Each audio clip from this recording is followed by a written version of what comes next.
promise of 1,000 rupee monthly allowance to women in Tamil Nadu. And a couple of days ago, Chief Minister M.K. Stalin said that will be announced during the budget this year. So that's the issue in terms of on what this particular bypoll is being fought. And this became necessary after a sitting Congress MLA, Thirumahan Ivera, passed away. And the Congress chose to field E.V.K. Zelangovan, the late MLA's father. The AADMK has fielded two-time MLA Ten Narasu. 77 candidates are in the fray, and more than 200 polling booths have been set up in this particular constituency for polling today. It will go up to 5 this evening. And a poll, although it's a bypoll, it's being seen as a prelude for the 2024 Lok Sabha election. That's why so much of importance for this Gargi. All right, Sam, thanks so much for joining us. With that time for us to slip into a short break. Coming up on the other side, Manish Sisodia was arrested yesterday evening. He'll be presented in court today. We'll get you all the details.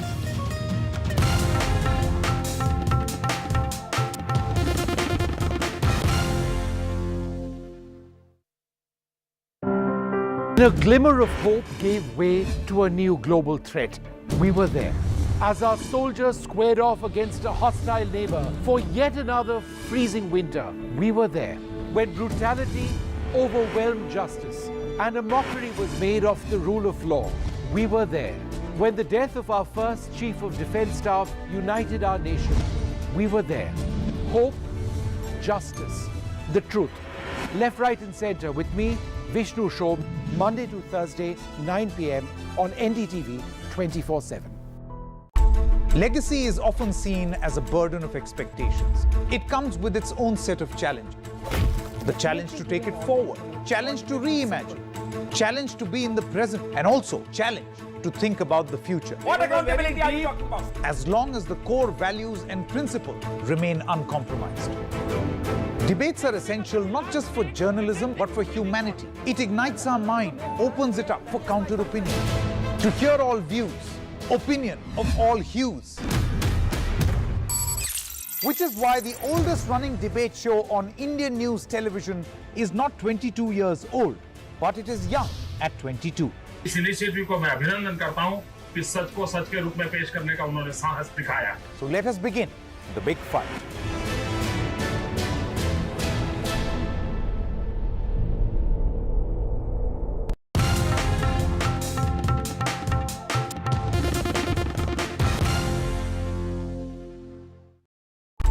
Legacy is often seen as a burden of expectations. It comes with its own set of challenges. The challenge to take it forward, challenge to reimagine, challenge to be in the present, and also challenge to think about the future. What accountability are you talking about? As long as the core values and principles remain uncompromised. Debates are essential not just for journalism but for humanity. It ignites our mind, opens it up for counter-opinion. To hear all views, opinion of all hues.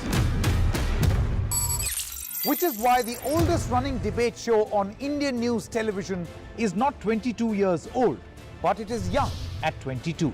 इस initiative को मैं अभिनंदन करता हूं कि सच को सच के रूप में पेश करने का उन्होंने साहस दिखाया. So let us begin the big fight.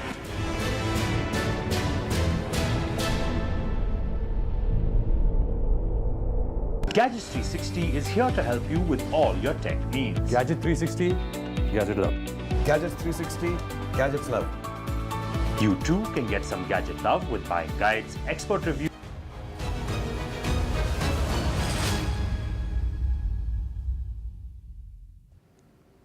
Welcome back. Manish Sisodia, Delhi's Deputy Chief Minister, was arrested last night by the CBI after questioning him for over 8 hours in the Delhi liquor policy case. He is the second Delhi minister to be arrested and he will be brought to court this morning. Now, the CBI said that Manish Sisodia's answers were not satisfactory and that is what led to the arrest after questioning. The Aam Aadmi Party, however, said the arrest of Mr. Sisodia, the face of Delhi government's education policy, is an attack on the Delhi model of governance. Let's just listen into what Arvind Kejriwal, the Chief Minister, had to say on the arrest, which he called dirty politics. Also a reaction from the Punjab Chief Minister as well as other parties. एक शरीफ आदमी है मनीष, उनको आज इन्होंने गिरफ्तार कर लिया. तो हम देख रहे हैं किस तरह से पूरे देश के अंदर शरीफों को, देशभक्तों को, अच्छे लोगों को, ईमानदार लोगों को तो पकड़ पकड़ के जेल में डाल रहे हैं। और जिन लोगों ने अरबों खरबों रुपए लूट लिए बैंकों के और इनके, वो इनके दोस्त हैं। उनके खिलाफ कोई एक्शन नहीं होता, वो खुलेआम घूम रहे हैं। उनको नोटिस देने की भी हिम्मत नहीं है लोगों की, क्योंकि वो इनके दोस्त हैं।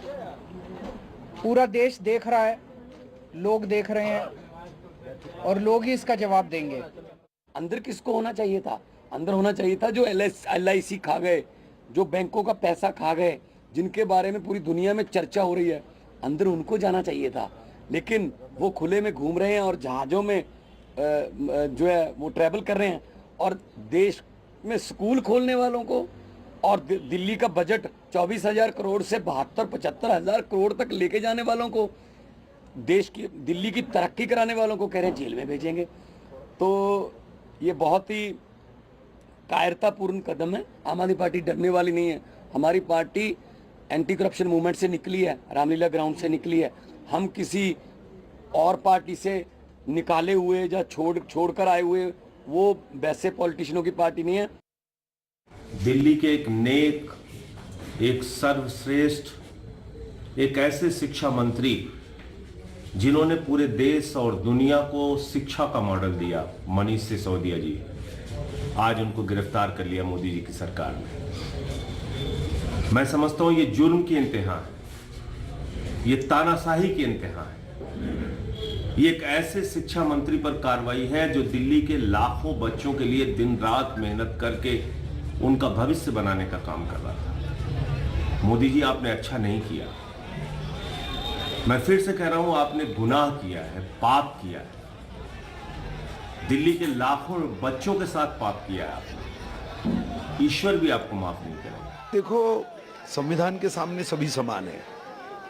उनके पास कोई पुख्ता सबूत होंगे, जांच के बाद उस लिकर मामले में गलत काम किया होगा, अधिकारों का दुरुपयोग किया होगा, तो निश्चित रूप से व्यक्ति कोई भी हो, कोई भी नाम का हो, रंग का हो, वजन का हो, कोई भी अधिकार में हो, पद पे हो, संविधान के सामने तो आपको फिर जांच के सामने तो जाना ही होगा।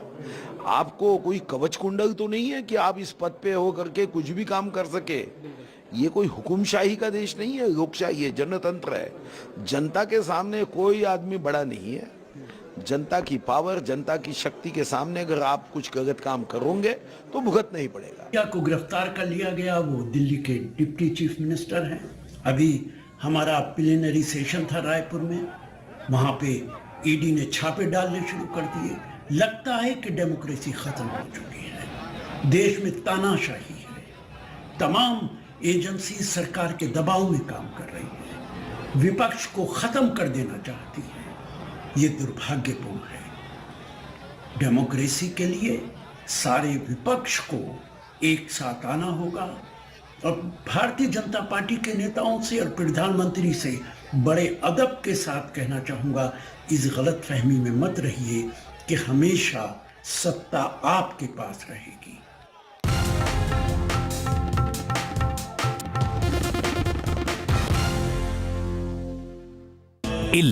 When a glimmer of hope gave way to a new global threat, we were there. As our soldiers squared off against a hostile neighbor for yet another freezing winter, we were there. When brutality overwhelmed justice and a mockery was made of the rule of law, we were there. When the death of our first Chief of Defence Staff united our nation, we were there. Hope, justice, the truth. Left, right and centre with me, Vishnu Shom, Monday to Thursday, 9 p.m. on NDTV 24/7. Legacy is often seen as a burden of expectations. It comes with its own set of challenges. The challenge to take it forward, challenge to reimagine, challenge to be in the present, and also challenge to think about the future. What accountability are you talking about? As long as the core values and principles remain uncompromised. Debates are essential not just for journalism but for humanity. It ignites our mind, opens it up for counter-opinion. To hear all views, opinion of all hues. Which is why the oldest running debate show on Indian news television is not 22 years old, but it is young.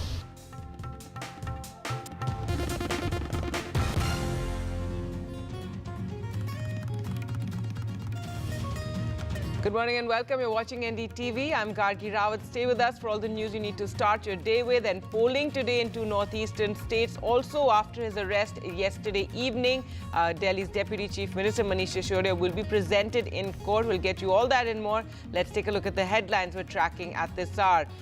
Voting for assembly polls in Meghalaya and Nagaland by elections in 4 states today. After 8 hours of questioning, Delhi's Deputy Chief Minister Manish Sisodia is arrested by the CBI in connection with the alleged corruption in the now withdrawn liquor policy of Delhi. He will be produced in court today morning.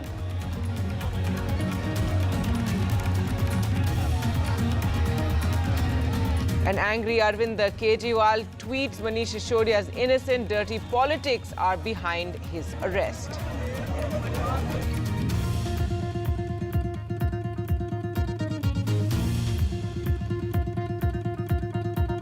You snatch the spirit of the tricolour. Rahul Gandhi makes a swipe at Prime Minister Modi over his unfurling flag at Lal Chowk remark in Parliament. The BJP hits back at Rahul calls his Bharat Jodo Yatra Choti Si Yatra.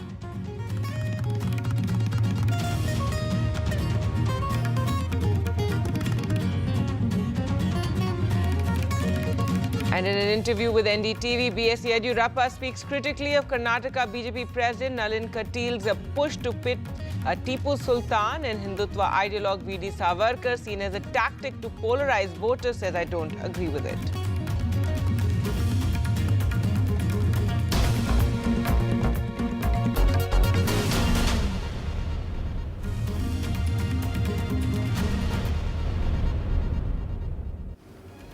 And polling has just about begun in Meghalaya and Nagaland. States that the BJP rules in alliance with regional powers. Now in Meghalaya, the BJP is going it alone after a rift with Conrad Sangma's NPP and hopes to increase its tally. While in Nagaland, it's a triangular contest. In most seats, there are 59 seats that are polling in each of the states, and the counting of the votes will be taking place on the 2nd of March. We'll be going across to our reporters, and Ratnadeep joins us from Tura, and we'll also be going across to Vedanta, who joins us from Kohima. All right, Ratnadeep, first to you, let's focus on Meghalaya. And Meghalaya will witness a multi-cornered contest where besides the Congress, BJP and Conrad Sangma's NPP, Mamata Banerjee's Trinamool Congress are in the fray. In fact, Ratnadeep, Trinamool is the largest opposition party. It's the opposition party after former Chief Minister Mukul Sangma and several others left the Congress and joined the Trinamool.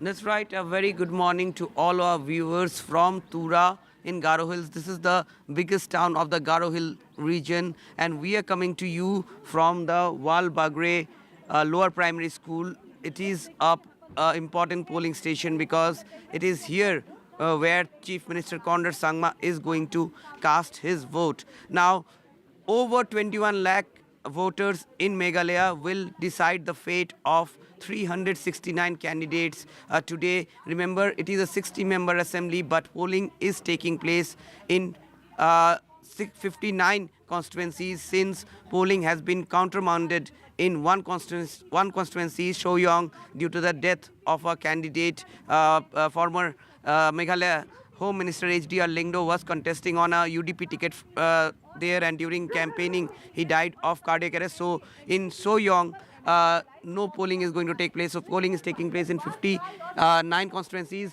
and from early morning we saw voters really queuing up outside the polling stations. Remember, in Meghalaya, the women voters actually outnumber the male voters, and this morning there was no different. In fact, right from morning we saw people turning out to cast their votes. It has been a tradition in Meghalaya for people to come out early and cast their votes.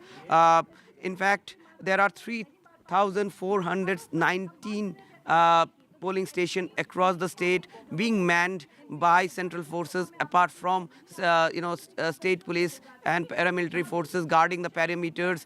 The M3 model of the EVMs, which are the latest model of EVMs, which are said to be tamper-proof, are deployed this time in the Meghalaya elections. We would like to, actually go and try to talk to some of the young voters here. Excuse me, what's your name?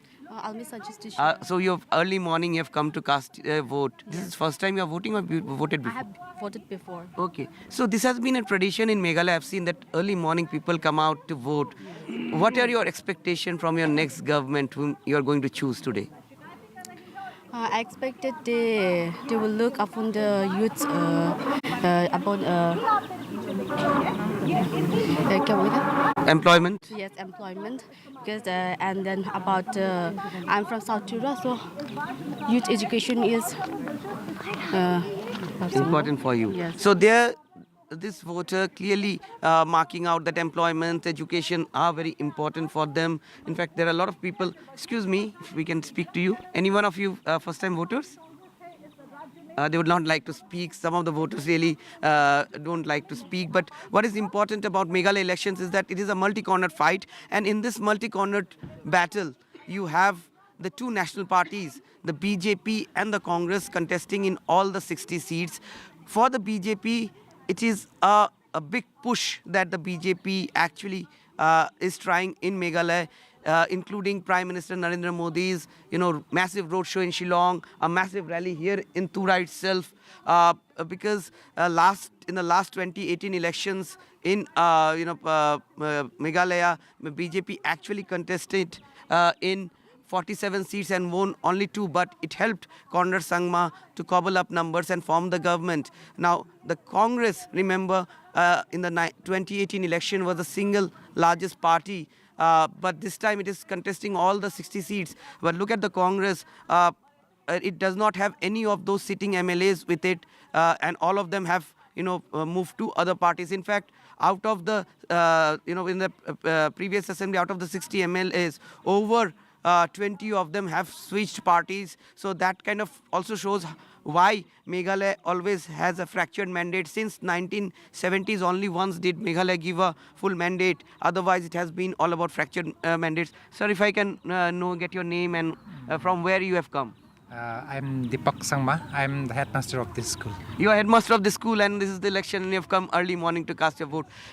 This South Tura constituency is a very high-profile constituency. You have the Chief Minister Conrad Sangma representing it, and there is this time direct fight between Conrad Sangma and the BJP candidate. You have the Trinamool Congress young candidate. How voters like you see this election? I think, as far as my assumption, as far as my assessment, I'm not involved in political. I'm not involved politically, but I think that he will come. Okay, so there you are, this gentleman expecting that Chief Minister Conrad Sangma has an edge. But let me tell you, there are also other voters whom we have spoken to during our election coverage, pre-polling coverage, where they have clearly said that there is a tough fight in this constituency where Chief Minister is contesting, because BJP has put up a rather controversial candidate, Bernard Marak, who was arrested last year with serious charges of running a prostitution racket. But when we interviewed Bernard, he had clearly said that that was a political conspiracy. In fact, the BJP had stood with him during that time, and that was one of the flashpoints between the BJP and the NPP head of the elections. In fact, talking about NPP, it is contesting in 57 seats. So it has a lot of turncoats this time contesting for NPP. And the Trinamool Congress really testing its political luck outside Bengal. Remember, in Goa, the Trinamool Congress was not very successful, but this time it has ventured in the Northeast elections. Trinamool Congress had contested the Tripura polls as well, but in Tripura it was a marginal player. But in Meghalaya, the Trinamool Congress actually sees a real chance because it has 56 candidates, of them, many of them who are seasoned politicians, including former Chief Minister Mukul Sangma, who is contesting from two constituencies, Shongshak and Tikrikila, both in Garo Hills, and at least 4 other of his family members are contesting. So within the Mukul Sangma family, there are 6 seats where Trinamool Congress is contesting, and in total 56 seats you have very high-profile candidates from Trinamool Congress like Zenith Sangma, Mukul Sangma's brother, like Charles Pingrove, who is the state Trinamool chief. So Trinamool Congress would hope that actually outside Bengal they will be able to open their political account, and not only open their political account, the party is hopeful to be, to play an important role in formation of the next government in Meghalaya. So, in that way, the Meghalaya politics is very interesting, but the regional parties might again emerge as the kingmaker, particularly in the Khasi Hills region. The UDP in previous 3 elections has emerged as a very key contender, as a kingmaker party, and they might emerge as a kingmaker. If you look at the 60 seats, they are spread across 3 regions. The Garo Hills region, from where we are reporting this morning, it has 24 seats. The Khasi Hills region, which has 29 seats, and the Jaintia Hills region, which has 7 seats. But the main fight, the Sangma versus Sangma election, is here in Garo Hills, and the Garo Hills always decides which way actually the results goes. All right. Thanks so much, Ratnadeep, for that. And we'll return to you through the day for more updates. Let's now focus on Nagaland, where it's a triangular contest on the cards in 59 of the 60 assembly constituencies there. The BJP, which won 12 of the state's 60 seats in 2018, is contesting an alliance with the NDTV. Well, let's go across to Vedant now, who joins us from Kohima. And Vedant, so take us through, as we said, it's a triangular contest in most of the seats. And the polling would have begun. Let's take a look at what it's like behind you, and are there long lines already?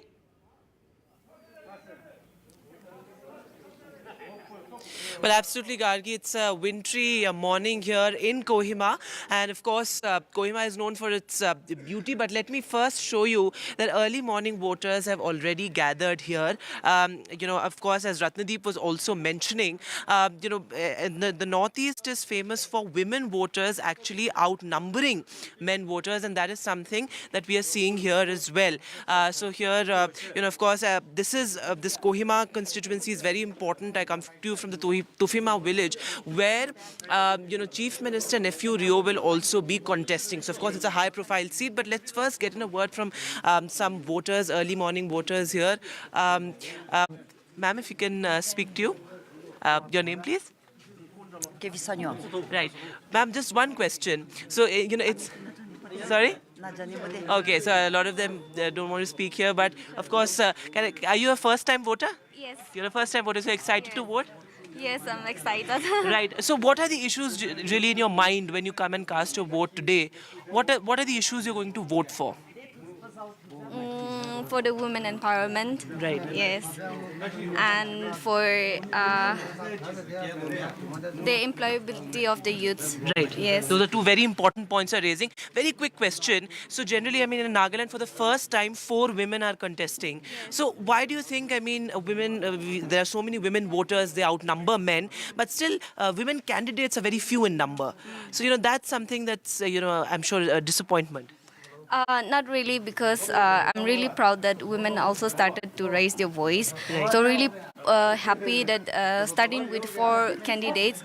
So really looking forward that they will win this election, and then for the coming also expecting more candidates for women also. Right, Yeah. so Gargi, remember, Nagaland is looking to create history this time because there are 4 women candidates in the poll fray. In fact, we interviewed all of them, and they're of course focusing on things like women empowerment and youth employability, as she said. Because here in Nagaland, remember, the most important issues very often become political issues, like the Naga political issue, which a long due issue here in Nagaland. Let me also show you something very interesting, that here there's always the pastor of the local church who comes in the morning and conducts a morning prayer before the voting actually begins. So of course, the church has a major role to play as far as these elections are concerned. Remember, over 90% of Nagaland's population is Christian. So of course, we also saw in the campaigns that the BJP's campaign was totally focused on a clear Christian push.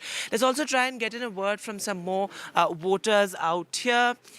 So, a lot of them have already cast their vote. Sir, your name, please?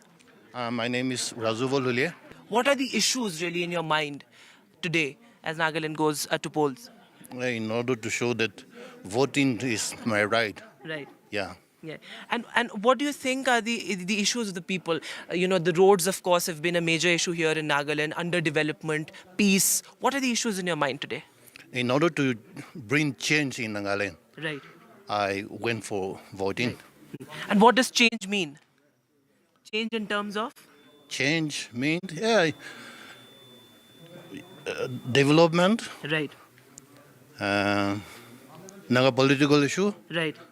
etc. and etc. Right. So you've really summed up the, Nagaland elections this year very well, because the three key issues, Gargi. One is, of course, the Naga political issue.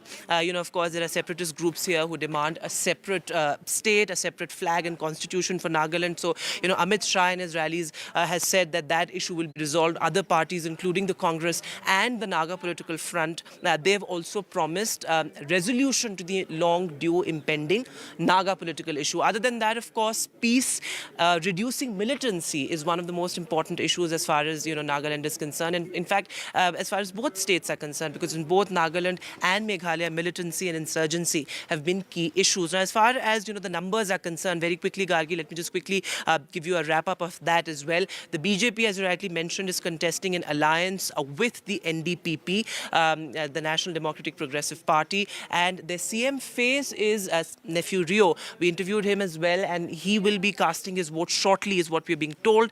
And the other important thing to mention here is that Nagaland has a very weak opposition this time, because the Naga People's Front, the primary opposition party, is contesting only on 22 seats. So, of course, the BJP and the NDPP have a clear edge. As far as national politics is concerned, the Congress is also looking to open its account this time. Last time it couldn't. And this, of course, is going to set the tone for 2024, because the BJP is eyeing two states that are dominated by Christians. And what we're seeing that in this far end of India, a new BJP is emerging that's pitching to be more inclusive in the run-up to 2024. Gargi. All right. Thanks so much for that, Vedant. And we'll return to you as the polling gets underway and through the day. But today also by-elections are taking place. And one of the most closely fought ones is in Tamil Nadu, the Erode East Assembly constituency, which is going to the Bypoll. And it's a prestige battle. Remember, it's been a huge amount of, it has been a huge run-up to this election by the ruling DMK as well as opposition AIA-DMK.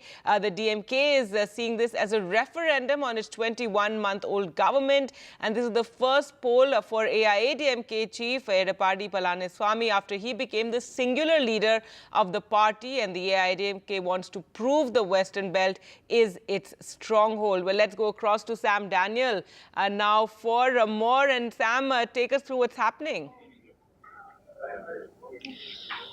Gargi, we come to you from the Corporation Primary School at the Erode East Assembly constituency. Brisk polling here. People are trickling in to cast their votes. And here is where the Congress candidate EVK Zelangovan, the senior leader, would cast his vote. And although this is a bypoll, this has become very significant in Tamil Nadu because the ruling DMK is looking at this as a referendum on its 21-month-long rule, and it also wants to continue what they call as its winning stride that began with the Lok Sabha elections last time, which continued in the assembly elections, after which it captured power, and then it continued in the local body elections as well. And they hope this would also be a kind of a prelude for them for the 2024 Lok Sabha elections, and that's why they're taking it very seriously. The entire cabinet was campaigning here for the last 1 month.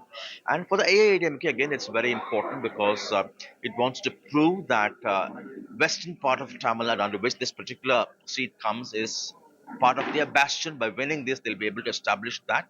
Also, politically, for EPS, the boss, the chief of AIADMK, it's very important because this is his first election after he became the singular leader of the AIADMK, expelling his rival O. Pannirselvam. And this bypoll takes place amid allegations of large-scale cash for votes. Both these parties accuse each other of giving cash, also giving gifts like smartphones or smart watches and things like that, but both these sides deny.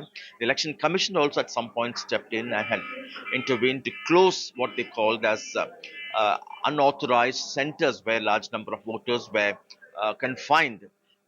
The AIDMK alleged that it's their money was given to voters.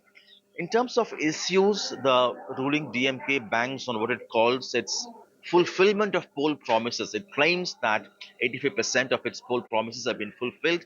But again, the AADMK took on the unfulfilled promises, particularly the promise of 1,000 rupee monthly allowance to women in Tamil Nadu. And a couple of days ago, Chief Minister M.K. Stalin said that will be announced during the budget this year. So that's the issue in terms of on what this particular bypoll is being fought.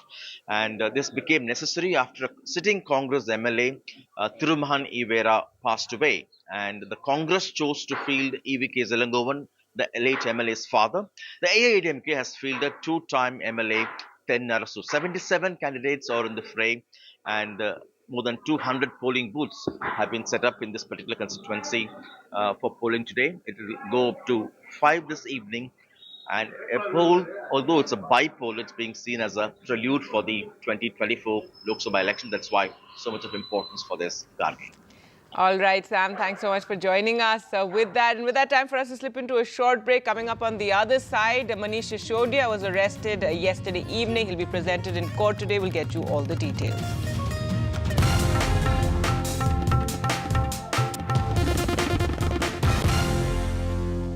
बढ़ते pollution और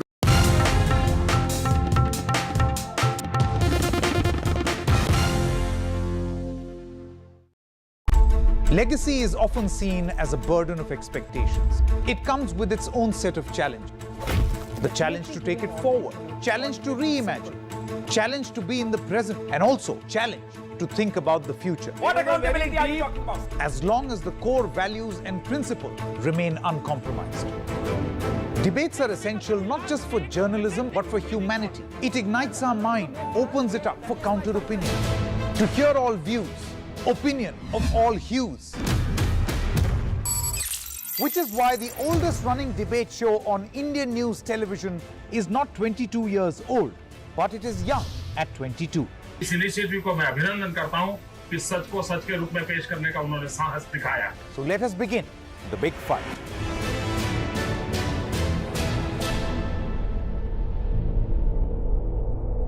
Gadgets 360 is here to help you with all your tech needs. Gadget 360, Gadget Love. Gadgets 360, Gadgets Love. You too can get some gadget love with buying guides, expert reviews, and all the latest news on Gadgets 360. When a glimmer of hope gave way to a new global threat, we were there. As our soldiers squared.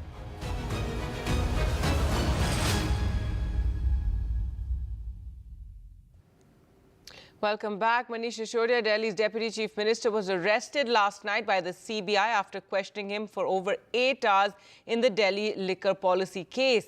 He is the second Delhi minister to be arrested, and he will be brought to court this morning. Now, the CBI said that Manish Sisodia's answers were not satisfactory, and that is what led to the arrest after questioning. The Aam Aadmi Party, however, said the arrest of Mr. Sisodia, the face of Delhi government's education policy, is an attack on the Delhi model of governance. Let's just listen into what Arvind Kejriwal, the Chief Minister, had to say on the arrest, which he called dirty politics. Also a reaction from the Punjab Chief Minister as well as other parties. एक शरीफ आदमी है मनीष, उनको आज इन्होंने गिरफ्तार कर लिया. तो हम देख रहे हैं किस तरह से पूरे देश के अंदर शरीफों को, देशभक्तों को, अच्छे लोगों को, ईमानदार लोगों को तो पकड़ पकड़ के जेल में डाल रहे हैं. और जो जिन लोगों ने अरबों खरबों रुपए लूट लिए बैंकों के और इनके, वो इनके दोस्त हैं. उनके खिलाफ कोई एक्शन नहीं होता, वो खुलेआम घूम रहे हैं. उनको नोटिस देने की भी हिम्मत नहीं है लोगों की, क्योंकि वो इनके दोस्त हैं. पूरा देश देख रहा है, लोग देख रहे हैं, और लोग ही इसका जवाब देंगे. अंदर किसको होना चाहिए था? अंदर होना चाहिए था जो LIC खा गए, जो बैंकों का पैसा खा गए, जिनके बारे में पूरी दुनिया में चर्चा हो रही है. अंदर उनको जाना चाहिए था, लेकिन वो खुले में घूम रहे हैं और जहाज़ों में जो है वो ट्रैवल कर रहे हैं. और देश में स्कूल खोलने वालों को और दिल्ली का बजट 24,000 करोड़ से 72-75,000 करोड़ तक लेके जाने वालों को, देश की दिल्ली की तरक्की कराने वालों को कह रहे हैं जेल में भेजेंगे. तो ये बहुत ही कायरतापूर्ण कदम है. आम आदमी पार्टी डरने वाली नहीं है. हमारी पार्टी एंटी करप्शन मूवमेंट से निकली है, रामलीला ग्राउंड से निकली है। हम किसी और पार्टी से निकाले हुए या छोड़कर आए हुए वो वैसे पॉलिटिशियनों की पार्टी नहीं है। दिल्ली के एक नेक, एक सर्वश्रेष्ठ, एक ऐसे शिक्षा मंत्री जिन्होंने पूरे देश और दुनिया को शिक्षा का मॉडल दिया, मनीष सिसोदिया जी, आज उनको गिरफ्तार कर लिया मोदी जी की सरकार ने। मैं समझता हूं ये जुर्म की इंतहा है, ये तानाशाही की इंतहा है। ये एक ऐसे शिक्षा मंत्री पर कार्रवाई है जो दिल्ली के लाखों बच्चों के लिए दिन रात मेहनत करके उनका भविष्य बनाने का काम कर रहा था। मोदी जी, आपने अच्छा नहीं किया। मैं फिर से कह रहा हूं, आपने गुनाह किया है, पाप किया है। दिल्ली के लाखों बच्चों के साथ पाप किया है आपने। ईश्वर भी आपको माफ नहीं करेगा। देखो, संविधान के सामने सभी समान है। उनके पास कोई पुख्ता सबूत होंगे, जांच के बाद उस लिकर मामले में गलत काम किया होगा, अधिकारों का दुरुपयोग किया होगा, तो निश्चित रूप से व्यक्ति कोई भी हो, कोई भी नाम का हो, रंग का हो, वजन का हो, कोई भी अधिकार में हो, पद पे हो, संविधान के सामने तो आपको फिर जांच के सामने तो जाना ही होगा।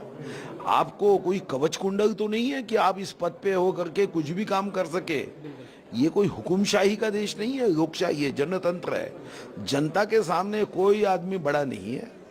जनता की पावर, जनता की शक्ति के सामने अगर आप कुछ गलत काम करोगे तो भुगतना नहीं पड़ेगा। क्या को गिरफ्तार कर लिया गया, वो दिल्ली के डिप्टी चीफ मिनिस्टर हैं। अभी हमारा प्लीनरी सेशन था रायपुर में, वहां पे ईडी ने छापे डालने शुरू कर दिए।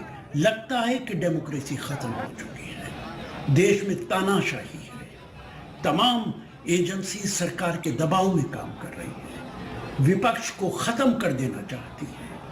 ये दुर्भाग्यपूर्ण है। डेमोक्रेसी के लिए सारे विपक्ष को एक साथ आना होगा और भारतीय जनता पार्टी के नेताओं से और प्रधानमंत्री से बड़े अदब के साथ कहना चाहूंगा, इस गलतफहमी में मत रहिए कि हमेशा सत्ता आपके पास रहेगी।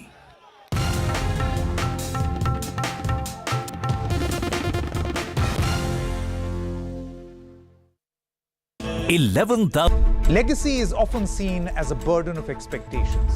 It comes with its own set of challenges. The challenge to take it forward, challenge to reimagine, challenge to be in the present, and also challenge to think about the future. What accountability are you talking about? As long as the core values and principles remain uncompromised.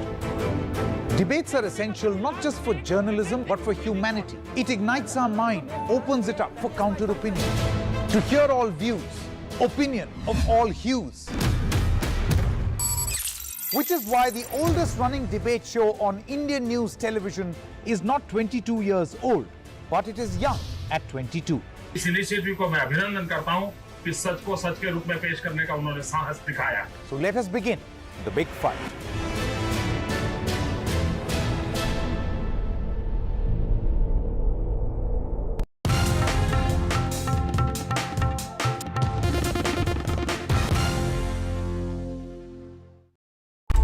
Legacy is often seen as a burden of expectations. It comes with its own set of challenges. The challenge to take it forward, challenge to reimagine, challenge to be in the present, and also challenge to think about the future. What accountability are you talking about? As long as the core values and principles remain uncompromised. Debates are essential not just for journalism but for humanity. It ignites our mind, opens it up for counter-opinion. To hear all views, opinion of all hues. Which is why the oldest running debate show on Indian news television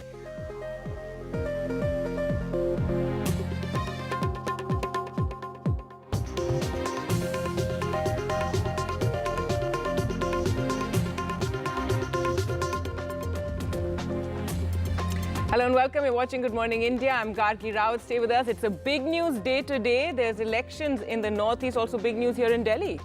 Absolutely, Gargi. Manish Sisodia to be produced in court this afternoon. But before that, let's get you the headlines.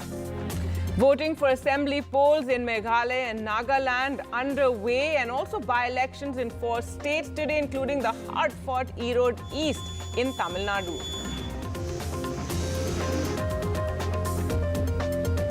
After 8 hours of questioning, Delhi's Deputy Chief Minister Manish Sisodia is arrested by the Central Bureau of Investigation in connection with the alleged corruption in the now withdrawn liquor policy of Delhi. He'll be produced in court this afternoon.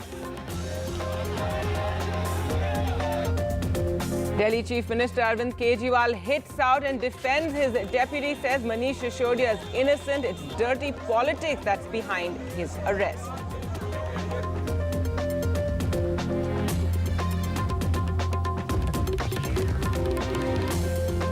You snatch the spirit of the tricolour is what Rahul Gandhi says, making a swipe at the Prime Minister over his unfurling flag at the Lal Chowk, a remark in Parliament. The BJP is hitting back at Rahul Gandhi, calling his yatra choti.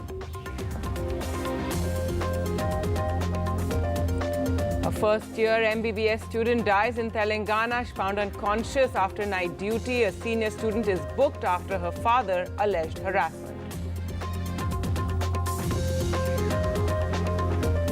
In an interview with NDTV, B.S. Yediyurappa speaks critically of Karnataka BJP president, a push to pit the 18th century Mysuru ruler Tipu Sultan and Hindutva ideologue V.D. Savarkar, seen as a tactic to polarize voters.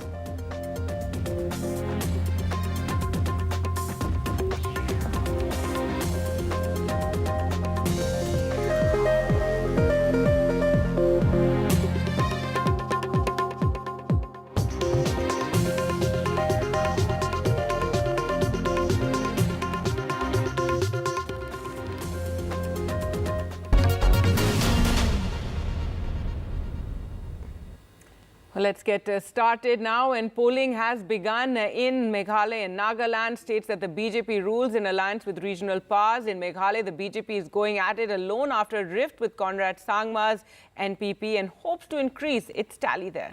Right, Gargi, in Nagaland, it is a triangular contest in most seats. 59 seats are polling in each state, and the counting of votes will take place on Thursday, the 2nd of March. We have our colleague Ratnadeep joining us from Tura. Ratnadeep, take us through the sentiments and the moods of the people in from where you are, and also what's on their mind when they go to vote today. That's right. In fact, voting has begun early morning at 7 o'clock, and right from early morning, about an hour before voting actually started, we saw people coming out of their house and standing in queues. Remember, sun rises early in the northeast, and people in this state, Meghalaya, usually wake up early, and they have today woke up early, came to the polling booths to cast their votes, to perform their democratic duty. And remember, in Meghalaya, out of the 21 lakh voters who are going to cast their votes today, women actually outnumber men, and perhaps this queue actually kind of gives you that picture. You have far more women in the queue than men voters. Although out of the 369 candidates whose fate will be sealed in the EVMs today, only 36 women are in the fray. Remember, there are 60 seats in Meghalaya, but polling is taking place only in 59 seats today because polling has been countermanded in Shoyong constituency because of the death of one of the candidates due to illness. You can see here the long queues. There are 3,419 such polling booths. We are coming to you from St. James LP School in Tura, which is the main town of Garo Hills region of Meghalaya. If we talk about the region-wise distribution of constituencies, then in the Garo Hill region there are 24 constituencies. In the Khasi Hill region there are 29 constituencies, and in Jaintia Hill region there are 7 constituencies. But political experts say that the main fight this time is in the Garo Hills region, where there is a Sangma versus Sangma election. And why it is called a Sangma versus Sangma election? Because Garo Hills is the home turf of Chief Minister Conrad Sangma and his party, the NPP. Tura, remember, used to be the parliamentary constituency of late P.A. Sangma, one of the tallest leaders that Meghalaya has ever produced. Even now, Tura Lok Sabha constituency is represented by a sister of Conrad Sangma, Agatha Sangma, and this is part of South Tura constituency where there is a battle royale. A lot of people say Conrad Sangma, Chief Minister, is contesting from here and giving him a tough fight is BJP's controversial candidate Bernard Marak and also Trinamool Congress's Richard Marak. It is a multi-cornered fight. Remember, since 1970s, only once did Meghalaya give a clear mandate. Otherwise, it has been all about hung assemblies. But in this interesting political fight, you have national parties fighting with regional parties for space. There are a lot of young voters. आपका क्या नाम है? Balchi. Balchi, पहली बार vote दे रहे हैं? First time? Yes. First time voters. So, you're excited about being the first time voter, voting for the first time? Yes, I'm very excited.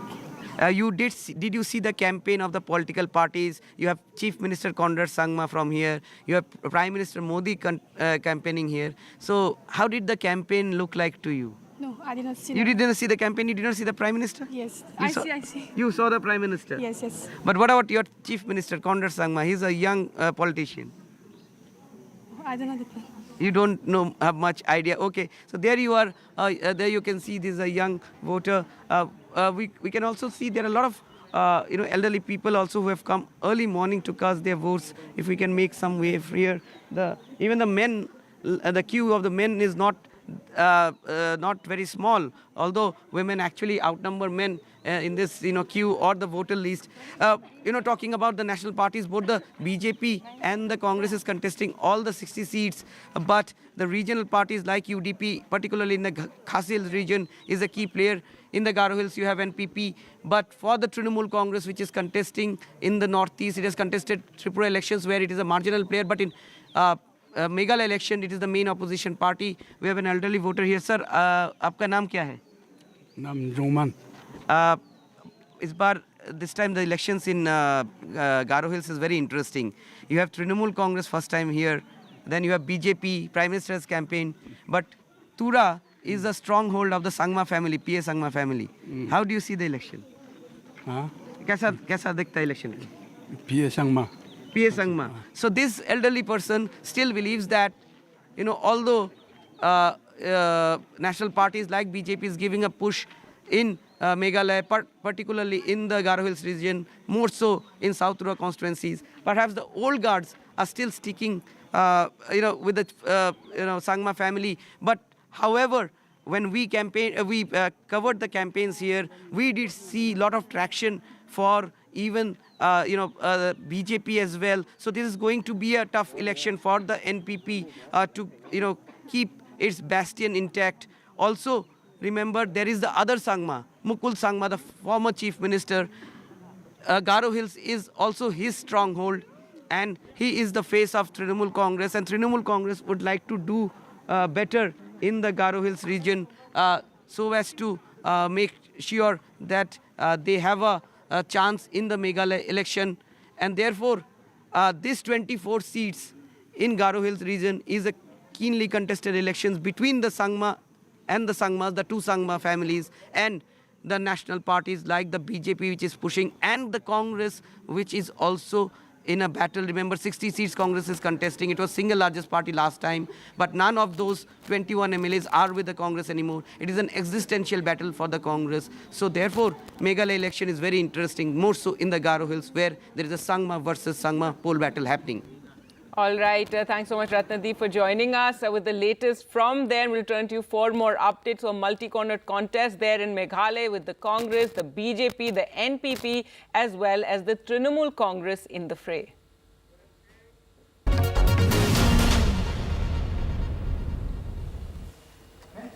And triangular contests are on the cards in 59 of the 60 assembly constituencies in Nagaland. The BJP, which won 12 of the state's 60 seats in 2018, is contesting in the alliance with the NDTV. And under the seat-sharing agreement, the NDTV is contesting on 40 seats, the BJP on 20 seats. But let's now go across to Vedant for more. And Vedant, you've been speaking to voters. What are the kind of issues that, are key in this election? If you could tell us, a lot of the young voters, a lot of the women voters out there. And very interesting, this time you have 4 women candidates for the first time.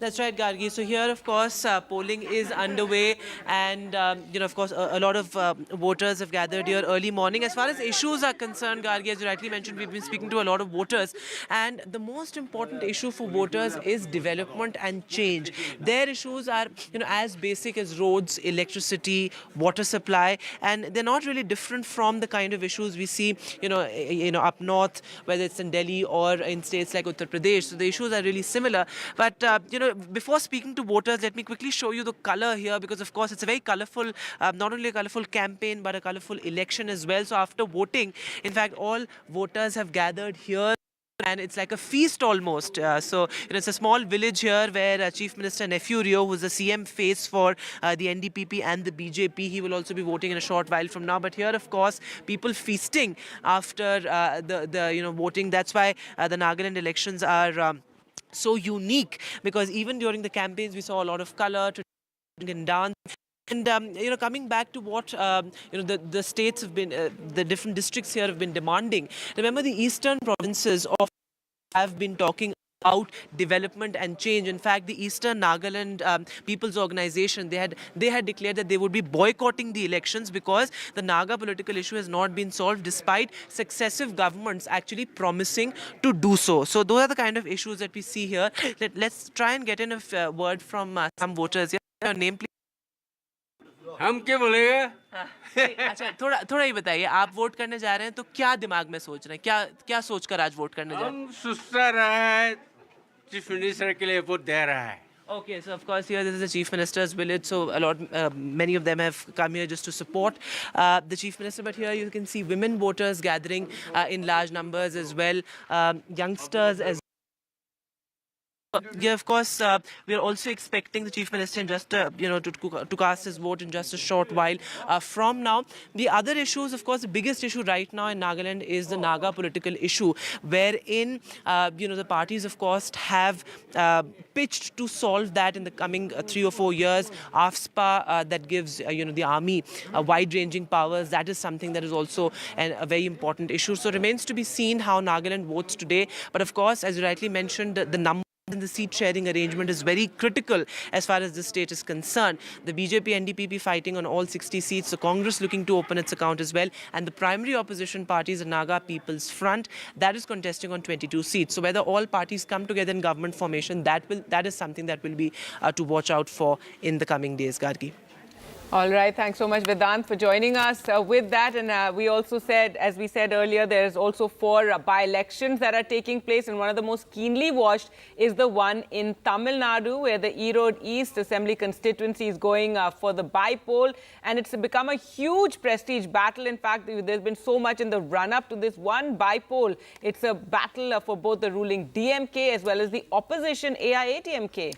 That's right, Gargi. The DMK sees this as a referendum on its 21-month-old government. This is the first poll for AIADMK chief after he became the singular leader of the party.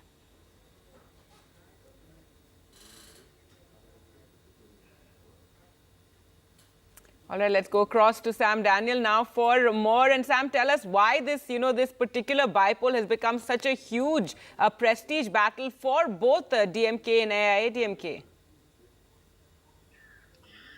Gargi and Divya, this poll is being seen as a referendum in terms of the ruling DMK's 21-month-long performance. Secondly, for the AIADMK, this is the first election after EPS became the singular leader of the AIADMK after expelling his rival, O. Paneerselvam. Secondly, AIADMK also hopes that by winning this particular seat, it can also reclaim Western Tamil Nadu, which has been traditionally its stronghold. And that's why this particular Bypoll is having very high stakes in that sense. In fact, the entire cabinet of the MK Stalin government was camping here for over a month seeking votes, and that's the kind of high stakes they have. And also there are allegations of cash for votes, gifts in terms of smart watches, ornaments and things like that. And with me, a young voter, Shiva, thank you very much for your time. What are the issues in your view key for this particular Bypoll? Absolutely. One common issue what I used to see is that, definitely the development one. especially the roads. So proper integrated planning has to be there for the city. I think that's the one issue. And the other one, what I've heard is definitely you get to see a lot of power loom industries over here. Right. So they're asking for a lot of incentives. So I think these are the top two issues according to me. Allegations of cash for votes, gifts like smartwatches. Did you receive or did they give you, offer you? Not at all, because I'm from Chennai. So but I've heard so. What I would say that it's not good for the democracy, but yeah. I hope the government will take, election commission will take this step. Why do people in this area accept in that case? See, some may be accepting this as a gift, but some, they just take it as an incentive, right? So we are paying for the government and the government is giving us back. So it's both ways, as per the people, right? So we can't say it's a bribe. Influence their choice? I won't think so. I don't think so, because definitely, people know like what's been there, what's been in the been gone in the development space. So definitely it's not going to influence voters at lot. Yeah.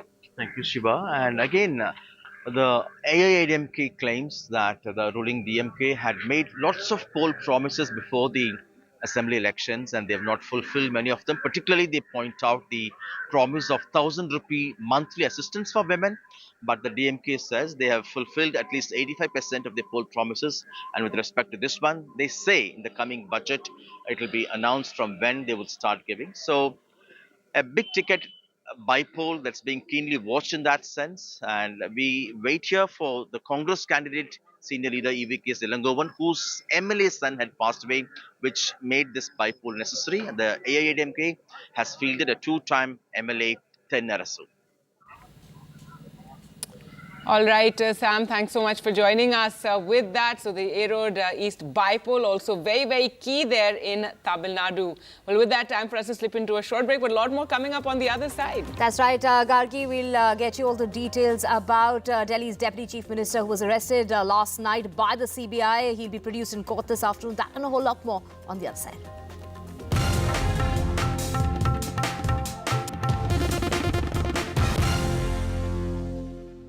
Presented by Gadgets 360 is here to help you with all your tech needs. Gadget 360, Gadget Love. Gadgets 360, Gadgets Love. You too can get some gadget love with buying guides, expert reviews, and all the latest news on Gadgets 360. When a glimmer of hope gave way to a new global threat, we were there. As our soldiers squared off against a hostile neighbor for yet another freezing winter, we were there. When brutality overwhelmed justice and a mockery was made of the rule of law, we were there. When the death of our first Chief of Defence Staff united our nation, we were there. Hope, justice, the truth. Left, right and centre with me, Vishnu Shobh, Monday to Thursday, 9 p.m. on NDTV 24/7. Legacy is often seen as a burden of expectations. It comes with its own set of challenges. The challenge to take it forward, challenge to reimagine, challenge to be in the present, and also challenge to think about the future. What accountability are you talking about? As long as the core values and principles remain uncompromised. Debates are essential not just for journalism, but for humanity. It ignites our mind, opens it up for counter-opinion. To hear all views, opinion of all hues. Which is why the oldest running debate show on Indian news television is not 22 years old, but it is young at 22. इस initiative को मैं अभिनंदन करता हूं कि सच को सच के रूप में पेश करने का उन्होंने साहस दिखाया. So let us begin the big fight.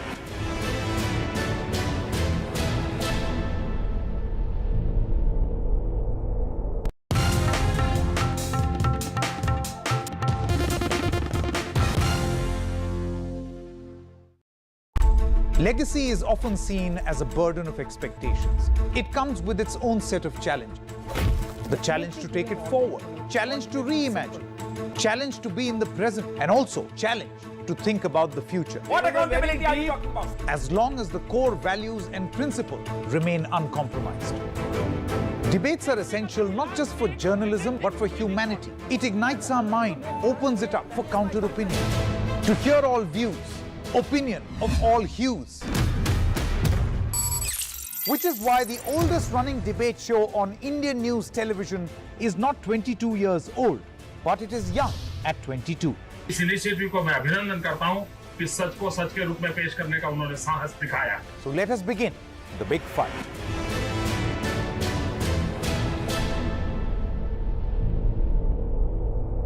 Gadgets 360 is here to help you with all your tech needs. Gadget 360, Gadget Love. Gadgets 360, Gadgets Love. You too can get some gadget love with buying guides, expert reviews, and all the latest news on Gadgets 360. When a glimmer of hope gave way to a new global threat, we were there. As our soldiers squared off against a hostile neighbor for yet another freezing winter, we were there. When brutality overwhelmed justice and a mockery was made of the rule of law, we were there. When the death of our first Chief of Defence Staff united our nation, we were there. Hope, justice, the truth. Left, right and centre with me, Vishnu Shob, Monday to Thursday, 9 p.m. on NDTV 24/7. Legacy is often seen as a burden of expectations. It comes with its own set of challenges. The challenge to take it forward, challenge to reimagine, challenge to be in the present, and also challenge to think about the future. What accountability are you talking about? As long as the core values and principles remain uncompromised. Debates are essential not just for journalism but for humanity. It ignites our mind, opens it up for counter-opinion. To hear all views, opinion of all hues.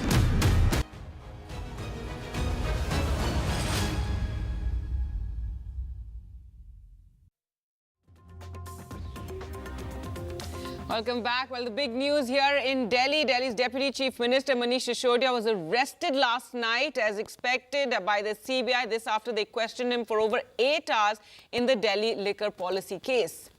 Now, Manish Sisodia is to be produced in a court today at about 3 o'clock this afternoon, and the CBI is planning to conduct his medical examination inside their headquarters where he stayed overnight. That's right. Also, remember, he is the second minister of Delhi to be arrested. And as we said, he'll be brought to court. Also, the Aam Aadmi Party is planning protests across the country. The National General Secretary of AAP tweeted that the great education minister who shaped the future of lakhs of children and that the Aam Aadmi Party will be protesting across the country tomorrow. That is today. So they're planning protests as well. After his arrest, Arvind Kejriwal hit out over the arrest. He said it's dirty politics, and he has warned that the people of Delhi will respond. Well, the Central Bureau of Investigation has said that Manish Sisodia's answers were not satisfactory, which is why they arrested him on a Sunday. The Aam Aadmi Party said that the arrest of Mr. Sisodia, the face of Delhi's government education policy, is an attack on the Delhi model of governance and that they are actually afraid of the popularity of Arvind Kejriwal. एक शरीफ आदमी है मनीष, उनको आज इन्होंने गिरफ्तार कर लिया।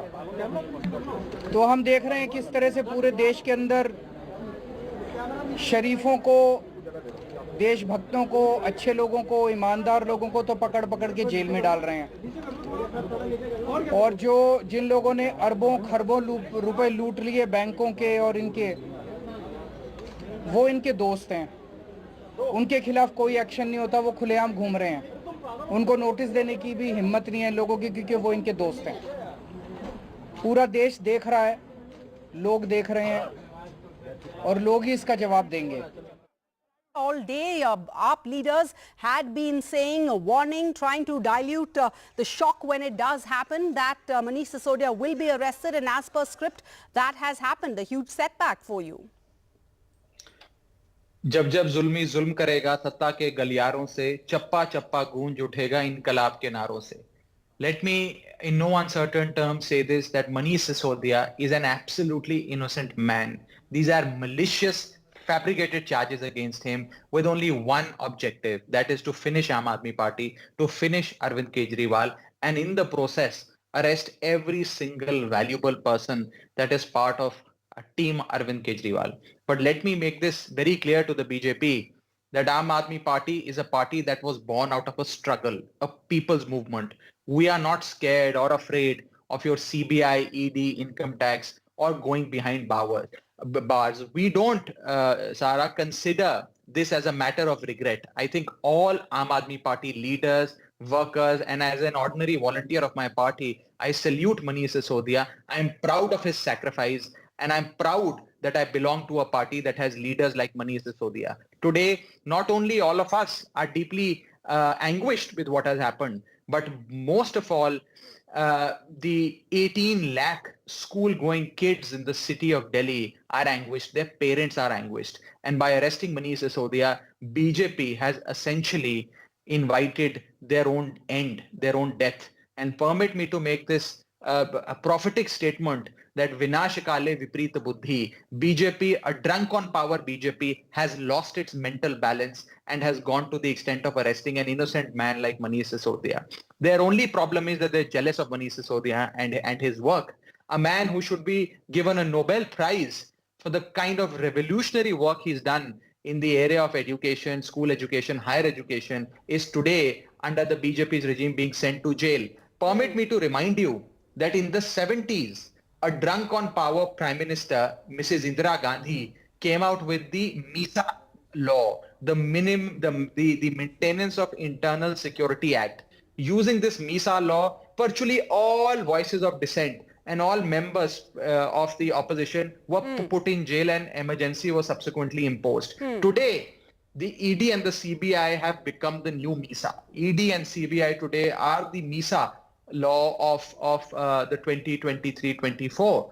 But we must also remember what happened to Mrs. Gandhi when the Lok Sabha polls came about. I think the same fate awaits Prime Minister Modi and the BJP. I ask you, bluntly ask you, name one politician that Prime Minister Modi and the BJP fear today in this country.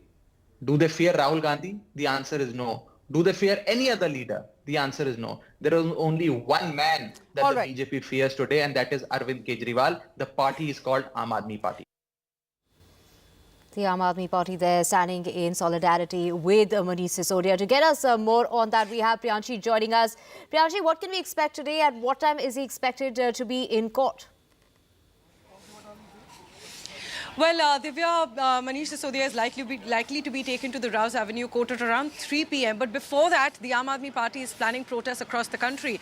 In fact, the Aam Aadmi Party is calling it a black day, and they're saying we're going to celebrate today as a black day and we're going to protest. There's a protest by the Aam Aadmi Party that will be staged outside the BJP national office in Delhi. But apart from that, there's security that's being beefed up outside the CBI headquarters as well. And let me just give you a sense of that. As there are protests by the Aam Aadmi Party expected, and Mr. Manish Sisodia, of course, is going to be taken to the Rouse Avenue court at around 3 p.m. as well. So there is heavy security deployment outside the CBI headquarters. There you can see that glass building is what the CBI headquarter building is, and right outside is where we're standing currently, and security officials here are gathering. We just saw around 50 to 60 security officials coming in here, CRP forces coming in here to add to the security arrangements here, as the forces definitely are preparing for Mr. Manish Sisodia's being taken to the Rouse Avenue court, and also forces across the national capital are also preparing for the Aam Aadmi Party protests that are expected at the BJP office, and we'll have to see whether there are any protest staged at the CBI headquarters as well. Now, this is the office, the CBI headquarters. That's where Mr. Manish Sisodia spent the night. He was arrested last evening at around 7:15 p.m. and after that he has been kept here. We're also told that his medical examination is also going to be taking place here as well. Usually people go, the agencies take the accused for outside for medical examination, but now his medical examination is going to be carried out inside the CBI headquarters, and after which he is going to be taken to the Rouse Avenue court at around 3 p.m. Now, what's expected? The CBI is expected to ask for a 14-day custody of Mr. Manish Sisodia, so we'll have to see whether the court grants them that custody, and as you can see. Right, if you could also, for our viewers, briefly run us through the allegations against Manish Sisodia. The reason that he's been arrested, it's to do with the liquor policy that was brought about, and, there's all these allegations of kickback and a South group. That's right, Gargi. So the main allegation over which the CBI questioned Mr. Manish Sisodia again was that Mr. Manish Sisodia tailored the Delhi liquor policy to favor some private players, to favor some contractors, some liquor retailers. That's the main allegation that the CBI had. And yesterday, the CBI was questioning Manish Sisodia on exactly this point. And they said that the answers given by Mr. Manish Sisodia were not satisfactory. Manish Sisodia was not cooperating in the investigation. And specifically, they said that we questioned Mr. Manish Sisodia on certain provisions that were added to the Delhi liquor policy, certain provisions that weren't there in the first draft. So they're saying that certain additional provisions were added to the liquor policy. It was tailored to favor some private players, and these provisions weren't present in the first draft of the liquor policy. And the CBI says that Manish Sisodia refused to answer on this, and he kept on saying that he doesn't know anything about this. Now, what is the evidence that the CBI has? There is a statement recorded by an excise department official under CRPC 164, which is it is recorded under a magistrate. So that is a statement by an excise policy official, excise department official of the Delhi government that says that Mr. Manish Sisodia, that hints at this entire angle of Mr. Manish Sisodia tailoring the Delhi liquor policy to favor some people. There's also an allegation that there is a South group involved, and that South group involves the Telangana Chief Minister KCR's daughter as well. And it says that there were kickbacks to the tune of 30 crores received from the South group by the Delhi government. So that's the kind of money that we're talking about in this entire alleged scam. But the Aam Aadmi Party, of course, saying that this is all political vendetta. Remember, Manish Sisodia's bank locker has been searched, his house has been searched last year, and Manish Sisodia said that they found nothing in my bank locker or my house. They just found jewelry worth 70,000 rupees, which belongs to my wife and children. So he said that the CBI has found nothing in their searches of my bank locker or my house, and they didn't find anything in my previous questioning as well. Remember, when he was questioned in October last year, he said that the CBI actually threatened me to join the BJP. They, in fact, offered me a chief minister's post, and they said that if you accept and leave the Aam Aadmi Party and join the BJP, that's when we'll end this case against you. So that's what Manish Sisodia had alleged against the CBI the last time he was questioned, but this time, of course, he was arrested. The main allegation being that he tailored the liquor policy to favor some contractors, to favor some liquor retailers. Remember, already 5 people have been arrested in this case, including Manish Sisodia. This includes Sameer Mahindru, who's a liquor retailer, Buchi Babu, who is the ex-CA of Telangana Chief Minister's daughter, K. Kavita, Manish Sisodia. So these are the key players who have been arrested. 5 people have been arrested in this case. The allegation being that they increased, the BJP also alleges that they increased the commission in the liquor policy from 6% to 12% to only increase their kickbacks that they receive from these liquor retailers. So that's the main allegation. Remember, under this policy, all the liquor vents were converted from government liquor shops to private liquor vents. So that's why it was essentially privatization of the government liquor shops. So the allegation is that during this privatization, the liquor policy was framed in such a manner that some friends of the Aam Aadmi Party got the benefit, some friends who were liquor retailers got the benefit of the liquor policy and the Aam Aadmi Party received kickbacks from it, which the Aam Aadmi Party used in party campaigning in states such as Goa. So these are the main allegations. Right. But today, of course, we'll expect Mr. Manish Sisodia to go to the Rouse Avenue court at around 3 p.m. and security definitely being beefed up ahead of that.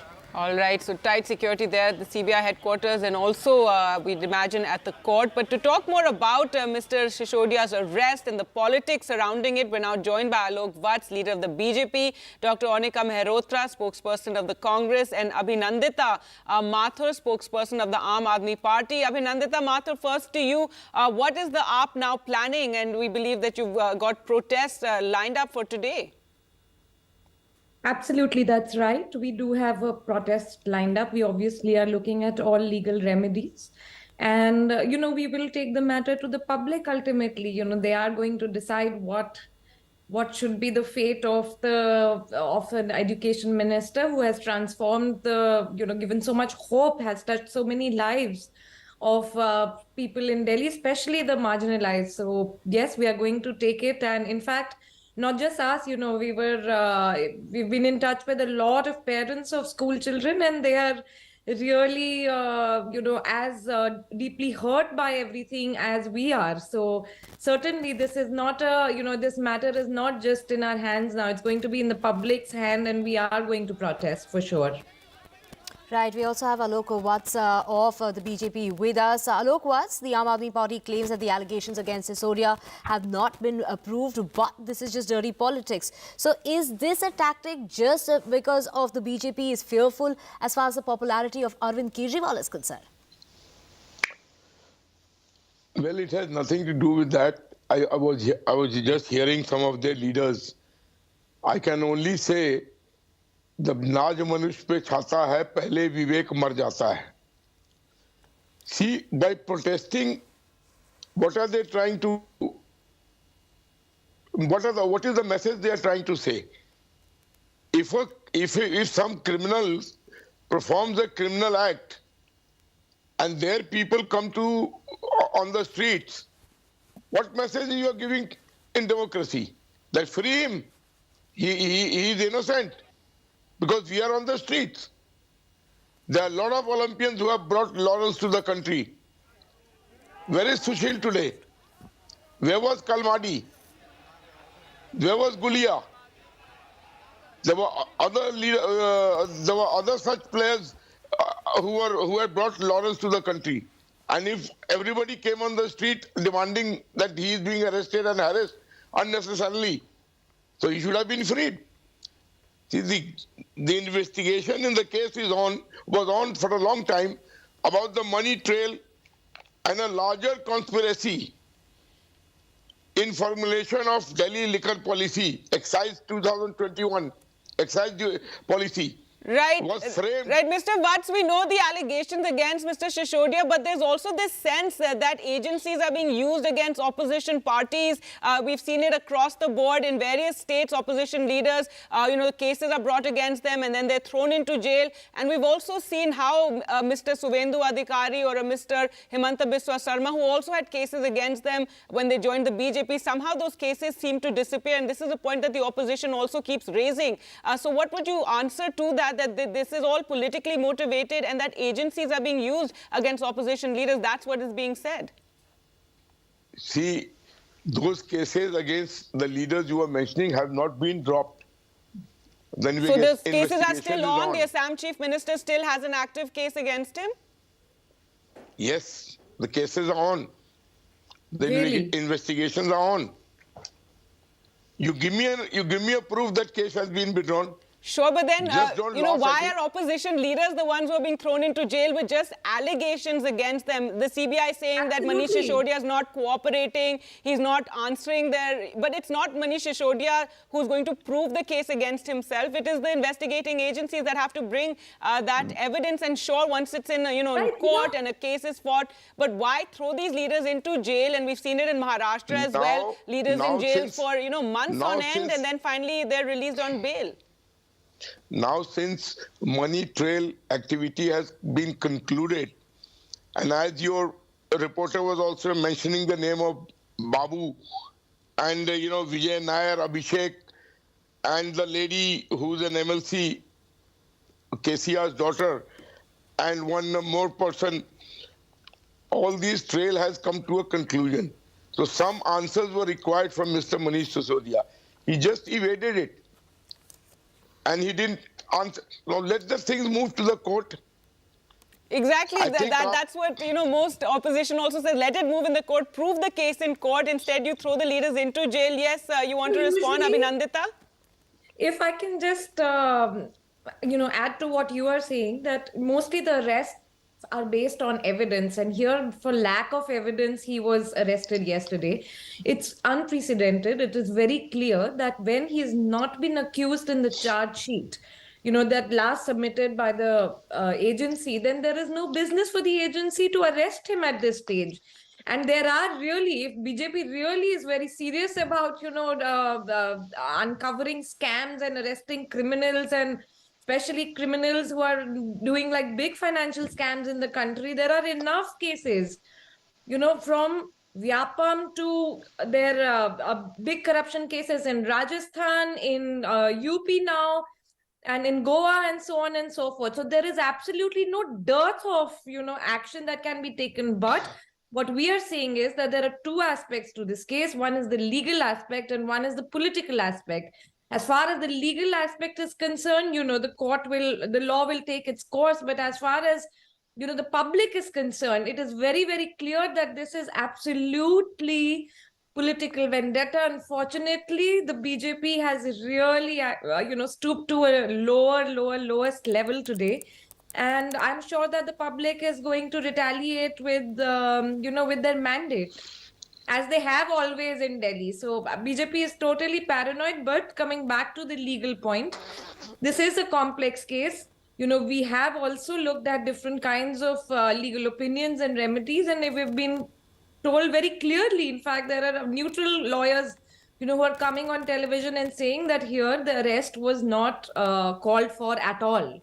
So how the CBI is influenced and so on, we leave it to the public to understand. But it's very clear what is going on, and unfortunate that the BJP is actually defending several of their unlawful means to get to us. We also have Dr. Onika Mehrotra with us from the Congress Party.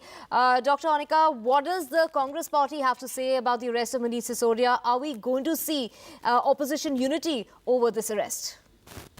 Ma'am, I would like to say that time and again, BJP has evidently proved that they do the arm twisting of these agencies to get their political scores settled.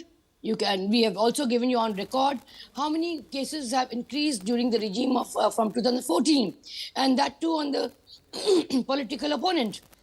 Having said that, ma'am, you cannot hide behind the garb of being a good education minister and so on and so forth.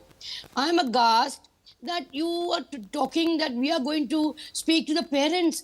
For heaven's sake, something you've done in a liquor policy as an excise minister, you've got so many portfolios. How can you, put the children and the parents on street? It's shameful on their part. Nobody's above law. If there has been, prima facie says that their policies has been changed, and we've been talking about it for almost more than a year. And now if there are proofs, let him, wo kehte na ma'am, saanch ko aaj kya? If you are clear, go through this ordeal, go through it and show it to the world, go through it and show it. But you can't, hold on ma'am, hold your breath. You see, you can't, every time you ask them, the policy is wrong and it has been, done to favor the private players. You hide behind education, hospitals. This is not done. That's a different parameters. We'll talk about it when that comes. But at the moment, you are actually seen in confining with it to actually get, you've tailor-made the policy, and then when the LG objects to it, that is wrong, you remove it. So that means that there was something ghastly wrong in the policy, and it is now being said by the CBI. Well, we are nobody to comment on that. Now the matter is in the hand of the CBI. No, but we're asking you to comment on the arrest, and clearly you feel this is a matter that needs to be investigated thoroughly. And yes, and that is everybody's, even the AAP is saying, do go ahead and investigate, but calling this arrest dirty politics. Abhinandita, what would your reaction be to that? The Congress is saying that this is no way that you're protesting an arrest. Let the arrest and the investigations take its course. There are some very sound legal minds in the Congress party. So I'm a little surprised how the Congress can actually defend this arrest. And this arrest and the way it has been done is unconstitutional to begin with. So I don't think that, our spokesperson from the Congress would mean it in that way. However, time and again, what the Congress is trying to do, it seems, is instead of actually working and serving the nation, it seems to be just, sort of protecting it. Please concentrate on this thing. Forget what the Congress is doing, for heaven's sake. I heard Raghav Chadda saying, oh, people are not scared of the Congress. I mean, what are you doing? Talk about your policies and your track record. Please, for heaven's sake, the entire focus is on you at the moment, ma'am. The fingers are pointed at you at the moment. When it comes to us, we will talk about what has been done to us by the BJP. So at the moment, ma'am, you are targeted. If you think it's wrong, then go ahead and defend yourself. But no way criticizing what the Congress is doing, what others are doing. Every time the ball is on your court, you come running to say, oh, the Congress is nowhere to be seen. Come on. I mean, it's so, I mean, just because you are there for 6 years, 7 years, you've got Punjab, whichever means, or the money that you've sent from this liquor policy to Punjab and Gujarat, that doesn't mean you become a bit clear. Please. Madam. So let's concentrate on what No, has I mean, happened we to are Manish Sisodia. Going, look ma'am, you talk about education and the gentleman has sent his son to abroad to Canada to study. Is that how the education minister of this country does? If you're talking the education is so good, then please don't send your son abroad to study. Set your examples. Practice what you preach, ma'am. Yes, Abhinandita. Well, actually, it's a bit rich coming from the Congress about where the children study and so on. So I wouldn't comment on that. You have set the target, isn't it? Not us. We have not given tall claims. You have said, oh, the education is a world. All right, let her respond to you. And clearly, the opposition unity that Mr. Mallikarjun Kharge spoke about is not happening here right now. But yes, go ahead, Abhinandita. Right, I don't think I need to bother with, bother with the There she goes again. There she goes again. That's the problem. Start bothering. When I speak about the Congress, you don't. When I speak about the Congress, then you say, you say that. Then don't do it, ma'am. Don't have double standards, please. You show this is a double standard. You come as an anarchist. You come and want to show you are. You are a little off track. You go there in Gujarat. Ma'am, I don't think you're getting the point of this debate. Ma'am, you focus on what is happening to Manish Sisodia instead of bothering of what has been done. Yeah, correct. All right, you can Your be policy quiet was so tarnished. If you can be quiet for a moment, I can actually go ahead. I will button if you're going to say anything wrong about the Congress. All right, let's move along now. Yes, Abhinandita, make your point, and Mr. Alok Bhatt also wanted to speak here. Just go ahead. Sure. Okay, so I will, quickly, my response is that, what I will say, what the Congress party is doing, good for them. They're working very hard to protect their legacy. However, we are actually very busy, being a very small party, within 2 states now, and, some MLAs in other states as well. We are actually a really tiny party, and look at how we've been actually, attacked from all sides. There is all this hangama happening in the MCD thanks to the BJP. Then there are arrests. There are, an able minister of ours already in jail. There are like dhamkis. You should have seen the kind of police security and force that was brought in Delhi on the roads, as if, there is some terrorist who has entered the city. It is ridiculous how the BJP is going to use its might over a small party, and don't we all wonder why that is happening? Why is there this selective sort of prosecution of a small party? Why is there this extreme sort of vendetta on a minister, on a sitting deputy chief minister? And mind you, these are very unprecedented events. So clearly there is something that the Aam Aadmi Party does that the BJP cannot fathom, it cannot tolerate, and which is why we are the biggest threat to them. And they want to, Right, Alok, what's your response to that? And, this is the second minister, the Delhi's deputy chief minister, who's gone to jail already. Our health minister is in, Delhi's health minister is in jail, just after COVID, etc. And, these charges were brought against him. And he too has been languishing in jail for months on end. We saw what happened in the MCD elections, and after that, inside this MCD assembly, and how the mayor elections couldn't take place. Finally, the Supreme Court intervened to allow and said the elections must take place. So the AAP claiming that this is because the BJP can't, they can't believe that they lost out of the MCD. Delhi, they're not being able to gain any power. And these are all tactics being used against the party. Well, Gargi, let me tell you one thing. That AAP is just following what the Congress did sometime earlier. There he goes in. If you are charge sheeted, or if you are called by the CBI, you take to streets. Is this believing in democracy? You are, by doing this, the people of India are thinking that you don't believe in democracy and don't believe in the laws. You are above Supreme Court. What should the Supreme Court do? That by seeing these protests and a world-class so-called education minister, why don't you take out Sushil from the jail? He had brought laurels to the country. There are other Olympians who brought laurels to the country and are languishing in the jails. So if he has brought laurels in the education, he should also be brought out of the jail if he goes to the jail. By doing all this, you are marring the authority of democracy. You don't believe in constitution. And then you send letters of notice to a poetess? A poet who sings songs and shows the condition of UP. You send, and then you talk about democracy. No, the word democracy is absolutely tarnished under your regime. Let me complete, madam. When you were speaking, I was silently hearing you. Still seems to be alive. That is not the point. The point Anandita, is please. Manish Sisodia When your turn comes, please go ahead. What you are doing. The women wrestlers are on the streets. Children of Delhi, what you are doing. The minister is targeting them, and then no action has been taken on them. That matter has been settled. But you must remember that this is. What about Neha, who's saying UP mein Kaaba? They believe in democracy. What about Neha? They believe in democracy. They are waiting for the result to come out. You send a notice to a local singer. Lok, to complete his point, and then we'll allow each of you to speak. Just yes, go finish what you were saying, Mr. Bhatt. By bringing other matters in this debate, you are just trying to sideline the main issue.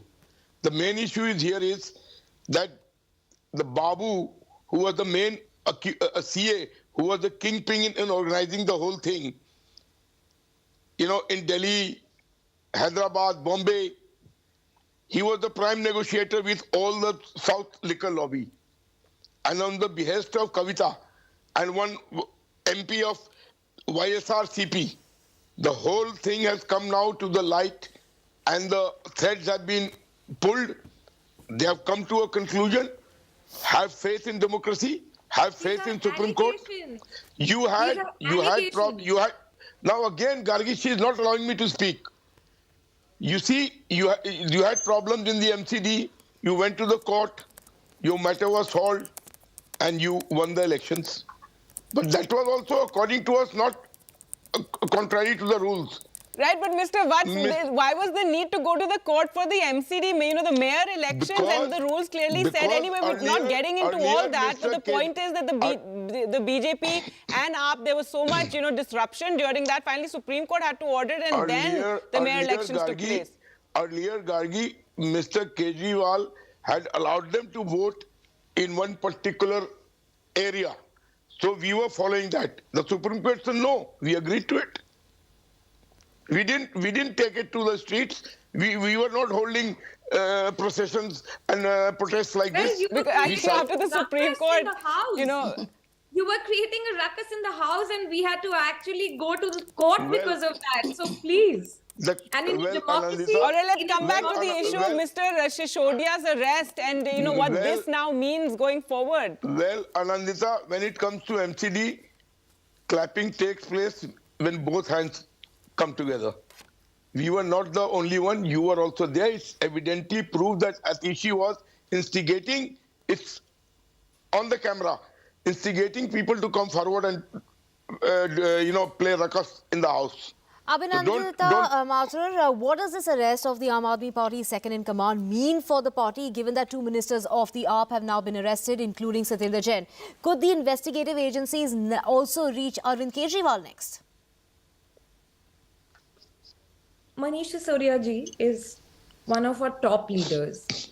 He's somebody that we all, really look up to. He's somebody that we are inspired, who inspires us, and there is no doubt that everybody in the party is hurt by what has happened. Obviously, he is our number two. He is our number one. He is our, he's a very important person. I don't think I can quantify his importance. But at the same time, because we are a party that has emerged from a movement, we are fighters. Manish Sisodia had quit his job in journalism to become an activist and go live with Arvind Kejriwal in slums. So I don't think that such setbacks are going to weaken us in any way. Of course, it is very unfortunate. Of course, we are very pained. But we are now a bigger party. We are a solid party. We are, if they try to get rid of one Manish Sisodia, we hopefully have many more people that he has inspired and, who will be taking the cause forward. We know that we are, against very big goons or very mighty, people. BJP is so mighty, we are so small, so we have no option but to put up the fight. But because we are not putting up this fight for our personal gains and instead for actually saving the country from corrupt politicians, from politicians who actually are not delivering on governance and only doing jumlas or, showing fake degrees or whatever the Congress had done in the past, BJP's arrogance today resembles the arrogance of UPA 2 and some older, cases of during the time of Indira Gandhi when the Congress was really running, the country with a stick. And that is what is going to happen, to the country if the BJP does not realize that it is violating fundamental rights of the people. That would be also proved in the case of Manish Sisodia's arrest. And please take this very seriously. There is some kind of boundary that one has to draw, even in politics. Making allegations does not make somebody a criminal. All right, let's look. Criminal can respond to that. And the fact is, Mr. Vats, that Mr. Sisodia has been, investigated for months and months on end. And now, he's been raided. His bank locker has been checked. The investigating agents have gone to his village as well, etc. So now, after all that, still he's been put into jail, and hopefully, bail is his right as well. And what would you say to what Abhinandita is saying about the way agencies are being used and about democracy? Let me tell you one thing, that things here, we don't use Talibanian laws. If you are caught stealing, your hand should be chopped off. What happened to Indira Gandhi's murder case? Please keep quiet. Please keep quiet. It's not your turn. Please keep quiet. I beg you to please keep quiet. What happened to Indira Gandhi murder case? After how many years the matter was solved? Why didn't people take to streets then? Abhi murder kar do iska. What happened to Nirbhaya case? All these didn't take place during our regime. Have faith in law. This is really interesting. Let things get investigated, come to a conclusion, let the courts take the decision. CBI is not going to punish him. The ultimate punishment will come through the court. They are only going to put the case there. All right, well, we'll have to leave it there for the moment. And thank you all for joining us. We'll have to slip into a short break, but we'll continue to track this story. Stay with us.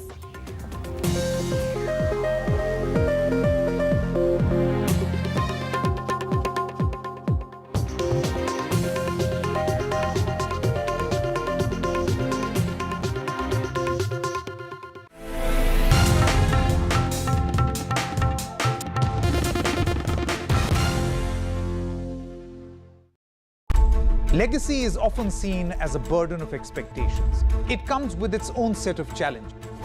The challenge to take it forward, challenge to reimagine, challenge to be in the present, and also challenge to think about the future. What accountability are you talking about? As long as the core values and principles remain uncompromised. Debates are essential not just for journalism, but for humanity. It ignites our mind, opens it up for counter-opinion.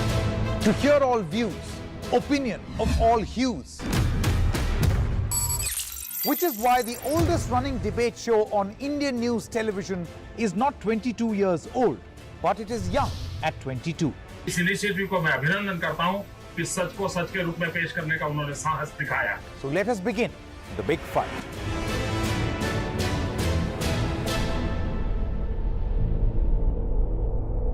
Gadgets 360 is here to help you with all your tech needs. Gadget 360, Gadget Love. Gadgets 360, Gadgets Love. You too can get some gadget love with buying guides, expert reviews, and all the latest news on Gadgets 360. When a glimmer of hope gave way to a new global threat, we were there. As our soldiers squared off against a hostile neighbor for yet another freezing winter, we were there. When brutality overwhelmed justice and a mockery was made of the rule of law, we were there. When the death of our first Chief of Defence Staff united our nation, we were there. Hope, justice, the truth. Left, right and centre with me, Vishnu Shobh, Monday to Thursday, 9 p.m. on NDTV 24/7. Legacy is often seen as a burden of expectations. It comes with its own set of challenges. The challenge to take it forward, challenge to reimagine, challenge to be in the present, and also challenge to think about the future. What accountability are you talking about? As long as the core values and principles remain uncompromised. Debates are essential not just for journalism, but for humanity. It ignites our mind, opens it up for counter-opinion. To hear all views, opinion of all hues. Which is why the oldest running debate show on Indian news television is not 22 years old, but it is young at 22. इस initiative को मैं अभिनंदन करता हूं कि सच को सच के रूप में पेश करने का उन्होंने साहस दिखाया. So let us begin the big fight.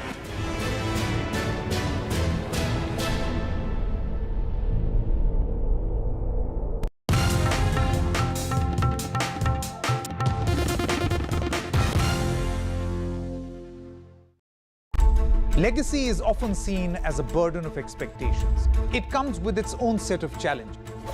The challenge to take it forward, challenge to reimagine.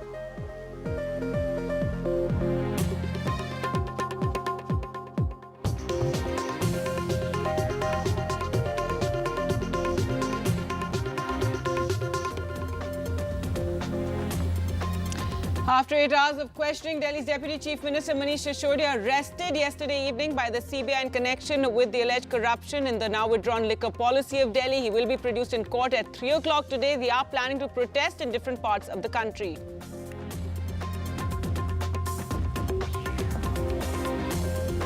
Delhi Chief Minister Arvind Kejriwal hits out and defends his deputy, says Manish Sisodia is innocent. It's dirty politics that are behind his arrest.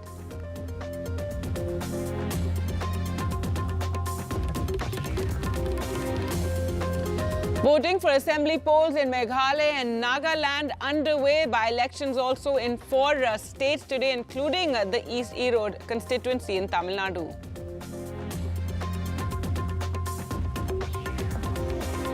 A first-year MBBS student dies in Telangana, found unconscious after night duty.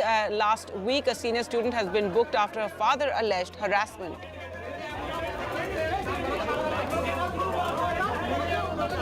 In an interview with NDTV, B.S. Yediyurappa speaks critically of Karnataka BJP President Anil Katil's push to pit Tipu Sultan against V.D. Savarkar, seen as a tactic to polarize voters, says he doesn't agree.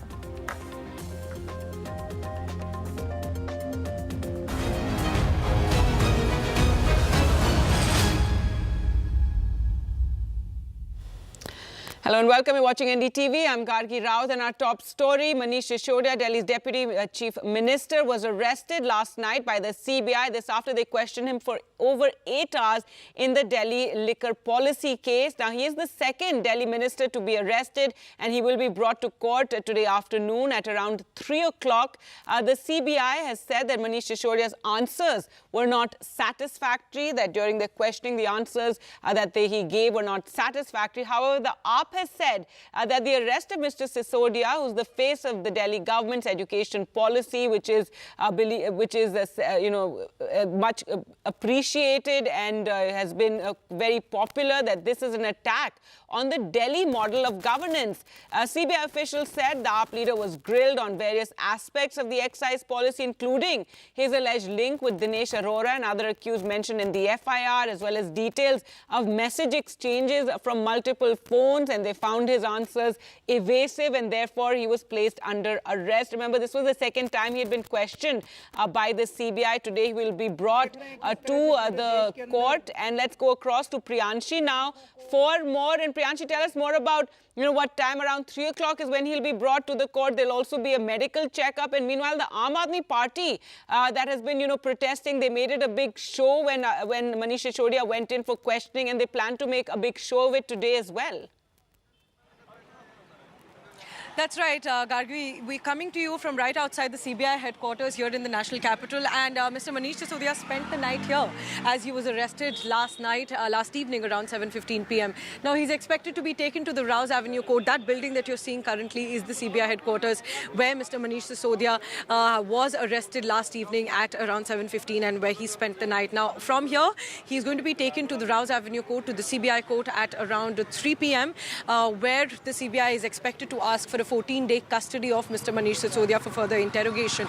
Now, meanwhile, Aam Aadmi Party leaders are planning protests across the country. The Aam Aadmi Party leaders in Delhi are going to stage a protest outside the BJP national headquarters in the national capital, and they're saying that we're going to be celebrating a black day. Now, meanwhile, yesterday also Aam Aadmi Party leaders staged that show of support for Mr. Manish Sisodia when he was going to the CBI headquarters, and in fact several Aam Aadmi Party leaders were detained as well. Now, it's also important right now to talk about the importance of Mr. Manish Sisodia and how it could really impact the Delhi government and the entire governance in the national capital. So, Mr. Manish Sisodia holds 18 out of the 33 departments in the Delhi government. Remember, he got the 7 additional portfolios allotted to him when Mr. Manish Sisodia went to jail last year in the month of May, when Mr. Satyendra Jain went to jail in the month of May last year. So it's been 8 months that Mr. Satyendra Jain, the former health minister of the national capital, has been in jail, and now Satyendra Jain has been in jail for close to 8 months now, and now Manish Sisodia is the second Delhi minister to be arrested by the Central Bureau of Investigation. Satyendra Jain was arrested by the Enforcement Directorate. Now, if you talk about Manish Sisodia's importance, as I said, 18 of the 33 departments in Delhi government come under Mr. Manish Sisodia, and remember, these include very crucial portfolios such as finance, education, excise, PWD departments, and also health comes under Manish Sisodia after Satyendra Jain was arrested. So these are the crucial portfolios. 18 out of 33 is, of course, that means more than 50% of the portfolios, the departments in the national capital, come under Mr. Manish Sisodia. So it remains to be seen who will be allotted these portfolios now. If Manish Sisodia goes to jail for a long period of time, who will take care of these portfolios? If any MLAs will be elevated to positions of ministers, or if these portfolios will be redistributed among existing ministers. So that will be a crucial question for the Delhi government. Now, apart from that, let's also talk about the rise of Mr. Manish Sisodia and how he did become synonymous with one part of the Delhi model. Now, the Delhi model is known as what the Delhi government did on the fronts of health and education. Now, Mr. Manish Sisodia has been the poster boy of the Delhi education model. What the Delhi government what the Aam Aadmi Party keeps pitching in other states as they go for elections, and they say that we'll bring such world-class schools to other states as well. And it was all because of Mr. Manish Sisodia. That's what the Aam Aadmi Party says. So he's really the poster boy of the education model of Delhi that Aam Aadmi Party uses to pitch in other state elections as well. So that is why he, in fact, you must also remember that he was featured in articles in international publications such as New York Times as well for that very education model. So that was the crucial portfolio that Mr. Manish Sisodia held, and it remains to be seen who will hold that portfolio next, with, of course, that model being synonymous with the Delhi model that the Aam Aadmi Party pitches. Now, number 3, Manish Sisodia has been with Mr. Kejriwal and with the Aam Aadmi Party. He's one of the founding members, and he's been with Mr. Kejriwal ever since the NGO days. So the two have been really close, and Mr. Manish Sisodia, in fact, is the number 2 after Mr. Arvind Kejriwal. And number 4, what's really important is that the timing of this comes at a time when the Aam Aadmi Party is pitching to be a national player. You must have heard several Aam Aadmi Party leaders saying that it's going to be Modi versus Kejriwal in 2024. So they really are trying to pitch Mr. Arvind Kejriwal as a national figure in 2024. So a lot of people said that Mr. Arvind Kejriwal was able to focus on those national plans only because Mr. Manish Sisodia was able to handle the Delhi government by himself, as he was the number 2 of Mr. Arvind Kejriwal. But Mr. Manish Sisodia now arrested. It remains to be seen whether Mr. Arvind Kejriwal will have to spend more of his time in Delhi government, in Delhi governance, and whether he'll be pinned down to Delhi government because Mr. Manish Sisodia has now been arrested. It also comes at a time when the Aam Aadmi Party, of course, is trying to make inroads in several other states. Elections coming up in Chhattisgarh, Madhya Pradesh, Karnataka as well, and the Aam Aadmi Party is planning to contest those elections as well. So at that time, Mr. Arvind Kejriwal was seen to be focusing on election campaigns, while Sisodia was seen to be focusing on the Delhi government. So now when he is arrested, the larger question is on the Aam Aadmi Party's national goals and whether Mr. Arvind Kejriwal will be able to continue with them with the full swing that he had expected now that his number 2 is arrested by the CBI. Right, that is a big concern for the AAP, and also AAP planning these protests to mark today, which they're calling a Black Day. Thanks so much, Priyanshi, for joining us with all those details. Let's just take a look at some of the reactions to Manish Sisodia's arrest. As we said, Delhi Chief Minister Arvind Kejriwal called it dirty politics. एक शरीफ आदमी है मनीष, उनको आज इन्होंने गिरफ्तार कर लिया। तो हम देख रहे हैं किस तरह से पूरे देश के अंदर शरीफों को, देशभक्तों को, अच्छे लोगों को, ईमानदार लोगों को तो पकड़ पकड़ के जेल में डाल रहे हैं। और जो जिन लोगों ने अरबों खरबों रुपए लूट लिए बैंकों के और इनके, वो इनके दोस्त हैं, उनके खिलाफ कोई एक्शन नहीं होता, वो खुलेआम घूम रहे हैं। उनको नोटिस देने की भी हिम्मत नहीं है लोगों की, क्योंकि वो इनके दोस्त हैं। पूरा देश देख रहा है, लोग देख रहे हैं और लोग ही इसका जवाब देंगे। Let me in no uncertain terms say this, that Manish Sisodia is an absolutely innocent man. These are malicious, fabricated charges against him with only one objective, that is to finish Aam Aadmi Party, to finish Arvind Kejriwal, and in the process arrest every single valuable person that is part of team Arvind Kejriwal. But let me make this very clear to the BJP, that Aam Aadmi Party is a party that was born out of a struggle, a people's movement. We are not scared or afraid of your CBI, ED, income tax, or going behind bars. By arresting Manish Sisodia, BJP has essentially invited their own end. देखो, संविधान के सामने सभी समान है। उनके पास कोई पुख्ता सबूत होंगे, जांच के बाद उस लिकर मामले में गलत काम किया होगा, अधिकारों का दुरुपयोग किया होगा, तो निश्चित रूप से व्यक्ति कोई भी हो, कोई भी नाम का हो, रंग का हो, वजन का हो, कोई भी अधिकार में हो, पद पे हो, संविधान के सामने तो आपको फिर जांच के सामने तो जाना ही होगा। आपको कोई कवच कुंडल तो नहीं है कि आप इस पद पे हो करके कुछ भी काम कर सके। ये कोई हुकुमशाही का देश नहीं है, लोकशाही है, जनतंत्र है। जनता के सामने कोई आदमी बड़ा नहीं है। जनता की पावर, जनता की शक्ति के सामने अगर आप कुछ गलत काम करोगे तो भुगतना ही पड़ेगा। को गिरफ्तार कर लिया गया, वो दिल्ली के डिप्टी चीफ मिनिस्टर हैं। अभी हमारा प्लीनरी सेशन था रायपुर में, वहां पे ईडी ने छापे डालने शुरू कर दिए। लगता है कि डेमोक्रेसी खत्म हो चुकी है, देश में तानाशाही है, तमाम एजेंसी सरकार के दबाव में काम कर रही है, विपक्ष को खत्म कर देना चाहती है। ये दुर्भाग्यपूर्ण है।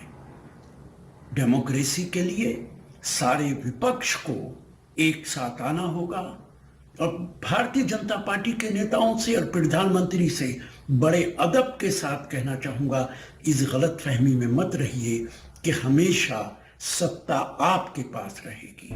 दिल्ली में मनीष सिसोदिया जी की जिस तरह से गिरफ्तारी हुई है, समाजवादी पार्टी और हम सभी लोग इसकी निंदा करते हैं। जब से नरेंद्र मोदी जी की सरकार ने ये देखा है कि विपक्ष किसानों के सवाल पर, भ्रष्टाचार के सवाल पर, युवाओं के सवाल पे पूरे देश में रैलियां कर रहा है, पूरे देश में विपक्ष किसी न किसी वजह से इकट्ठा हो रहा है, तो ये विपक्षी एकता पर एक ऐसा प्रहार है कि जो आने वाली भारतीय जनता पार्टी की सरकार की जो ये हिमाकत हुई है उसको महंगा पड़ेगा। हम तो सिर्फ यही कहना चाहेंगे, माननीय गृह मंत्री श्री अमित शाह जी, आप पूरे विपक्ष को जेल में रखना चाहते हैं, आप इंदिरा जी बनना चाहते हो, आप तानाशाह बनना चाहते हो। इस टेम्पर की, इस तानाशाही की भारत में कभी भी कोई स्थान नहीं रहा। All right, so that was a host of reactions to Manish Sisodia's arrest. Well, to talk more about this and the political ramifications, we're now joined by Priyanka Kakkar, spokesperson of the Aam Aadmi Party, Asad Abbas, a political analyst and someone who speaks out against the BJP, Dr. Onika Mehrotra, spokesperson of the Congress, and PKD Nambiar, a political analyst, also supports the BJP. Priyanka Kakkar, first to you, if you can tell us what is the Aam Aadmi Party now planning after Manish Sisodia's arrest, and also about governance in Delhi. Now, he was somebody who was seen to be running the show as Arvind Kejriwal was going, to other states. What now for the AAP in Delhi? Kaki, good morning. Kaki, we have always, Arvind Kejriwal government has always believed in decentralization of power. And we have a participative model of governance, which is visible in our schools, which is visible in all our departments. And we are prepared for, we are expecting an eventuality what has happened. We've been expecting this arrest for the longest time. So the governance will not be affected, one thing. Gargi, I must tell you who the BJP is hounding. The BJP today comprises of gundas and mawalis, for lack of a better word, Gargi. If anyone is expecting a zero corruption model from the BJP, they're living in a fool's paradise. I am also extremely angry, and I'll tell you why I support the Aam Aadmi Party, why millions like me support Arvind Kejriwal ji, why millions like me support Manish Sisodia ji. Manish Sisodia and Arvind, you know, we are living in a country. What BJP has done in so many years, that 82 crore people are now mohtaj for do waqt ki roti. They don't have money to buy do waqt ki roti. Education is not their agenda. All right, but let's talk about Manish Sisodia's arrest. And, you know, AAP is planning protests across the country. Though BJP is pointing out that let the law run its course. If these allegations are there against him, being investigated by the CBI, why not allow, the CBI to present its case and, the law to proceed, as it were? Why have these protests and talk about, his achievements as an education minister? Because, Gargi, they've been hounding us since 2013, these Gunda Mawalis. They set up a Shunglu committee in 2016, for example. I'll give you one example. In 2016, they set up a Shunglu committee, which cleared us of all charges. And now, after 8 years in 2023, they say that 2017, Manishji also did a snooping scandal. What was the purpose of that Shunglu committee? Why did you waste the exchequer's money? Your committee was so weak that you are now coming after us for 8 years. Perpetually they're hounding us because they want to build an image that we are corrupt like these Gunda Mawalis. That is not going to happen. They have people like Bernard Marak in their party. They have people like what they wanted to do was what they did with the Maharashtra government, like the Eknath Shinde government. They approached Manishji, offered him, lured him with posts, told him to break the Aam Aadmi Party, told him to join them, and all the charges will disappear. They have people like Hemant Biswa Sarma. I'm extremely agitated today. I'm sorry. But, it's called a 40% ki sarkar in Karnataka, the most corrupt government that we have seen. We are asking for an Adani Janch, we are asking for a JPC, and this is how they answer.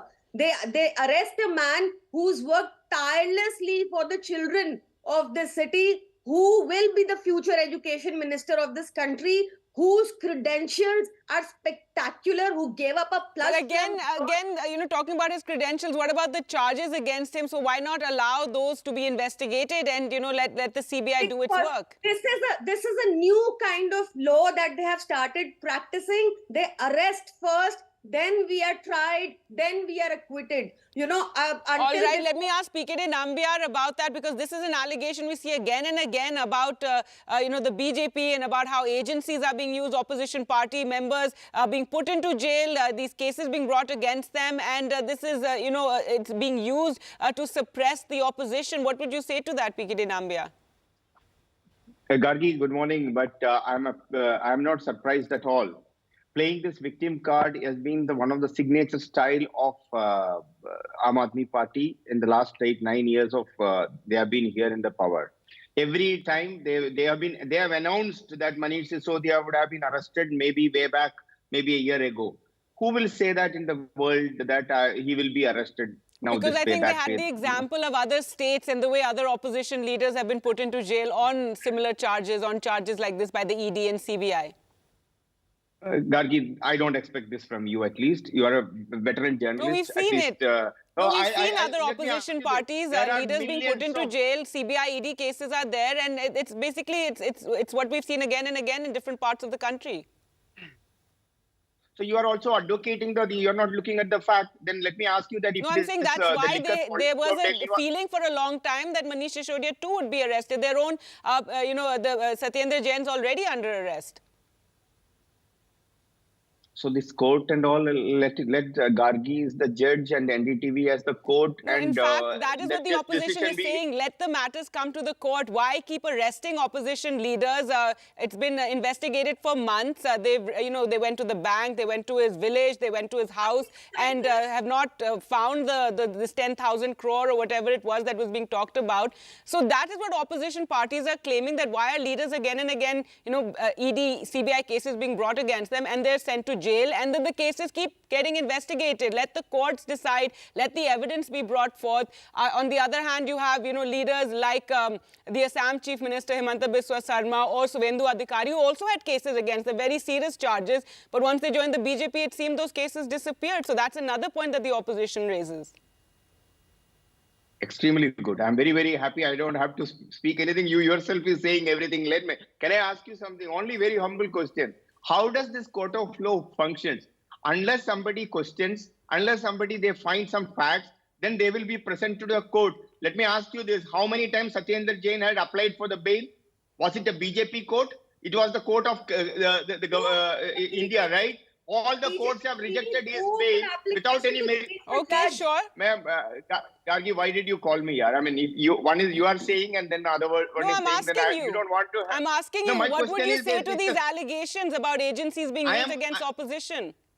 May I reply that? I am only saying that if at all, if there is nothing has been done by somebody... You are saying that I'm deciding the cases. I'm not deciding the cases. I'm simply asking you a question. My humble submission is that CBI has questioned him multiple times. They have done searches. There are about 16, 17 people have been arrested in this. This whole cartel was even going towards the south of, even in Telangana and etc. If the agency has been doing a work from the last 1 year, and we all know, anybody whomsoever is in Delhi, most of the people in Delhi who lives in Delhi do know that there is something which has done very, very wrong. Now, how much is the scam? There are a number of people. There are a number of people that the companies which were involved in. They have already given their own statement. And it is, if the authorities are working towards that, why are you playing a victim mode? Why don't you go? Why they had to make a protest rally? Why they have to go to the Rajghat? एक तो है कि आप चोरी करो, उसके बाद आप victimhood play करो, and then you make some kind of a story. All right, my colleague Ankit also joining us here. But Asad Abbas, your comments on Mrs. Sisodia's arrest and the kind of the protest Aam Aadmi Party is planning today, and also the BJP saying that let it run its course. Why do this drama? Why all this event management around the arrest? Gargi ji, let me recall the words of several BJP leaders in the days of UPA. They used to say that CBI-ED is a caged parrot of the Congress party. But the BJP is a party with a difference. They are doing the same what Congress did earlier. We need to understand today a Bharatiya Janata Party has become a washing machine for Himanta Biswa Sarma, Suvendu Adhikari, Janardhan Reddy mining scam of my state of Karnataka, Gujarat Hooch tragedy, there is no CBI. What about Bundelkhand Expressway? Nothing about it. The fact that the Bharatiya Janata Party is using CBI-ED as their own caged parrots or even sharks to beat the opposition parties, but nothing happens to the Doodh Ka Dulas of their own party. We need to understand here, Manish Sisodia is the architect of Delhi's education model. This man has gone out of his way and provided education to the poorest of the poor. We need to understand today, this politics is not going to help. Also, let me bring to the notice of my friend Patil Nambiar that where is the quid pro quo establishment, sir? Where is the money trail establishment here? Many of the BJP leaders said that Gujarat elections money is being fought on the liquor policy scam. But where is the scam, sir? The fact we need to understand today, you need to prove, yes, there are court of law. Let it go under innocent until proven guilty, sir. Let this court run. But the fact of the matter, having opposition leaders, beating them when it hit hard, attacking the opposition, this is not a party with a discipline. Today, the BJP needs to stop being a party washing machine where you take netas who are filled with CBI-ED cases and let them go. The fact we need to understand... Abbas, and let me take that to Dr. Onika Mehrotra as well. The fact remains that for any political party right now, yes, the claim could be that the ED and the CBI are overtly active when it comes to the opposition, but there have been cases and the investigation will have to run its course before any political party start giving themselves clean sheet, or like Mr. Nambiar is doing, putting a tag of scam and people in Delhi know. All that has to be decided in the court of law. Everything that is being said right now is just political optics. But Dr. Mehrotra, for the Congress party right now, it's a catch-22. You come out in support of Manish Sisodia, that opposition parties are being targeted. You already have lost your ground in Delhi. You don't have any, sound footing in Delhi. And if you don't do that, then how do you expect other opposition parties to come to your support when your senior leaders are also questioned by the Enforcement Directorate? So, sir, very valid question. But I would like to just tell you here, sir, from 2014, if you see the number of cases increased by the ED is enormous, and that too on the political opponent. And that is why, it's been said that there's a lot of arm twisting by these investigation agencies. They're no longer free. I mean, they are being dictated by, whom. And that's where the question arises. And the conviction rate or the follow-ups are just an eyewash. So you support the Aam Aadmi Party, ma'am? Hold and on, Manish sir. Sisodia? The question, are we going to see that opposition unity that Mr. Kharge spoke about? Are we going to see that on this issue? Ma'am, unity, yes. But if a person has been accused, let the law take its own action. Nobody, nobody, not even us, we are above the law. But yes, when it is done with a vindictive sense of doing it, definitely question will be raised, ma'am. They talk of mother of democracy. I say that the mother of democracy has been totally taken over by father of hypocrisy or father of dictatorship. So that's the fear. A small singer, a local singer, Neha, on Kaaba, UP mein Kaaba, she sang a song and she was in notice. That's the kind of thing we object to.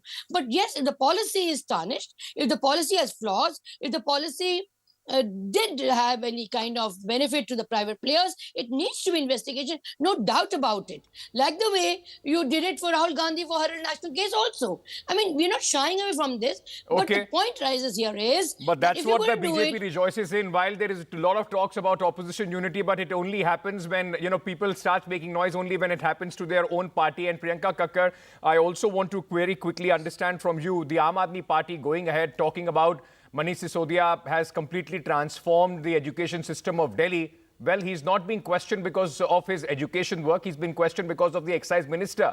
Why try and put this wheel in, try and make this smoke screen and try and play the victim card? You've been saying he has done nothing. He'll come out clean. Why worry so much? Nobody's playing the victim card. They are trying to hound us since 2013. Even this liquor policy is one of the best liquor policy that the country has seen. Let me assure you, this will ensure. But it was withdrawn. Let me finish, please. I will answer that to Gargi. The liquor policy will ensure that spurious liquor is not sold anywhere in the country. Why it was withdrawn? Private players. Why it was withdrawn? Now listen. Listen the government from there, Priyanka. Let's not, please don't indulge in that. Monica, this is very serious. This is very serious. Manish, I know that. I know that. Don't go Manish all the way. Talk about the policy. Let me answer a very important question. Right. Monica Mehrotra, allow her to just answer the question. Yes. Go ahead. Yes. I am saying we had to withdraw the policy. First, please understand that this policy was passed after it was approved by Anil Baijal, the previous LG. Once we were implementing it, before it was fully implemented, the new LG, Vijay Saxena, withdrew it back, not the Delhi government. We implemented the same policy in Punjab and earned a revenue of 4,000 plus in the first compared to the previous year. We earned a revenue of over 48% compared to the previous year. Ma'am, Delhi policy is 2% to 12%. Ma'am, let's also make that distinction, and we have to slip into a very short break. Even if this was the best policy that could have been implemented in the country, there are problems and questions being asked on how this policy was implemented, whether Mr. Sisodia or his team gave initial drafts to people, those who could have benefit. Those are the questions largely being asked as far as the entire process is concerned. And of course, the investigation, Gargi, will then decide whether there has been any wrongdoing or not. So for the moment, Aam Aadmi Party planning protests in different parts of the country, we believe, and also calling today a black day. Well, we'll continue to track that story very, very closely. Time for us to slip into a short break. Thank you all for joining us on the program. We'll slip into a short break. On the other side, we'll focus on the elections taking place in Meghalaya and Nagaland. Stay with us.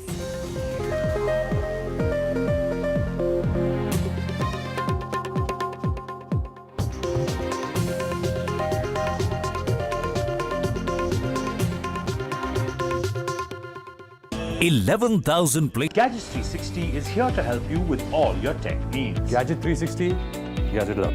Gadgets 360, Gadgets Love. You too can get some gadget love with buying guides, expert reviews, and all the latest news on Gadgets 360. When a glimmer of hope gave way to a new global threat, we were there. As our soldiers squared off against a hostile neighbor for yet another freezing winter, we were there. When brutality overwhelmed justice and a mockery was made of the rule of law, we were there. When the death of our first Chief of Defence Staff united our nation, we were there. Hope, justice, the truth. Left, right and centre with me, Vishnu Shobh, Monday to Thursday, 9 p.m. on NDTV 24/7. Legacy is often seen as a burden of expectations. It comes with its own set of challenges.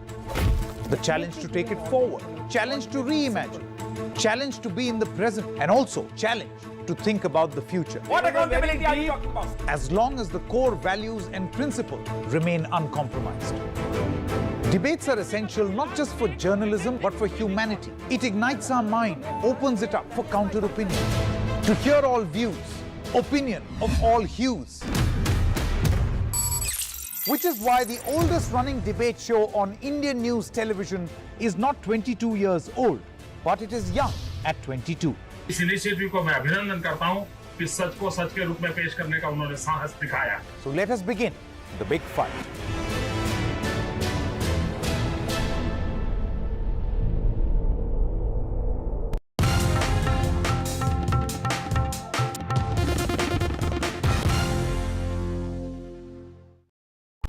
Legacy is often seen as a burden of expectations. It comes with its own set of challenges. The challenge to take it forward, challenge to reimagine, challenge to be in the present, and also challenge to think about the future. What accountability are you talking about? As long as the core values and principles remain uncompromised. Debates are essential not just for journalism but for humanity. It ignites our mind, opens it up for counter-opinion. To hear all views, opinion of all hues. Which is why the oldest running debate show on Indian news television is not 22 years old, but it is young at 22. इस initiative को मैं अभिनंदन करता हूं कि सच को सच के रूप में पेश करने का उन्होंने साहस दिखाया. So let us begin the big fight.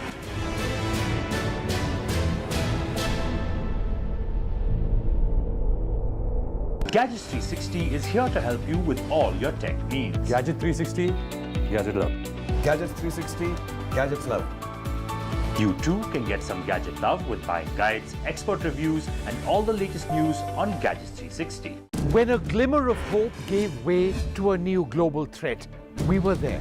As our soldiers squared off against a hostile neighbor for yet another freezing winter, we were there. When brutality overwhelmed justice and a mockery was made of the rule of law, we were there. When the death of our first Chief of Defence Staff united our nation, we were there. Hope, justice, the truth. Left, right and centre with me, Vishnu Shobh, Monday to Thursday, 9 p.m. on NDTV 24/7. Legacy is often seen as a burden of expectations. It comes with its own set of challenges. The challenge to take it forward, challenge to reimagine, challenge to be in the present, and also challenge to think about the future. What accountability are you talking about? As long as the core values and principles remain uncompromised. Debate. The other big story this morning, of course, is the elections in the two northeastern states, Meghalaya and Nagaland, which is voting today, 7 a.m. to 4 p.m. is the voting which is taking place in both these states, and quite an important battle. I mean, when you look at the larger picture of 2024, they might not be sending a bulk of the MPs, but it also gives the Bharatiya Janata Party, the BJP, which is hoping that they would be able to consolidate on the way they form the government. Remember, in Meghalaya, if we talk about the voting first, the BJP though fought on about 40 seats but could only win 2 of the seats in 2018 elections, but was in the power with, in fact, their regional ally. But equations have changed in Meghalaya, with the Congress party, which once used to be a strong dominating force, their entire MLAs, 21 of those MLAs completely shifting base to the TMC. And this is the place where Mamata Banerjee's party is also hoping, eyeing their expansion plans, give them more political base from West Bengal. Outside West Bengal, Meghalaya is going to be one of their key states as the TMC is hoping to get the national party tag. Tripura is where they have fought the election. The result of Tripura also be on second, when all the other 2 states, Nagaland and Meghalaya, results would also be announced. Let's very quickly take a look at what's happening on the ground. My colleague Ratnadeep sent this report. Brisk polling continues in Meghalaya. We are coming to you from the Garo Hills region of Meghalaya, and you can see here there is a long queue of people, of the voters, right from morning. Polling has started from 7 a.m. in the morning. Out of the 60 seats, polling is taking place in 59 seats, since polling has been countermanded in one constituency due to the death of a candidate while he was campaigning. So in Shohyang constituency, the polling would take place later, but in the 59 constituencies, there are 369 candidates who are in the fray, including 36 women. And talking about women, out of over 21 lakh voters in Meghalaya, women actually outnumber men in this multi-corner elections between national parties and the regional parties. We are reporting from the Garo Hill region. You can see here there are a lot of young voters, young women who have come up, and right from morning, even now the men have turned up in large number. There's a lot of excitement among people, particularly in this constituency, the South Tura constituency, from where the Chief Minister Conrad Sangma is contesting, and this time he is said to be facing a tough political battle with the Trinamool young candidate Richard Marak, and BJP has also fielded Bernard Marak, a rather controversial candidate who was last year arrested in a case where he was alleged of running a prostitution racket. However, this case actually was a flashpoint between the NPP, Conrad Sangma's party, and the BJP, who were allies in the MDA government. But Conrad Sangma, in his own bastion in Garo Hills, is not only fighting opposition parties like the Trinamool Congress with its top leader, former Chief Minister Mukul Sangma, also contesting in 2 seats from this region, Sonsak and Tikrikila, but also allies like the BJP. The BJP actually has given a huge push to its Meghalaya campaign. Particularly, it is a Christian-dominated state. Over 75% of the population are Christians, and the BJP here is contesting all the 60 seats. And the Prime Minister Modi had campaigned here in Tura. There was a massive rally. He held a massive roadshow in Shillong. Amit Shah has campaigned in Meghalaya very hard. BJP's key man in Northeast, Himanta Biswa Sharma, has campaigned hard. So BJP really, trying to lift up its cadre base, its supporter base, and come up with a better performance. Remember, last year they won only 2 seats, contesting 47. But it won't be that easy for the BJP, because NPP, which is the ruling party, and this is the first time that NPP is contesting any election as a ruling party, is putting all its mights out, particularly in its strongest hold in Garo Hills. In this region, there are 24 seats, and till this point of time, till BJP really tried to emerge as a key player in this region, it has been largely a Sangma versus Sangma election in this region. The family of PA Sangma really has a huge hold on the minds of the voters here, and therefore Conrad Sangma, watchers believe, has an edge, but not to rule out Mukul Sangma. This is also his home turf. Remember, apart from him contesting 2 seats, his family members are there, 4 of them to be very precise, in the poll fray. For the Trinamool Congress, it's a big election, because after the Goa elections, where it really did not do well, Meghalaya is one state where it has become the main opposition party, and perhaps Trinamool Congress also feels that there is a scope for the party to play a major role in government formation, given the fact that since the 70s, only once did Meghalaya actually have a clear mandate. Otherwise, it has always been fractured mandates. So Mamata Banerjee has campaigned very hard in Meghalaya. So did Abhishek Banerjee. And talking about the Congress, it is also contesting 60 seats, but it is more of an existential battle for the Congress, because this party had ruled Meghalaya the most last year, in the last election in 2018. 2018, it was the single largest party, but now it is coming to this election with all new faces. All the MLAs are gone to other parties. We can see here a lot of voters, a lot of women voters here. We'd like to talk to some of them. Ma'am, can we speak to you? What's your name? I'm Nancy. Nancy, talking about the elections here in Meghalaya, and particularly in Garo Hills, you've seen always that it has been in Garo Hills a fight between the two Sangma family, the PA Sangma's family and Mukul Sangma's family. But this time BJP is also making a push. Prime Minister Modi has campaigned here. So for women voters, have the political parties really addressed the issues that concern you in their campaign? I don't think so. I'm not so sure about it. But what are the issues for the voters here? The voters here, issues in which area? I mean, what are the issues that concerns the voters in terms of what are your expectations from the new government? From the new government, of course, development, and maybe something related to women enforcement, education, and especially the road conditions. And when we talk about education, I think we mostly need a little bit more focus on the primary sections, because I feel that the primary section lays the foundation for higher education. So there you are, one voter from Tura, from Meghalaya, clearly pointing out that education, development, road infrastructure are key issues that they want the new government which will come to power to address. All right, let's move on to Nagaland. But before that, Ankit, we've got the turnouts coming in. And in Meghalaya, it's at 10.6% by 9 o'clock. And in Nagaland, it's been 11.2% till 9 o'clock. So that's interesting there. And Nagaland, of course, we have Vedant there joining us with all the latest. It's a triangular contest. And how big of a contest is it really, Ankit? You know, to be honest, Nagaland is quite unique, and Vedant will tell us more, because at this moment, Nagaland Assembly is the only assembly in the country which has zero opposition. And that's a huge advantage as far as the BJP is concerned, along with its local ally there. And the way, in fact, NPF and BJP have come together, even in the last election, they fought in a pre-poll alliance. Even this time, the advantage seems to be towards that alliance, because for the Congress and all the opposition parties, they have not been able to fight all 60 seats. That gives them an advantage. And it's quite interesting, Vedant, that for a Christian majority state like Nagaland, the BJP still has an upper edge.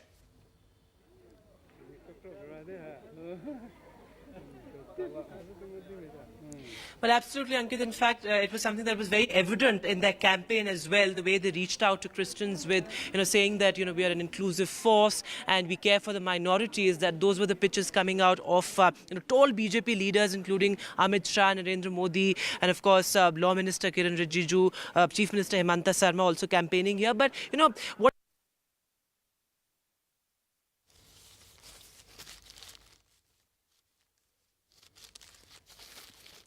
All right, so we'll just go back to Vedant there in a moment. But the Congress contesting on 23 seats, Ankit, and Naga People's Front on 22 seats. The Congress has said they're open to a, post-poll alliance. But is that being too hopeful, given what you've just said about the way, the politics there is in Nagaland? Not in fact on an election day, not trying to color or give any judgment as far as the people are concerned, because voters are still out in big numbers. But the fact remains that it is an uphill task as far as the Congress party is concerned, which used to be at least a dominant national party in the entire northeastern region, and how fortunes have turned with the BJP, despite in fact getting very less vote share. Even in 2018, this time seems to be a dominant force. Well, let's go back to Vedant. Yes, Vedant, over to you.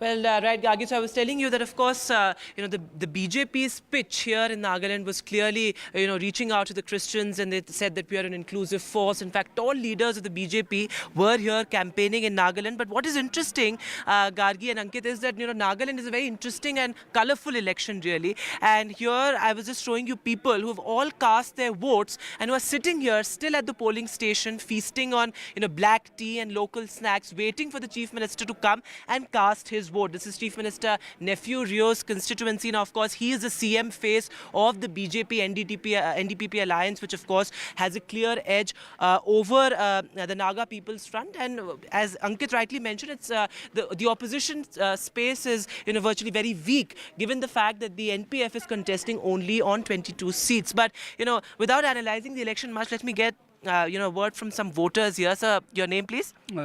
Dr. Kipfelia Rio. Right, you've just cast your vote, I'm assuming. Oh, just now I have cast my vote. Right. So today, when the people of Nagaland are going out in huge numbers, in fact, turnout here is of course quite high as compared to other states. What is on their minds? What are the issues that you will be voting on?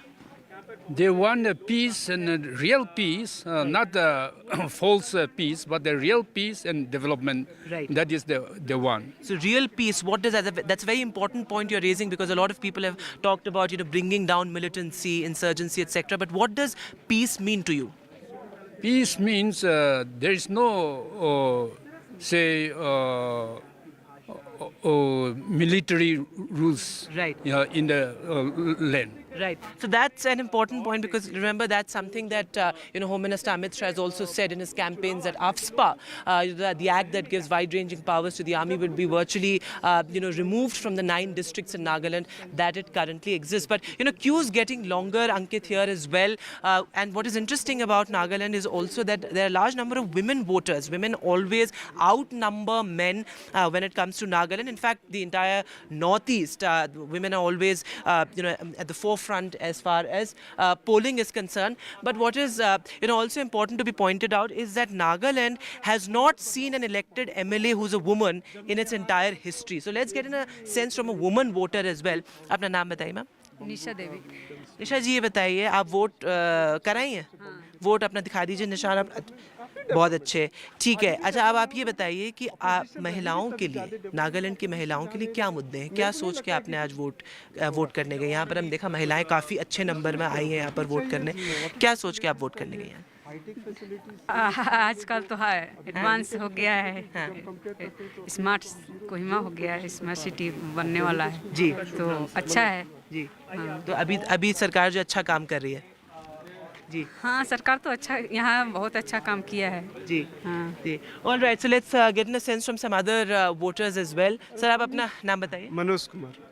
ये बताइए sir, Nagaland के लिए मुद्दे क्या है? देखिए, Naga political issue की बात हुई, ठीक है, उसके बाद आफ्सपा की बात करी गई कैंपेन्स में, लेकिन लोगों के मुद्दे क्या हैं? ये सब तो देखिए राजनीतिक मुद्दे हैं। यहाँ जो लोग रहते हैं उनके लिए क्या मुद्दे हैं?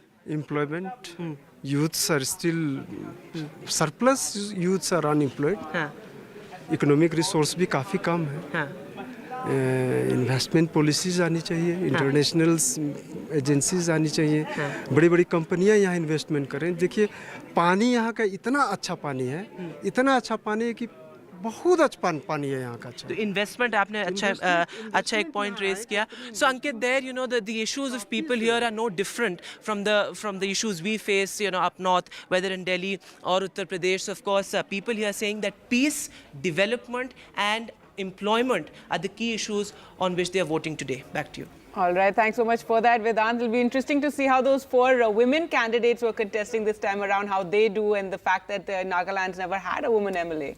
That's right. Though they have had a woman MP, but never a woman MLA. That's quite interesting for a state where, if you... I happen to travel for this election as well, and markets, everything is dominated by, women at the shops and, at the businesses as well. But it's quite interesting how they have not yet been able to get an MLA this time as far as women are concerned. Let's also, in fact, shift our focus to other political story. It's just not the state elections. That's right. And in Tamil Nadu, this Erode East Bypoll has turned out to be quite the battle. Even in the run-up, it's for both the AIADMK and DMK so important. For the DMK, it's it's supposed to be like a report on on how the DMK has been doing so far. For the AIADMK under EPS, it's the first big election that they're having. That's why so much attention has gone up into the run-up as well of this Bypoll. In fact, it is going to be be a big election for the BJP as well, because the Bharatiya Janata Party, though is not fighting this election, is supporting the AIDMK, but they have been able to mount quite an aggressive campaign in the run-up to this election. Whether the BJP, AIDMK combined has an impact as far as this election is concerned, this will also set the tone for the 2024 important elections of the country, because remember, Tamil Nadu has a chunk of about 28 Lok Sabha seats that it chooses, that it sends to Lok Sabha, and that is going to be a very, very important factor for the BJP as well, which is desperately hoping to expand its voter base in the state of Tamil Nadu.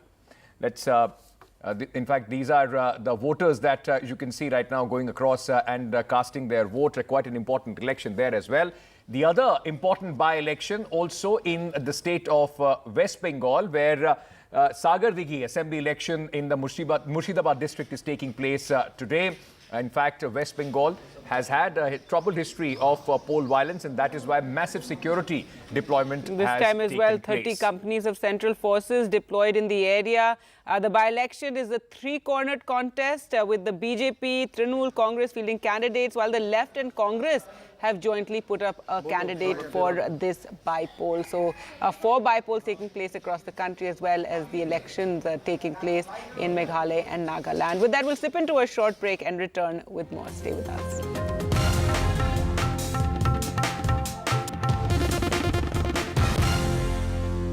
11th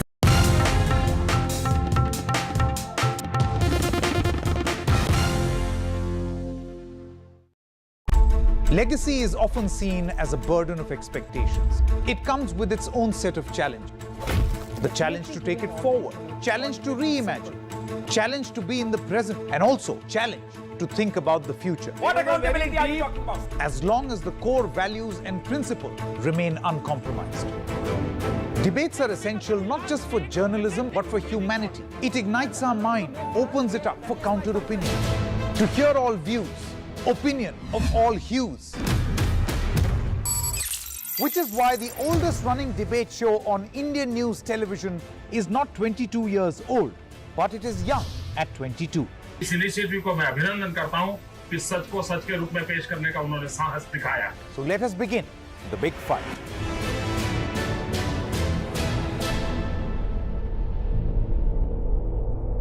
Gadgets 360 is here to help you with all your tech needs. Gadget 360, Gadget Love. Gadgets 360, Gadgets Love. You too can get some gadget love with buying guides, expert reviews, and all the latest news on Gadgets 360. When a glimmer of hope gave way to a new global threat, we were there. As our soldiers squared off against a hostile neighbor for yet another freezing winter, we were there.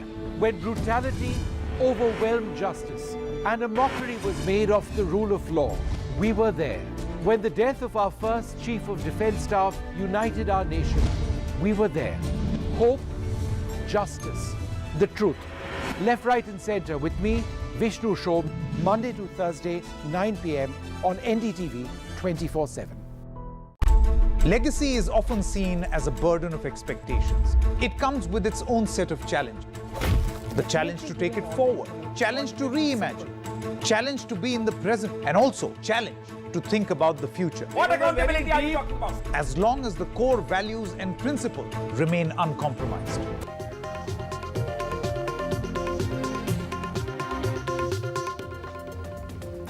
Welcome back. Now, an exclusive interview with BJP leader Yediyurappa, where he says, I won't contest the polls, but I'm not tired and I will bring back the BJP to power in Karnataka. Well, senior leader of the Bharatiya Janata Party, the man who has been the chief minister twice for the party, in fact, now before the crucial elections in Karnataka, hanging up his boots, but says that he will still campaign for the party. It is going to have a massive impact as far as the BJP is concerned. Their tallest Lingayat leader. Will this be, in fact, seen as a end of an era as far as the BJP That's goes? right. But what was also interesting is his comments. He dismissed BJP State President Nalin Katil's narrative on this whole Tipu versus Savarkar, which we've been seeing, coming out in a big way during the BJP campaigning. Let's just take a look at this interview to our colleague Shrija. You have always been indispensable for the BJP. What made you take the decision to quit from active politics? I am very clearly told to the people of Karnataka that I am not going to retire from the politics. I am not tired.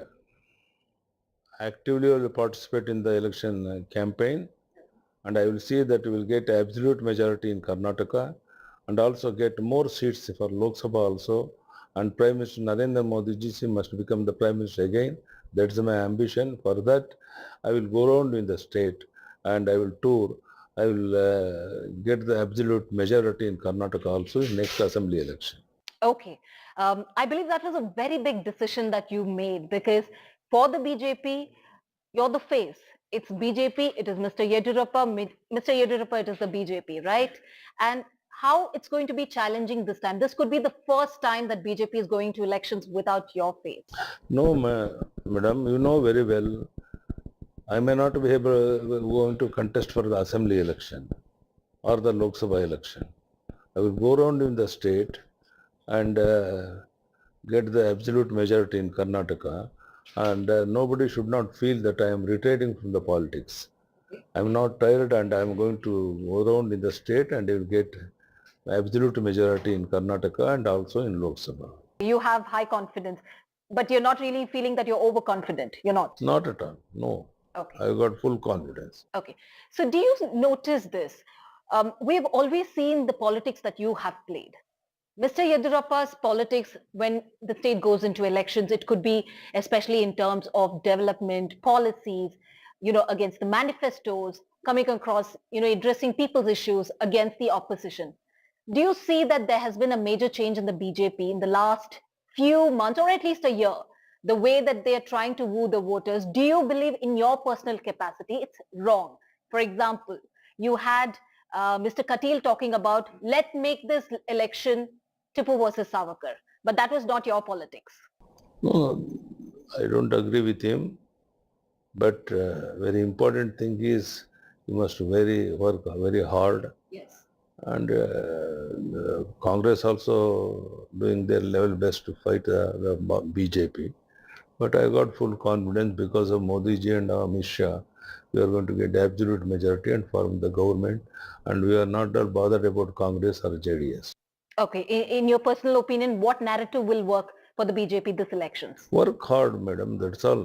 We are going to go around in the state, and you see our government has given such a good programs to the people of Karnataka, SC, ST, OBC and all other communities. Such things will be explained to the people of Karnataka and convince the people what best we have done in the interest of the people of Karnataka. The entire Karnataka is witness to when you stepped down as the chief minister. We saw the seers, you galvanized somehow the support. They all said that if Yediyurappa is not there as the face of the BJP, you will face the wrath as far as the elections are concerned. Now we are not there as the face of the BJP. What happens then? Madam, I am not going to contest for assembly election. That's all. Isn't that a disappointment? No, not at all. I will try to convince our people in Karnataka. Because of so many reasons, I am not going to contest for assembly election, and I will give more time to get absolute majority in Karnataka. And I have got confidence. I am going to convince people of Karnataka, and we are going to get absolute majority in Karnataka, and we will go around in the state. Afterwards, you will see the changes within 1 month. Okay, now you are on the BJP parliamentary board. You have seen the Karnataka politics play out as far as the BJP is concerned. Again, in your opinion, do you see, if Yediyurappa is not there, who else can be or the face of CM? Do you see somebody in your mind? That decision will be taken from the party after the election only. Now I don't want to comment about all the such things.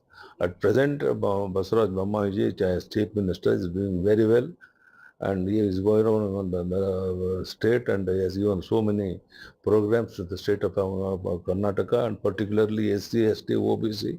They have given more programs, and I think they are going to support us in the election. Bommai's government did, of course, move up the reservation for the SC/ST as well. But I believe the centre will have to approve now. It was passed within the assembly recently. Is that a poll gimmick? Will that happen? Let us see, or wait and see what decision they are going to take. Okay, I want to ask you this question. The Congress, the opposition has been leveling corruption allegations, 40% corruption. They say there is PSI scam. There is a strong anti-incumbency wave. How is BJP tiding? We already given complaint to the about Congress. There are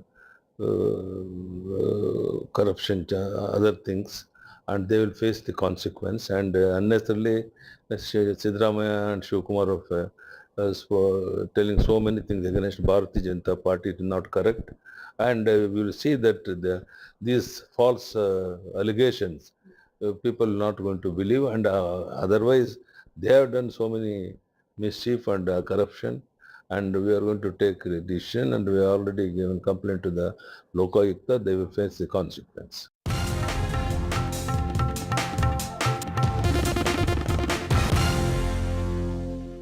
Presented by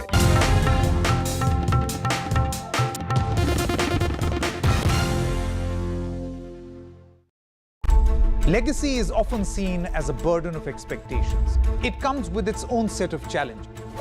The challenge to take it forward, challenge to reimagine, challenge to be in the present, and also challenge to think about the future. What accountability are you talking about? As long as the core values and principles remain uncompromised. Debates are essential not just for journalism, but for humanity. It ignites our mind, opens it up for counter-opinion. To hear all views, opinion of all hues. Which is why the oldest running debate show on Indian news television is not 22 years old, but it is young at 22. इस initiative को मैं अभिनंदन करता हूं कि सच को सच के रूप में पेश करने का उन्होंने साहस दिखाया. So let us begin the big fight.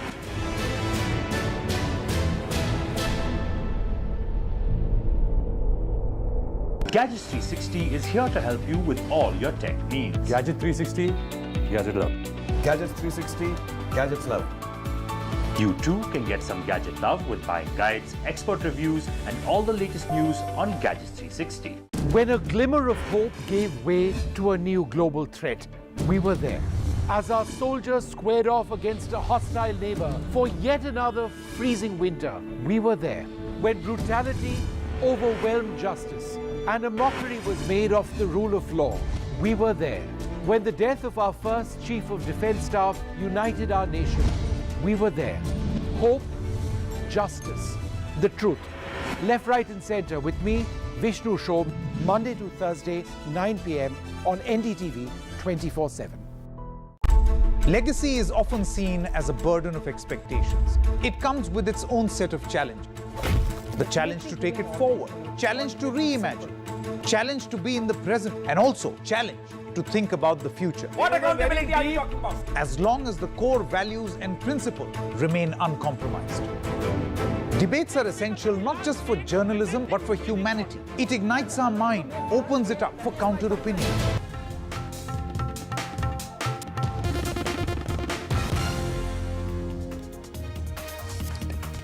After 8 hours of questioning, Delhi's Deputy Chief Minister Manish Sisodia arrested by the CBI in connection with the alleged corruption in now withdrawn liquor policy of Delhi. He will be produced in the court at 3 p.m. Meanwhile, the Aam Aadmi Party plans massive protests.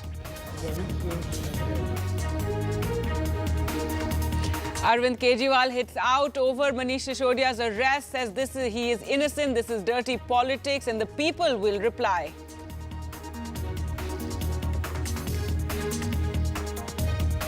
Voting for the two important northeast states, Meghalaya and Nagaland, are underway. By-elections in 4 states as well.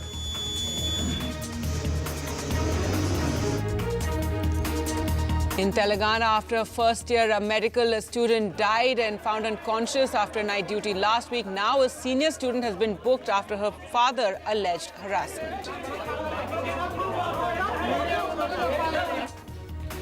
In an explosive interview with NDTV, B.S. Yedurappa, former Chief Minister of Karnataka, speaks critically of BJP Karnataka President Nalin Katil's push to pit 18th century Mysuru ruler Tipu Sultan and Hindutva ideologue V.D. Savarkar.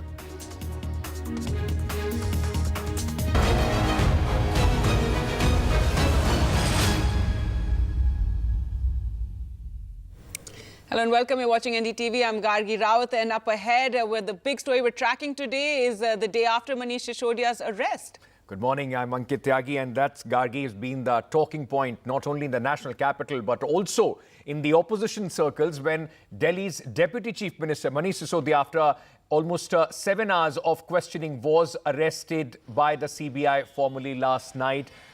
It was in connection of the alleged Delhi liquor scam. In fact, he's the second Delhi minister after Satyendra Jain who has been arrested by the agencies. That's right, Ankit, and you were right there outside the CBI headquarters yesterday waiting for that news as he was being questioned. It was something the AAP was expecting. They made a big spectacle of Manish Sisodia going in for that questioning, you know, his visit to Rajghat and his addressing the crowd, invoking Bhagat Singh and saying that we don't fear arrest. And so it was pretty much, something that they were expecting. He'll be brought to the court today at 3 o'clock. But the Aam Aadmi Party planning to make a big show of it today as well. They're calling it a black tin planning protests. That's right. For the Aam Aadmi Party, of course, a party which is known to utilize, opportunities for political optics. While on one hand, they say they are not scared of the arrest, but they tried to make a full political, point as far as this arrest is concerned. Three things that came out of the Aam Aadmi Party's messaging yesterday, with Arvind Kejriwal and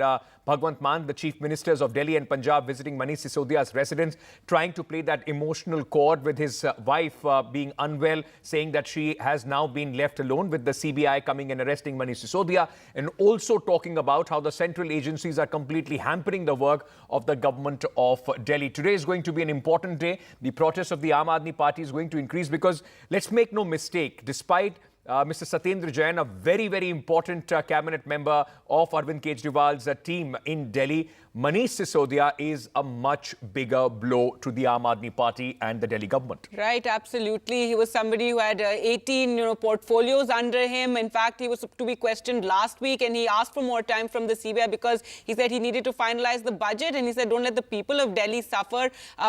So a big blow to AAP and to Mr. Kejriwal with his arrest, and he's probably, Ankit, seeing how Satyendra Jain has been there for months. He's probably gone in for several months already.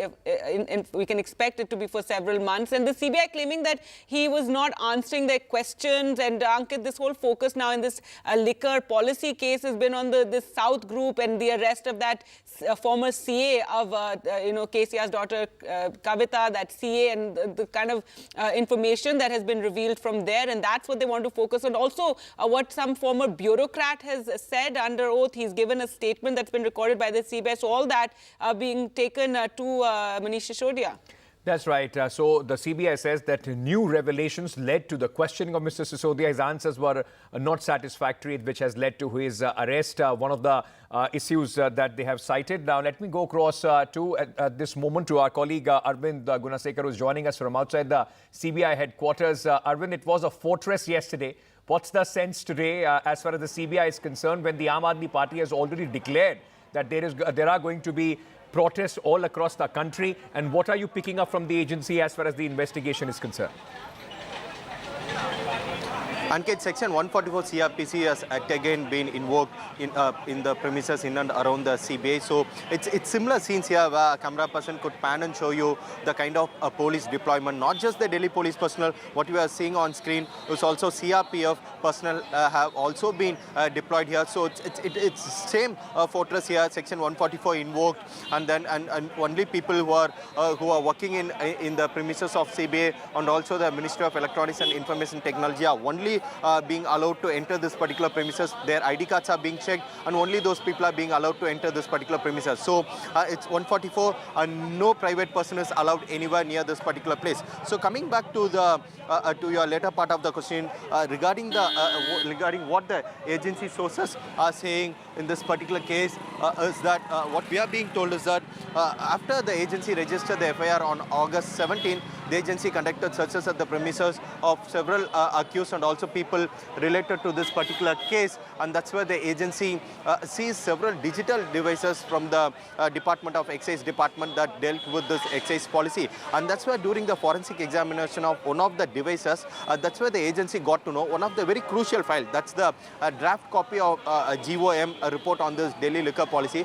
That particular file, they got to know that that particular file originated from a system that was not part of this excise department network. And that's where during the further investigation, the agency got to know that particular file was shared to this particular system, to the system of an excise department officer from the office of Manish Sisodia. And that's why, if you could remember, Ankit, on January 14th, the agency reached the office of Manish Sisodia in order to seize the system of Manish Sisodia. The computer system of Manish Sisodia was again seized by the CBI officials on January 14th. That is almost 6 months after the first set of searches that were conducted by CBI. And during the searches, during the examination of that particular system, the agency got to know that most of the files were indeed deleted, and that's where they sent the system to CFSL, and that's where the agency retrieved some of the files, and that's where they got to know that this particular the draft copy of GOM, that particular draft copy was in fact received on this system also via WhatsApp. And that's where the agency wanted to question the 1996 DANIX officer, who at that particular point of time was working as secretary to Manish Sisodia and the Department of Excise. And during his questioning, he made it very clear that in the mid-March 2021, he was called by Manish Sisodia to the residence of Delhi Chief Minister Arvind Kejriwal in the presence of another minister, Satyendra Jain, and this particular draft copy of GOM was given to him. And that's why he, according to our sources, has told the agency that that was the first time he saw this particular draft copy, and it's in this particular draft copy that the 12% profit margin was included to the, that particular 12% margin clause was, profit margin clause was included in the GOM copy, and that's why he has said that there was no kind of discussion, or in fact, the agency also, sources say that during the investigation they have got to know there were no files, or there was no any discussion that took place in order to finalizing this 12% margin. And that's where the agency say that this particular 12% margin was given by one of the companies that benefited in this Delhi liquor policy, and that's where the agency wanted to question Manish Sisodia. So on two important things: one, from the device that was seized from his office on January 14th, and also this 164 statement that was recorded by CBI on by the DANIX officer. So these two clinching evidence that led CBI to the doorstep of Manish Sisodia, and again he was summoned yesterday. So after 8 hours of questioning, the agency decided to arrest him because, according to our sources, he was not forthcoming with the information on this particular draft GOM copy. Where did this particular draft GOM copy originate from? Because according to our sources, the entire excise department systems were examined, but this particular copy was not present in any of the systems. So according to our sources, it clearly indicates that this particular copy originated externally, and it was shared to the officer, this particular DANIX officer, and it was then brought into the system of excise department. And that's where the agency wanted to get more information, but because, according to our sources, Manish Sisodia claimed that he does not have any information about this particular file, and that's where the agency decided to arrest him. So what our sources are saying is that Manish Sisodia will be produced before the CBI court at around 3 p.m, where the agency is expected to seek his maximum custody in order to confront him with all the evidence that they have managed to gather during the course of the investigation.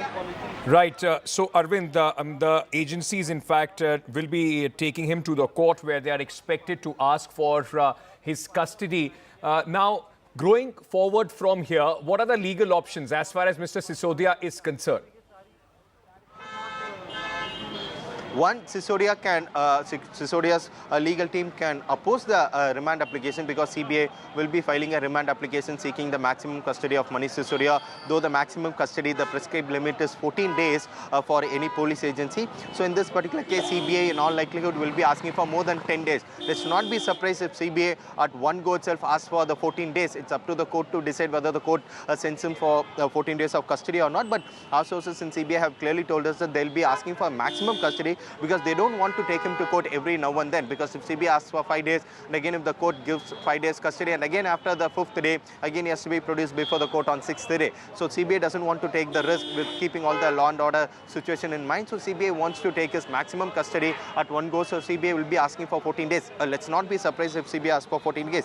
In such a scenario, his legal team will be challenging the remand application per se itself. They'll be asking what was the need for CBI to arrest him when he was readily cooperating with the investigation investigation. Though the CBI will be saying that he was not cooperating with the investigation that necessitated his arrest by the agency, but his legal team will argue saying that he has promptly appeared before the agency whenever the agency summoned him, and there is no question of him not cooperating with the investigation. So it's up to the court to take a call whether to send him on remand, whether to send him on police remand or not. But his legal team, for one, they will challenge the remand police custody application of CBI, and if the court grants him the police custody, then they will be asking for the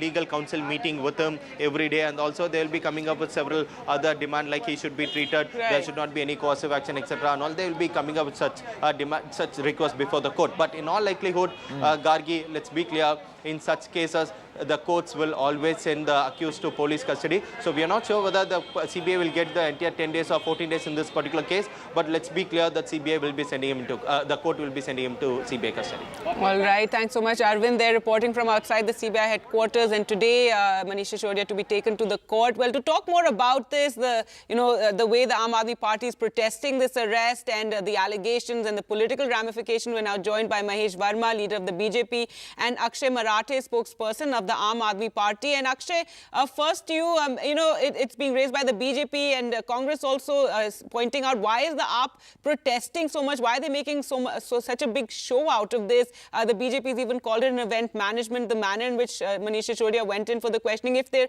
are these very serious allegations against him pertaining to the liquor policy, and let the CBI do its work, and the courts will decide. Gargi, I think there is no doubt in the minds of a single Indian today that Mr. Manish Sisodia is an honest man. He's a decent man. He's a national hero who has transformed the Delhi government schools, where more than 25 lakh children have benefited in the last 8 years. He is the man who people see with a ray of hope across the country. Parents today look at Mr. Manish Sisodia and think that, yes, our government schools will also one day become as good as Delhi government schools. He is the man who has shown us that with honest governance, we can make our country's schools better. And the way in which he's being humiliated and harassed and persecuted by the Narendra Modi government, this is a black day in India's history. It is a moment of shame for India that a man who has given his everything to the country, he has given 8 years of his life to transform Delhi's education, is now being maligned and humiliated in this manner only and only because the Narendra Modi government cannot digest the growing popularity of Mr. Arvind Kejriwal and the Aam Aadmi Party. That is why the Aam Aadmi Party is angry. We are going to protest, and the entire country today is going to mark this day as a moment of protest against the BJP for throwing a man who has given us hope. Before I get a response from Mr. Verma, may I ask you what you have said? May I just ask you a subsequent question? Mr. Manish Sisodia, arguably or not, I mean, that is something that can be debated, has been one of the key principal faces as far as the Delhi education system is concerned, or the way it has been transformed. But the question is not on Manish Sisodia, the education minister of Delhi, but it is on the excise minister, Mr. Manish Sisodia. Does his good work in education whitewash if there is any wrongdoing? And that is something that the court has to decide. And number two, you are saying that Arvind Kejriwal is being taken as the biggest threat as far as Mr. Narendra Modi is concerned. There are 2 states and 4 bypolls going on right now in this country. Aam Aadmi Party is not even a player. So what benefit does the BJP get right now by putting Mr. Manish Sisodia in the prison? Ankit, let me answer your question in 2 parts. Number 1 is on the excise policy itself. The same excise policy that Delhi had implemented is currently ongoing in the state of Punjab, where the Aam Aadmi Party has been in power. Do you know that in the last 1 year, the revenues of Punjab government have gone up by 40% as a result of our liquor policy in Punjab? The same policy was being implemented in Delhi, and it was scuttled by the interference of the Lieutenant Governor, because of which we have had to face a situation in Delhi today where that liquor policy had to be withdrawn. Number 2, the question of corruption arises when you can show that there is any kind of kickbacks or any kind of bribery. For the last 1 year, the CBI has raided Mr. Sisodia. They have gone to his village and looked for any property. They have gone to his bank accounts, looked for any kind of evidence of money trail in his bank accounts, in his bank locker. Nothing has been found against him in the last 1 year. So on what basis can you tell me is Mr. Sisodia being charged with corruption when there is no evidence of any kind of bribery or any kind of kickback being given to him? So on what grounds is the BJP saying there has been corruption? Can anyone today answer this question? The CBI, the BJP, the CBI's lawyers, what is the evidence you have found against him after investigating for more than 1 year with 500 officers? These are important officers, I presume, of the Indian government who are wasting their time for a political vendetta case like this and going after an honest man, going after a decent human being, just because he's politically opposed to you. Allegations, Akshay Marathe, against Mr. Sisodia. But Mahesh Verma, we'd like to get you in here. Your response to, what the Aam Aadmi Party is saying, calling this a vendetta, saying that this is a result of the fact that, the BJP is not making any headway in Delhi. The MCD elections were also lost by the BJP to the Aam Aadmi Party. And all this is, pertaining to that also. And that is why we're seeing this, concerted, what they're calling this vindictive politics against Mr. Sisodia. मुझे तो समझ में नहीं आ रहा है कि भ्रष्टाचार के एक नए डिफिनेशन जो है इस देश में अब गढ़े जा रहे हैं। भ्रष्टाचार छुपाने के लिए भगत सिंह और महात्मा गांधी तक को इन्वॉल्व किया जा रहा है। सवाल यह है कि ऐसे चेहरे जो भ्रष्टाचार के नित नए कारनामे किए जा रहे हैं, आज देखिए पंजाब में क्या हुआ। आम आदमी विधायक जो है अमित रतन गिरफ्तार हुआ। किसने गिरफ्तार किया? किस मामले में गिरफ्तार हुआ? तो आप लोग हर रोज एक नया रिकॉर्ड बना रहे हैं। और एक चीज मैं आपको, आपके दर्शकों को ये जरूर बताना चाहूंगा कि ये वो शर्मनाक चेहरे हैं जो आज की डेट में देश के लिए एक धब्बे बन चुके हैं, एक कलंक बन चुके हैं। कैसे लोग हैं ये? मुझे ये बताइए कि यही मनीष सिसोदिया एक हफ्ता पहले सीबीआई को ये चिट्ठी लिखते हैं कि आप मुझे एक हफ्ते का टाइम दीजिए, मैं आपके आगे आऊंगा, आपके हर सवालों का जवाब दूंगा।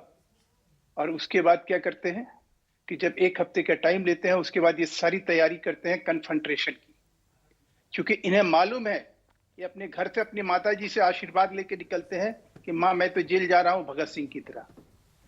भगत सिंह ने कभी शराब घोटाले में कभी वो जेल गए हैं क्या? महात्मा गांधी क्या शराब के मामले में जेल गए हैं क्या? पर किस तरह का अपमान है इस देश? वर्मा जी, जैसे आम आदमी पार्टी मनीष सिसोदिया को क्लीन चिट दिए जा रही है, वैसे ही आप ये ट्रायल स्टेज पर ही आपने उनको मान लिया है कि दोषी हैं। अगर इतने बड़े ही कलंक आरोप लगने अगर इतने बड़े कलंक आरोप लगने से लोग हो रहे होते तो फिर तो बहुत बड़ा कलंक भारतीय जनता पार्टी के ऊपर बीएस येदियुरप्पा भी हो जाते, असम के मुख्यमंत्री हेमंत बिस्वा शर्मा भी हो जाते। तो ये तो कोर्ट को तय करना है कौन दोषी है, सुवेंदु अधिकारी भी हो जाते। बिल्कुल, आपकी बिल्कुल सही बात है। आप जो बात कह रहे हैं, हमने इस तरह का ड्रामा, इस तरह का प्रोपगंडा और इस तरह के सवाल नहीं पैदा किए भ्रष्टाचार के मामले में, जो आज हमें देखने को मिल रहा है। कि आपने जो है आपके चैनल पे कभी ये दिखाया गया कि अमित रतन गिरफ्तार हुआ है, एसीबी के गिरफ्त में है भ्रष्टाचार के मामले में? कहीं सुनाई पड़ा है आपको? क्या मतलब बनता है इस तरह के प्रोपगंडा को? क्या मतलब बनता है इस तरह के भ्रष्टाचार को कंसील करने का? आपको मुझे ये बताइए कि आप जिम्मेवार है, हम जिम्मेवार है। 3,000 करोड़ रुपए का खजाने से खाली हो गया, 10,000 करोड़ की रिश्वत लिया गया, 4 कानूनी दिल्ली में बदल दिए गए, जो गैर कानूनी तरीके से यहाँ ठेके खोले गए। इसके लिए अंकित जी आप जिम्मेवार हैं, इसके लिए आप जवाब देंगे? सर जवाब मनीष सिसोदिया जो लीडर है वो जवाब लेगी और बाद में कोर्ट तय करेंगे। But Akshay Marathe, you are hearing this. The fact is that there is an ongoing investigation. Why is the Aam Aadmi Party so at this moment looks like that they are so edgy, that they just want to paint a political picture? You've been on one hand saying that Manish Sisodia has done nothing wrong. If he has done nothing wrong, he will come out with, shining after this investigation. It will only bolster your claim. Why make this a confrontation and make it all political? Ankit, the proof of the pudding is in its eating.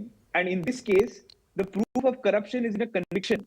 And unfortunately for the Bharatiya Janata Party, not a single Aam Aadmi Party leader who they have accused of corruption has been convicted by the court of law. In fact, out of 150 cases filed against the Aam Aadmi Party by BJP, in 135 cases, the courts have acquitted our leaders and slapped the Delhi police and the other investigating authorities for actually fabricating cases against the Aam Aadmi Party. So the track record is speaking for itself.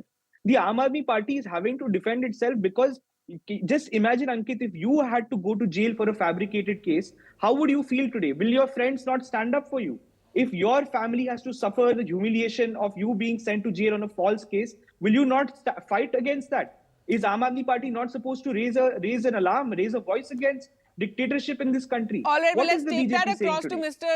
Verma. Mahesh Verma, the opposition is alleging that, again and again we're seeing opposition leaders having these ED, CBI cases against them being thrown into jail. We just saw it in Maharashtra as well. And that these agencies are being weaponized and politicized and being used against opposition leaders. And that is what we're seeing in Delhi. That's the claim.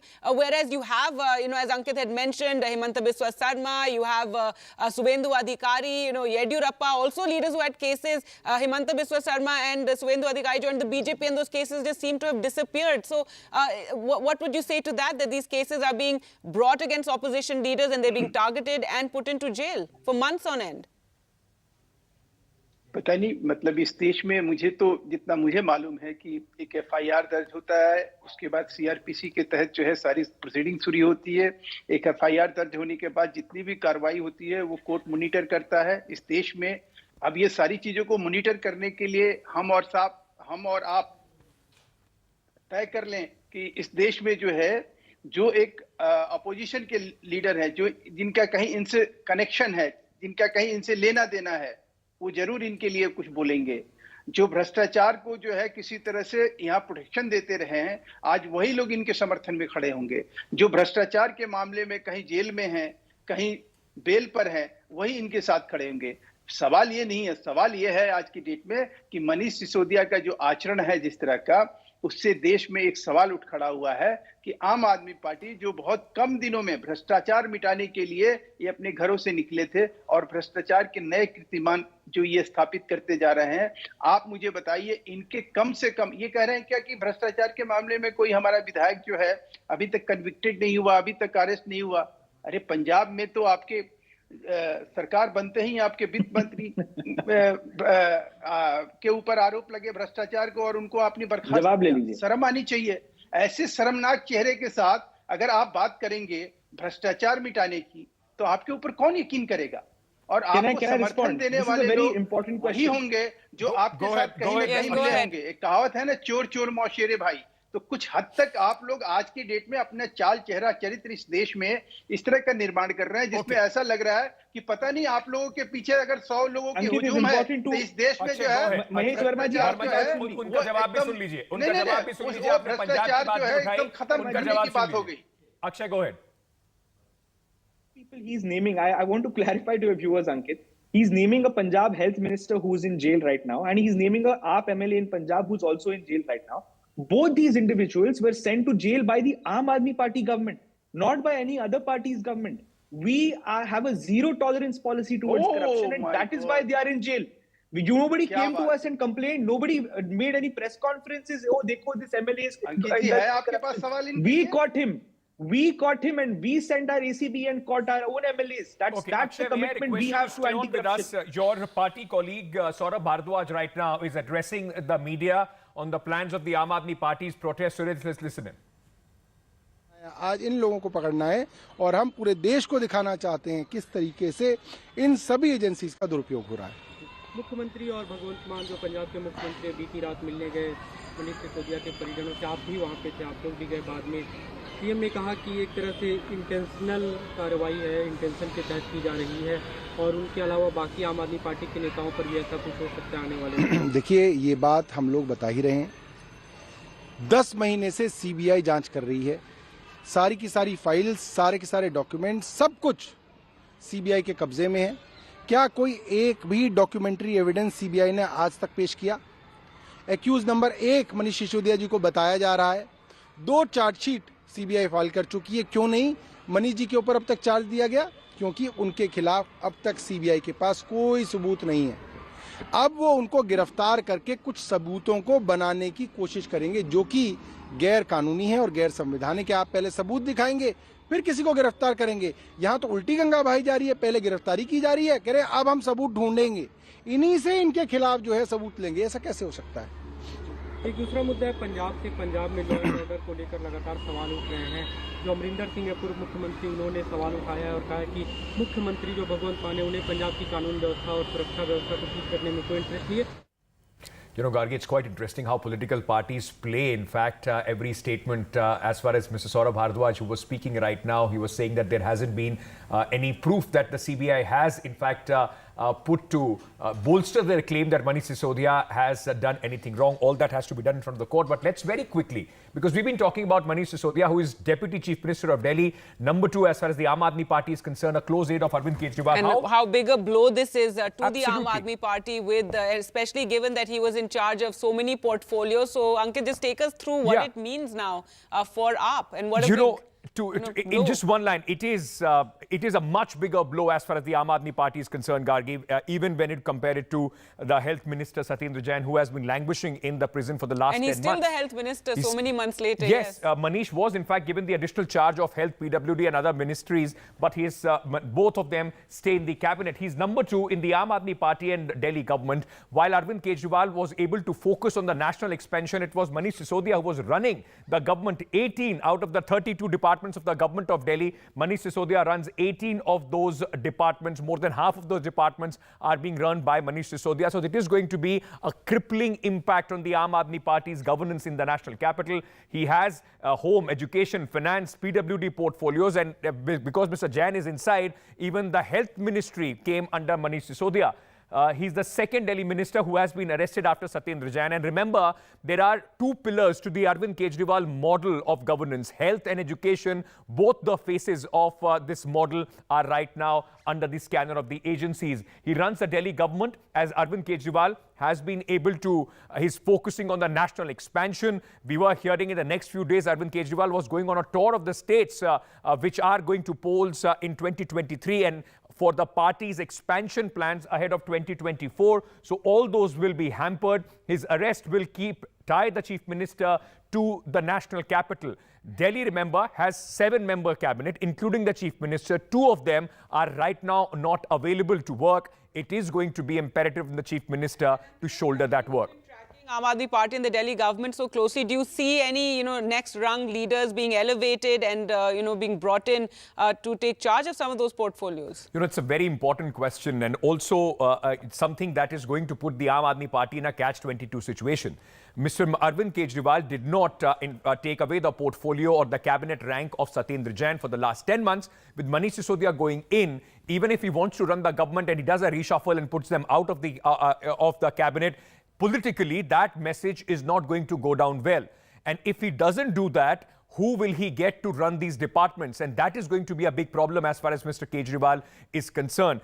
Akshay, a lot of people at this moment, you would say that not only is this a big gap as far as the political plans and the governance of Delhi is concerned, but also it is going to hamper the work of the Delhi government, and it's a personal setback for Mr. Kejriwal as well. He's a close aide, a friend of Manish Sisodia. They go back to 1995. Absolutely, Ankit. And I think this is where the distinction needs to be drawn between what is politics and what is dirty politics. In politics, what happens is one party says, we are going to offer you X and that's why vote for us. Another party says, we will offer you something else and makes an appeal for votes.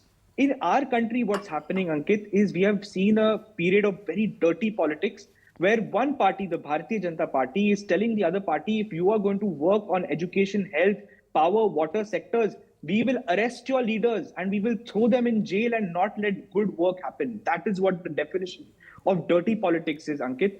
And that's what the BJP has shown today. They want to scuttle the work of Delhi government. They want to scuttle the good work that Mr. Arvind Kejriwal and his government has been doing. And tell me, Ankit, is it Mr. Sisodia's personal loss or is it the loss of the children of Delhi? The 25 lakh children of Delhi who have benefited because of Mr. Sisodia's good work, they are the ones who are going to lose out to dirty politics of the Bharatiya Janata Party. It is the people of Delhi who have voted with an astounding mandate for Mr. Arvind Kejriwal's government with 62 out of 70 seats. They are being punished by the Bharatiya Janata Party because of their petty vendetta and petty politics. The BJP will have to answer for this kind of behavior in the days to come. The people of India are watching. They are angry. by this behavior in a democracy. All right. So again, Ankit, what you were saying, the education minister, Mr. Sisodia being played up as the education minister. Yesterday, he referred to himself as Chacha as well to the children of Delhi. That all being played up. But the issue at hand is the liquor policy. Mahesh Verma, your response to what Akshay Marathe is saying, this dirty politics. मुझे समझ भी नहीं आ रहा है कि एक ऐसा शर्मनाक चेहरा सामने आता है, या वो सत्येंद्र जैन का हो या मनीष सिसोदिया का हो, जिसको महिमा मंडित करने का काम लगातार ये लोग करते आ रहे हैं। आप देखिए केजरीवाल 22 जून 2022 को क्या कह रहे हैं अपने ट्विटर के जरिए कि सत्येंद्र जैन को कोर्ट ने आरोपी नहीं है बनाया, भ्रष्ट कैसे कह सकते हैं। अब वही सत्येंद्र जैन जो है जेल में है और तमाम सुप्रीम कोर्ट तक जाकर सुप्रीम कोर्ट तक भी उनकी चीजों को सुनने से मना कर दिया कि नहीं भाई, किसी तरह की जो चीज जो कन्विक्शन होगा और जिस तरह का उन्होंने जमानत के लिए कोशिश करी, जिस तरह से उन्होंने बात अपनी रखी कोर्ट के आगे, कोर्ट कहीं कन्विंस नहीं था। एक बात। दूसरी बात कि आप कह रहे हैं कि मनीष सिसोदिया जी ने इस दिल्ली प्रदेश में जो है वो ज्ञान की ऐसी अलग जगाई कि आज उनके जेल जाने के बाद लोग कहीं रो रहे हैं, कहीं अलाप विलाप और प्रलाप जो है वो पूरे दिल्ली भर में फैल गया। अरे ये वही हैं जो कोरोना के नाम पर शराब व्यापारियों को टैक्स का, एक्साइज का छूट देते हैं। आप मुझे बता दीजिए किसी एक जनरल व्यापारी को इस दिल्ली प्रदेश में आप कहीं सर्वे करा लीजिए, किसी से पूछ लीजिए किसी को छूट दिया हो कोरोना के नाम पर। आपने शराब के नाम पर शराब व्यापारियों को छूट दिया। 3000 करोड़ रुपए की जो मैं बात कह रहा हूं, जो सरकारी खजाने से इन्होंने लुटवा दिया, या एक तरह से कह दीजिए कि उसके ऊपर डाका डाला गया, और वो भी किस तरह से कि एक 4 गैर कानूनी कानून अलग से बना के और गैर कानूनी तरीके से, मैं जो 100% दिल्ली में ठेके चलाए जा रहे थे वो मनीष सिसोदिया के अपने नाम से चलाए जा रहे थे, वो कानूनन नहीं चल रहे थे। क्या बात कर रहे हैं कानून के पैरामीटर पे तौला जाए तो वर्मा जी, आप बार बार कह रहे हैं गैर कानूनी। कोर्ट ने क्या आदेश दे दिया है सर? या मनीष सिसोदिया को आरोपी से आपने सीधे मान लिया है कि वो मुजरिम हो चुके हैं और कोर्ट का उनके खिलाफ फैसला आ गया है? लिकर पॉलिसी में जो आप लॉस की बात कर रहे हैं, आप सर जो लॉस की बात कर रहे हैं, वर्मा साहब जी, बीच में बोलने से कोई चीज जो है बड़ी नहीं हो जाएगी सर। पॉलिटिकल रैली नहीं है ना सर कि आप एक छत्र बोलते जाएंगे और उसके बाद आपसे सवाल नहीं पूछा जाएगा। सेक्रेटरी ने क्या रिपोर्ट दिया? चीफ सेक्रेटरी ने 3000 करोड़ का मैंने दिया है क्या रिपोर्ट? जो मेरे से सवाल कर रहे हो, जाओ ना चीफ सेक्रेटरी को यहाँ लेके आओ। अब sir all these matters, Mahesh Verma ji, आपसे ही सवाल किया जाएगा और जो भी बोला जा रहा है वो सीबीआई इन्वेस्टिगेट करेगी। ना तो आप यहाँ पे जज, जूरी, एग्जीक्यूशनर है, ना हम हैं। तो इस बात को जरा थोड़ा आप भी समझिए। नहीं, ये गलत। अंकित जी, बहस होना अच्छी बात है, आप बहस होकर बात करिए, बहस होकर सवाल खड़ा करिए, लेकिन इसका मतलब ये नहीं है कि आप किसी भ्रष्टाचारी के समर्थन में आप खड़े हो जाइए। सर भ्रष्टाचारी और आपसे सर सर्टिफिकेट की आवश्यकता पड़ेगी नहीं किसी के लिए भी। शायद ये आपकी राजनीति है, एक दूसरे पे आप लोग जो भी आरोप लगाए, सवाल उनसे भी पूछा जा रहा है, सवाल आपसे भी पूछा जाएगा। या तो आप उस चीज को जब सवाल करिए तो उस सवाल को सामने चीफ सेक्रेटरी ने चीफ मिनिस्टर की report, chief minister Arvind Kejriwal को भेजा था और उस रिपोर्ट को अरविंद केजरीवाल ने कहीं से नहीं डिनाई किया। ये वही मनीष सिसोदिया है जिनको आज गिरफ्तार किया, ये वही मनीष सिसोदिया है जिनको आज गिरफ्तार लोगों ने कहा है, खुलासा किया है कि मनीष सिसोदिया ने कैसे कैसे पैसे दिए, उसको कन्फ्रंट करने की इनकी ताकत नहीं थी। और ये सब अब कोर्ट में प्रूवन किया जाएगा, वेटिंग फॉर दैट। कि जिस चीज को कंसील करके सामने रखा जा रहा है एनडीटीवी के दर्शकों को, ये अपने आप में एक सवाल खड़ा करता है। महेश वर्मा जी, आपने हमारे दर्शकों के लिए काफी रेवलेशंस करे हैं। Thank you. हमारे दर्शक आपका धन्यवाद जरूर करेंगे कि आपने इतनी सारी बड़ी बड़ी बातें बताई हैं, लेकिन कुल मिलाकर जो आप कह रहे हैं या अक्षय मराठे कह रहे हैं उसको भ्रष्टाचार के मामले में महेश जी, ये मेरे और आपके बीच की बहस नहीं है, ये कोर्ट के अंदर अब बहस होनी है। आम आदमी पार्टी अपना पक्ष रखेगी, सीबीआई अपना पक्ष रखेगी। मनीष सिसोदिया ने कुछ गलत करा है, वो जेल जाएंगे। अगर उन्होंने कुछ नहीं करा है तो वो बाहर आ जाएंगे। आप लोग की राजनीति उसमें चलती रहेगी, हम लोगों को उसमें फायदा होगा नहीं। सर, एक छोटा सा ब्रेक लेने का समय आ गया है, so I would request you to hold on to your horses. We'll take a very quick break at this moment and we'll come back. This entire political fight, Gargi, that is what it happens. I mean, right, absolutely, back and forth, blanket clean chits and blanket statements. Right, at the same time, AAP trying to play up the education aspect and achievements of Manish Sisodia. That does not, of course, clear him from the very serious allegations against him. But at the same time, to call him a criminal at this point, it's still something that is to be proven in the court. We'll slip into a short break and return with more. Stay with us.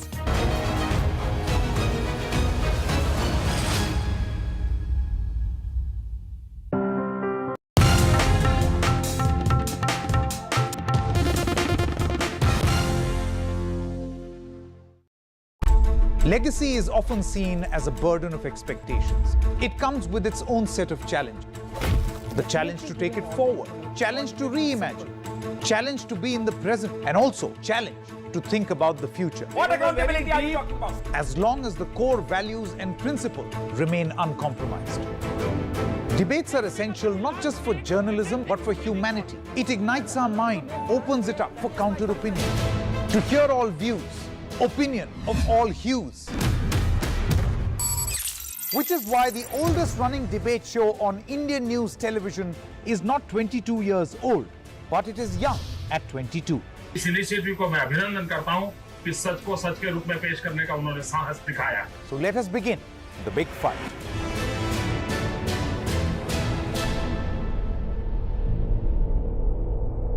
Gadgets 360 is here to help you with all your tech needs. Gadget 360, Gadget Love. Gadgets 360, Gadgets Love.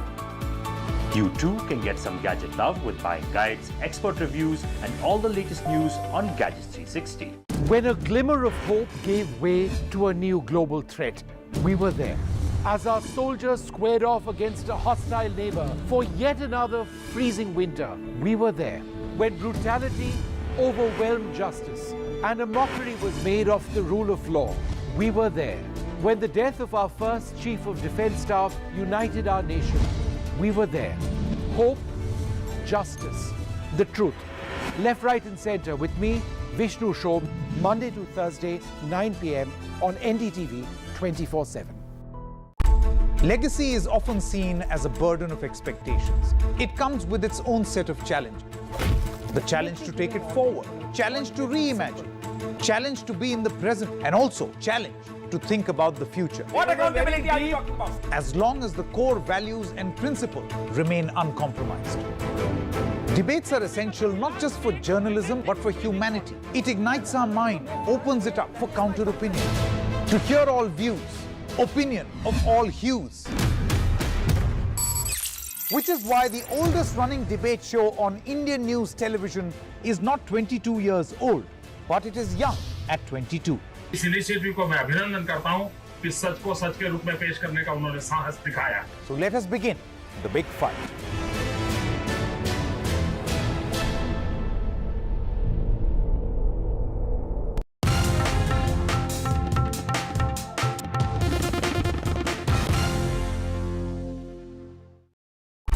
Legacy is often seen as a burden of expectations. It comes with its own set of challenges.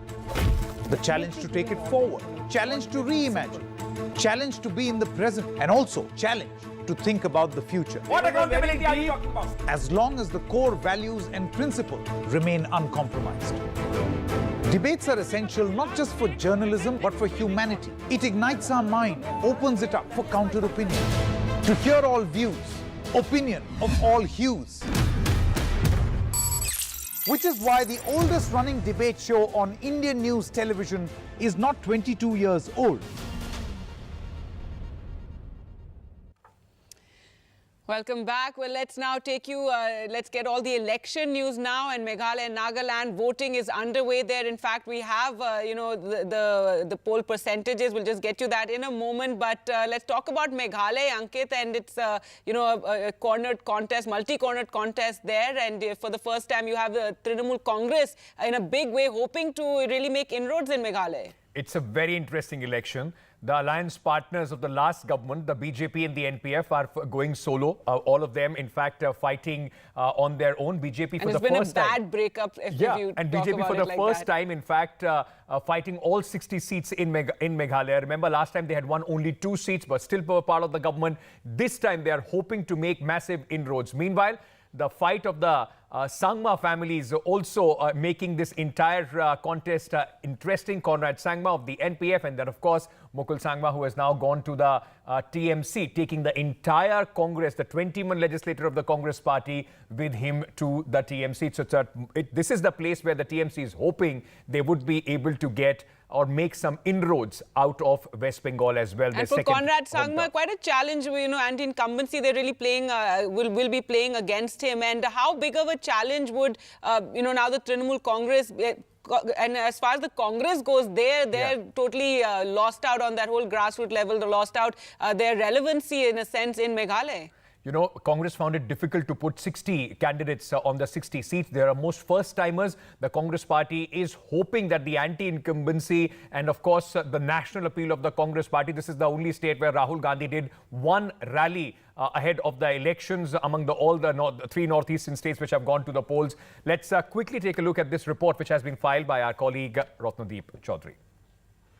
Brisk polling continues in Meghalaya. We are coming to you from the Garo Hills region of Meghalaya, and you can see here there is a long queue of people, of the voters right from morning. Polling has started from 7 a.m. in the morning. Out of the 60 seats, polling is taking place in 59 seats since polling has been countermanded in one constituency due to the death of a candidate while he was campaigning. So in Shohyang constituency, the polling would take place later, but in the 59 constituencies, there are 369 candidates who are in the fray, including 36 women. And talking about women, out of over 21 lakh voters in Meghalaya, women actually outnumber men in this multi-corner elections between national parties and the regional parties. We are reporting from the Garo Hill region. You can see here there are a lot of young voters, young women who have come up, and right from morning, even now the men have turned up in large number. There's a lot of excitement among people, particularly in this constituency, the South Tura constituency, from where the Chief Minister Conrad Sangma is contesting, and this time he is said to be facing a tough political battle with the Trinamool young candidate Richard Marak, and BJP has also fielded Bernard Marak, a rather controversial candidate who was last year arrested in a case where he was alleged of running a prostitution racket. However, this case actually was a flashpoint between the NPP, Conrad Sangma's party, and the BJP, who were allies in the MDA government. But Conrad Sangma, in his own bastion in Garo Hills, is not only fighting opposition parties like the Trinamool Congress with its top leader, former Chief Minister Mukul Sangma, also contesting in 2 seats from this region, Sonsak and Tikrikila, but also allies like the BJP. The BJP actually has given a huge push to its Meghalaya campaign. Particularly, it is a Christian-dominated state. Over 75% of the population are Christians, and the BJP here is contesting all the 60 seats. And the Prime Minister Modi had campaigned here in Tura. There was a massive rally. He held a massive roadshow in Shillong. Amit Shah has campaigned in Meghalaya very hard. BJP's key man in Northeast, Himanta Biswa Sharma, has campaigned hard. So BJP really, trying to lift up its cadre base, its supporter base, and come up with a better performance. Remember, last year they won only 2 seats, contesting 47. But it won't be that easy for the BJP, because NPP, which is the ruling party, and this is the first time that NPP is contesting any election as a ruling party, is putting all its mights out, particularly in its strongest hold in Garo Hills. In this region, there are 24 seats, and till this point of time, till BJP really tried to emerge as a key player in this region, it has been largely a Sangma versus Sangma election in this region. The family of PA Sangma really has a huge hold on the minds of the voters here, and therefore Conrad Sangma, watchers believe, has an edge, but not to rule out Mukul Sangma.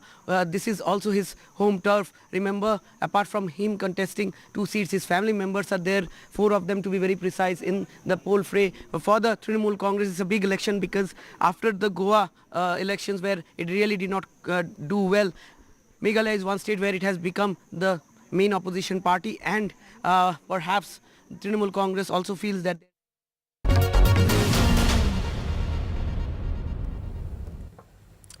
All right, well, let's now go across to Nagaland and take a look at, the voting there and the pace of voting. Let's go across to Vedant now, who joins us from Kohima. And Vedant, tell us about, the election so far. What's the turnout been like? And a lot of women voters. It's an interesting election. Give us, first and foremost, tell us about the voter turnout.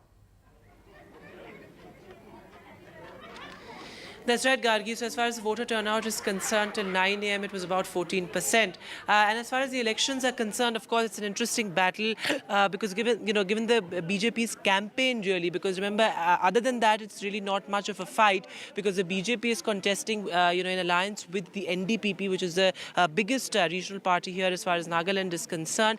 And the opposition space is, virtually empty, really, because the NPF, the Naga People's Front, is also likely to merge with the BJP-NDTV alliance once, the government is actually formed. But remember, what's also important to mention here is that the Naga People's Front is contesting only on 22 seats. So, of course, even if it manages to win on all 22 seats, it won't be able to give much of a fight to the BJP-NDTV alliance. Now, other than that, something very interesting is that, Bihar parties like the JDU, the RJD, they are also trying their luck in Nagaland, and they claim that they are going to be kingmakers because remember, as far as government formation in Nagaland is concerned, all parties most of the times come together to form the government. That's what has been the trend.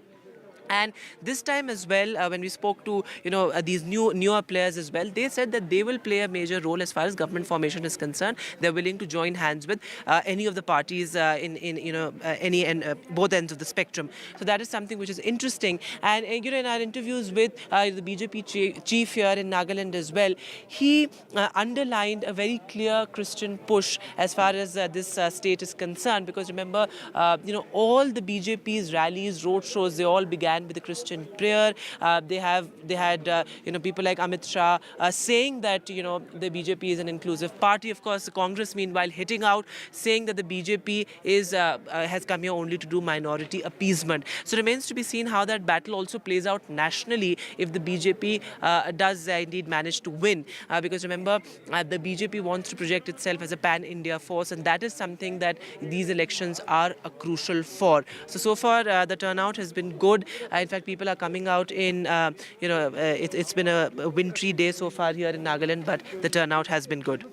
All right, thanks so much for that, Vedant. So elections underway there in Meghalaya and Nagaland, but also the 4 bypolls that are taking place, and it's the Tamil Nadu bypoll that's closely watched, Ankit. That's right. It's the battle between DMK and the AIDMK, but with the BJP's support on the AIDMK side, it is going to be interesting to see how much of an impact can the BJP make as far as this election is concerned. Because remember, there is also 2 factions as far as the AIDMK is concerned. For the BJP's 2024 prospects, this is going to be an important indication as well. Right, so DMK viewing this as a referendum on its 21-month-old government, and for the AIDMK, it's going to be something to show for Edapadi Palaniswamy, given that now he has full control of the party. So for him also, it's been quite a crucial election in the sense there's been a lot of energy put into this East Erode election. We've been seeing in the run-up as well, and so a referendum for the DMK and for Palaniswamy, a test of his leadership. So bypoll there, and then the bypoll that's taking place in Bengal. That's right. Important election there in Bengal as well. The by-elections for the Sagardigi seat, though it won't have much of an impact as far as the current situation in the assembly is concerned, where the TMC has a very, very comfortable majority. But it is going to be important with the kind of indications that come out of the result of this election, because it is once again a triangular contest. The Congress and the TMC and the left are coming together. TMC versus the BJP has been the most, in fact, talking point as far as this election is concerned. So whatever comes out of this election will definitely have lessons for the parties ahead of the 2024 big national battle. All right, now big breaking news, Ankit, coming in from the Delhi High Court, and very, very big judgment there. The Delhi High Court upholding the validity of the Agnipath scheme, the controversial Agnipath scheme that had, it triggered so many protests across the country. That's right. This will come as a big shot in arm as far as the central government is concerned, which has been propelling, or which has been giving a lot of boost as far as this scheme is concerned, saying that this is the scheme for a new breed of generation, a new generation of soldiers in the country. But a lot of questions were asked. Multiple PILs were filed as far as the Delhi High Court is concerned, and the court has dismissed all those PILs, giving a shot in the arm as far as the current government is concerned, and trust and the BJP to play this up. For the angst for this military recruitment was that it now means a short shorter term as well as fewer benefits, and that is something that many were protesting. Many of those who are hoping to be in the army were protesting. Though the army itself is saying that this is something that will reform and it will help give a lot of energy, bring a lot of younger people into the army. All right, our colleague Arvind Gunasekar is joining us on the phone line for more on this. Arvind, just give our viewers a detail of what the questions that were raised as far as these PILs are concerned, and the court now has decided to, in fact, dismiss these PILs. It is going to be a shot in arm for the government.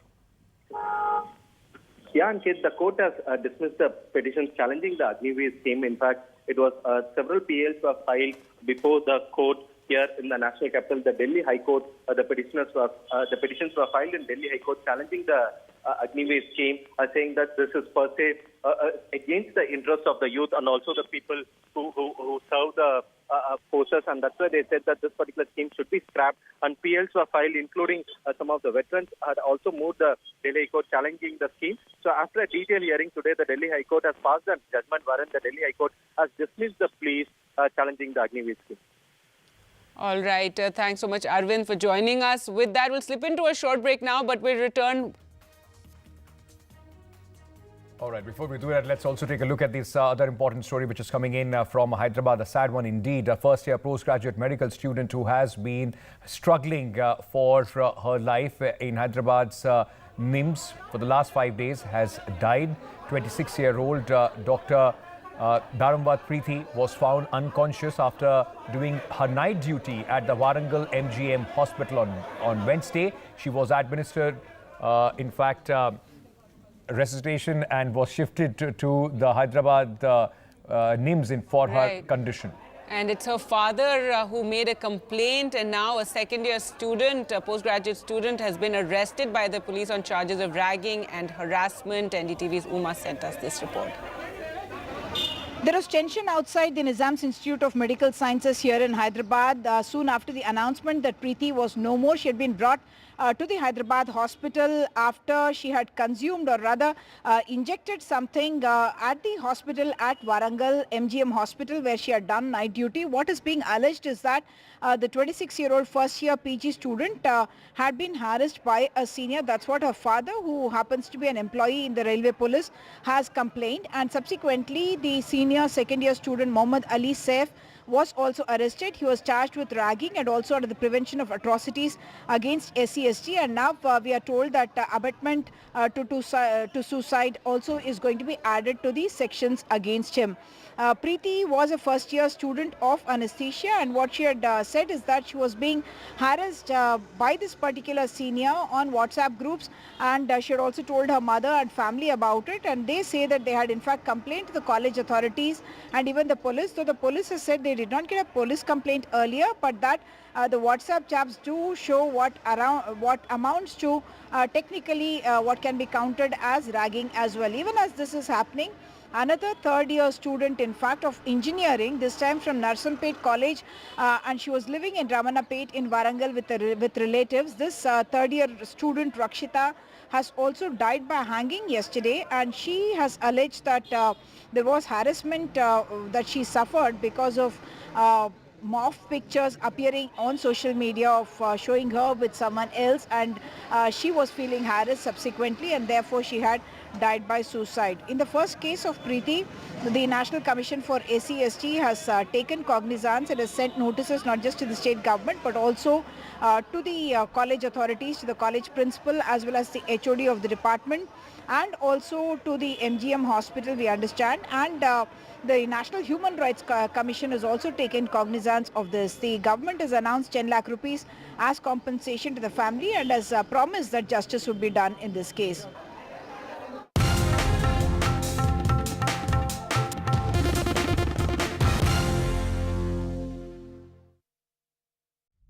Gadget 360 is here to help you with all your tech needs. Gadget 360, Gadget Love. Gadgets 360, Gadgets Love. You too can get some gadget love with buying guides, expert reviews, and all the latest news on Gadgets 360. When a glimmer of hope gave way to a new global threat, we were there. As our soldiers squared off against a hostile neighbor for yet another freezing winter, we were there. When brutality overwhelmed justice, and a mockery was made of the rule of law. We were there. When the death of our first Chief of Defence Staff united our nation, we were there. Hope, justice, the truth. Left, right and centre with me, Vishnu Shom, Monday to Thursday, 9 p.m. on NDTV 24/7. Legacy is often seen as a burden of expectations. It comes with its own set of challenges. The challenge to take it forward, challenge to reimagine, challenge to be in the present, and also challenge to think about the future. What accountability are you talking about? As long as the core values and principles remain uncompromised. Debates are essential not just for journalism but for humanity. It ignites our mind, opens it up for counter-opinion. To hear all views, opinion of all hues. Which is why the oldest running debate show on Indian news television is not 22 years old, but it is young at 22. इस initiative को मैं अभिनंदन करता हूं कि सच को सच के रूप में पेश करने का उन्होंने साहस दिखाया. So let us begin the big fight.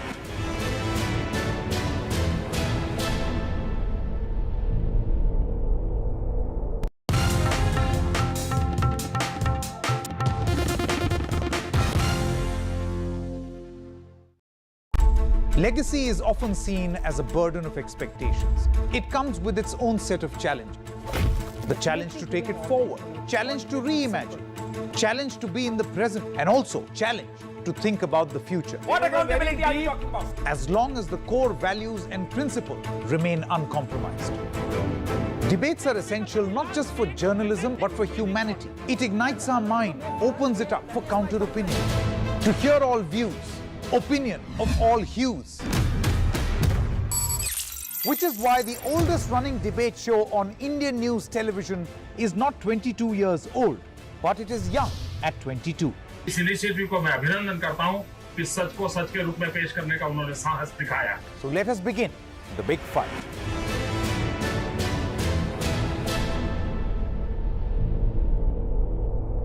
Gadgets 360 is here to help you with all your tech needs. Gadget 360, Gadget Love. Gadgets 360, Gadgets Love. You too can get some gadget love with buying guides, expert reviews, and all the latest news on Gadgets 360. When a glimmer of hope gave way to a new global threat, we were there. As our soldiers squared off against a hostile neighbor for yet another freezing winter, we were there. When brutality overwhelmed justice and a mockery was made of the rule of law, we were there. When the death of our first Chief of Defence Staff united our nation, we were there. Hope, justice, the truth. Left, right and centre with me, Vishnu Shom, Monday to Thursday, 9 p.m. on NDTV 24/7. Legacy is often seen as a burden of expectations. It comes with its own set of challenges. The challenge to take it forward, challenge to reimagine, challenge to be in the present, and also challenge to think about the future. What accountability are you talking about? As long as the core values and principles remain uncompromised. Debates are essential not just for journalism but for humanity. It ignites our mind, opens it up for counter-opinion. To hear all views, opinion of all hues. Which is why the oldest running debate show on Indian news television is not 22 years old, but it is young at 22. इस initiative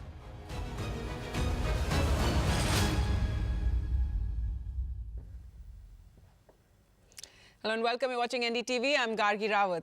Good morning, I'm Ankit Tyagi, and right now the top story that we are tracking on NDTV is the arrest of Delhi's Deputy Chief Minister Manish Sisodia and the repercussion, the fallout of that arrest, the big political battle between the Aam Aadmi Party and the BJP. That's right. Aam Aadmi Party has announced nationwide protests. They're calling it a black day today, a day after their Deputy Chief Minister and Education Minister of Delhi was arrested. The Delhi police have deployed forces in several places, but the Aam Aadmi Party claiming they're going to protest in various parts of the country. That's right. For the Aam Aadmi Party, it is also a big show of strength today. They are hoping that at least in few states, like National Capital, where the Aam Aadmi Party is ruling the state, and of course now they also rule the MCD, they would be able to come out in huge numbers. But yesterday, Gargi, I was at the CBI headquarters. It took us a 2-kilometer long trek to in fact reach the CBI headquarters because of the massive security arrangements. And similar situation is seen all across central Delhi near the CBI headquarters where the Delhi police and paramilitary has been deployed in huge numbers. Paramilitary forces being brought out in huge numbers. Now, this is the CBI arrested Mr. Sisodia yesterday after 8 hours of questioning, and they say that he was not answering a lot of the questions that they brought against him properly. Remember, this is the second time he was questioned, in fact, by the CBI, isn't it, Ankit? And this time around, they wanted to question him about the South Group, about what that former CA of Kavita, the daughter of KCR, what he had claimed about representing this South Group and these alleged kickbacks. There's also a bureaucrat, a former secretary, who has also made certain claims, and his account has also been, taken and used against Mr. Sisodia. That's right. So the 2021 liquor policy is in the spotlight. The CBI at this moment investigating about 30 crore rupees of kickback, the alleged kickbacks by the South Group, the lobby from the southern states. And let me go across now to our colleague Arvind Gunaseka, who is joining us from the CBI headquarters to get a better sense of the investigation and what is going to happen today as far as Mr. Manish Sisodia is concerned. Then, of course, we'll talk about the politics at large which is taking place on this issue. Arvind, all right, what we'll do, we'll just go back to Arvind in just a short while from now. Meanwhile, the Delhi Chief Minister has called the arrest of Manish Sisodia dirty politics and has warned that the people will respond. That's right. And Ankit, you were also talking about what a big blow this is to Aam Aadmi Party and to Mr. Kejriwal. Manish Sisodia, number 2 in the party, number 2 in Delhi, somebody who has had at least 18 portfolios under him. And this is also the second minister of the AAP government in Delhi to be in jail. You know, yesterday I tried searching and, tried to jog my memory as well. There hasn't been any other case where a sitting deputy chief minister has been apprehended or has been arrested by any investigating agency. So this seems to be, for the Aam Aadmi Party, a big blow in that sense, because Manish Sisodia was instrumental in what Arvind Kejriwal's model of governance is, education and health, 2 pillars. And today, both those 2 pillars and the faces for those pillars are in jail, with Manish Sisodia, education, and Satyendra Jain, the health minister. Arvind is back with us. Let's go across to Arvind for the very latest coming in from the Central Bureau of Investigation. Arvind, how is the day looking like for Mr. Manish Sisodia today, and what are your agency sources telling you?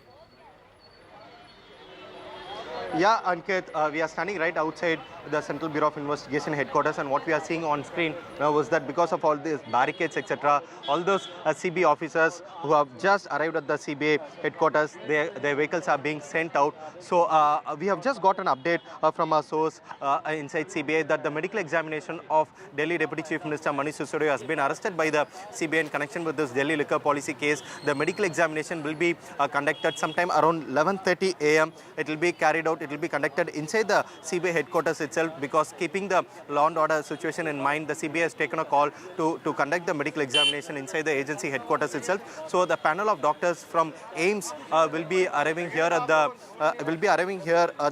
CBI headquarters to conduct the medical examination of Deputy Chief Minister Manish Sisodia. So the medical examination will be conducted inside at around 11:30 a.m. and then post which at around 1 to 2 p.m. Manish Sisodia will be taken out to Rouse Avenue Court, where the agency will be producing him at around 3 p.m. That's what our sources in CBI say. So what we are also being told is that the agency will be asking for maximum custody of Manish Sisodia, because they don't want to take him to the court every time. So they will be asking for maximum custody, and if the court provides the maximum custody, then Manish Sisodia will be again brought back to CBI headquarters, and the agency will carry out the custodial interrogation of Manish Sisodia. So what we are also being told is that as of this moment, the agency has not issued any summons to anyone. So for now, the agency will first try to get maximum custody of Manish Sisodia, and then the agency will start summoning the witness. If at all, if the agency wants to confront Manish Sisodia with any of the witnesses, then the agency will start summoning them. But for now, the focus of the agency is to produce Manish Sisodia before the Rouse Avenue Court, before the judge of Court of Judge Nagpal, and that the agency will try to get this maximum custody. Right, Arvind, now if we talk about, Aam Aadmi Party is protesting and they're saying this is all dirty politics. But if we look at this entire case, it's been going on for months. These investigations have been on for months. There was a visit to the bank lockers also to Manish Sisodia's, the small town or village that he comes from. So on the face of it, what is the evidence, really the hard evidence? There was first talk of some 10,000 crore kickback. Now this South Group kickback is being talked about. So, and now the CBI claiming that, Manish Sisodia's, giving conflicting statements or not answering their questions properly. But as far as the investigations go, what have they got so far? Yeah, Gargi, there are two sets of investigation that is being conducted in connection with the Delhi liquor policy. One by CBI, which is probing the alleged corruption allegation or the alleged corruption in this particular case, and the Enforcement Directorate is probing the money laundering allegation in this case. Though the Enforcement Directorate has pegged this the kickback to the tune of some 100 crore from the South Group, the Central Bureau of Investigation in its charge sheet has said that the Aam Aadmi Party through Vijay Naya allegedly received almost 20 to 30 crore as advance kickback from South Group. So there is a difference between both the agencies. ED is calling the bribe to the tune of somewhere around 100 crore, whereas CBI is terming, or the CBI is pegging the alleged bribe amount to the tune of 20 to 30 crore. There is a difference between both the agencies.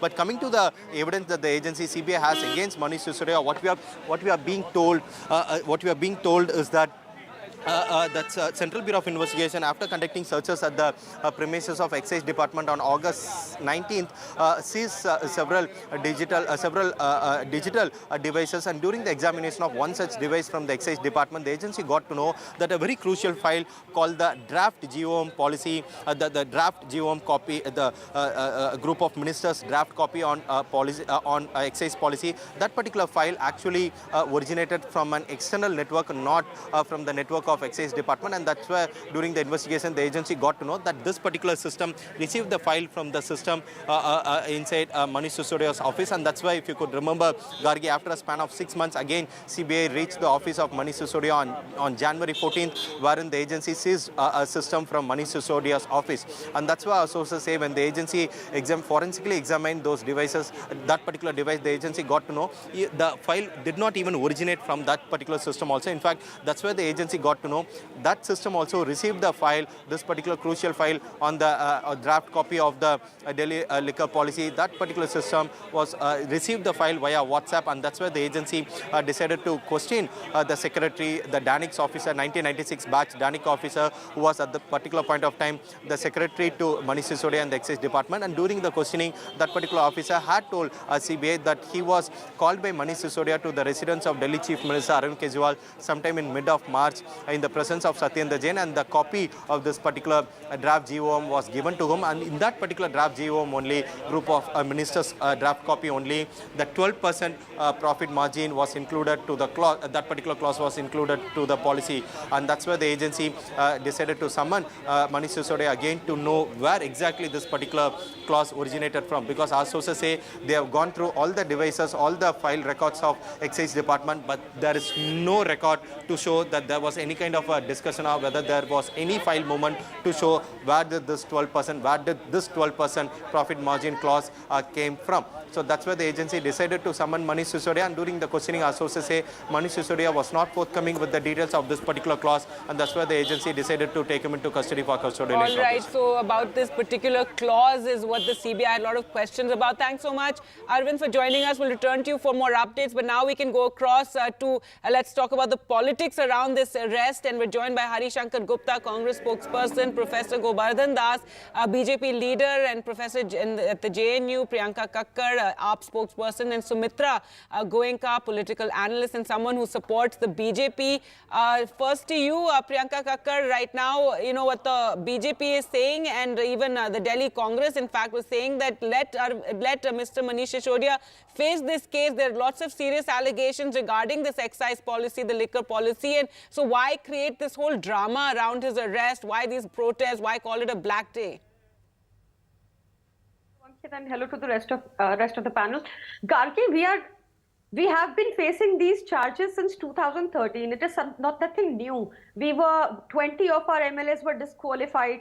You know, they've been trying to come after us with one technique, one tactic or the other. Recently, you saw they have come out with the Snoopgate allegation also. Now, in 2016, there was a Shunglu committee which checked all of our files and gave us a clean chit. The clean chit was given by the central government. Now they've come up with a Snoopgate allegation also, for example, that it happened in the Shunglu committee was 2017 and they say the Snoopgate is 2016.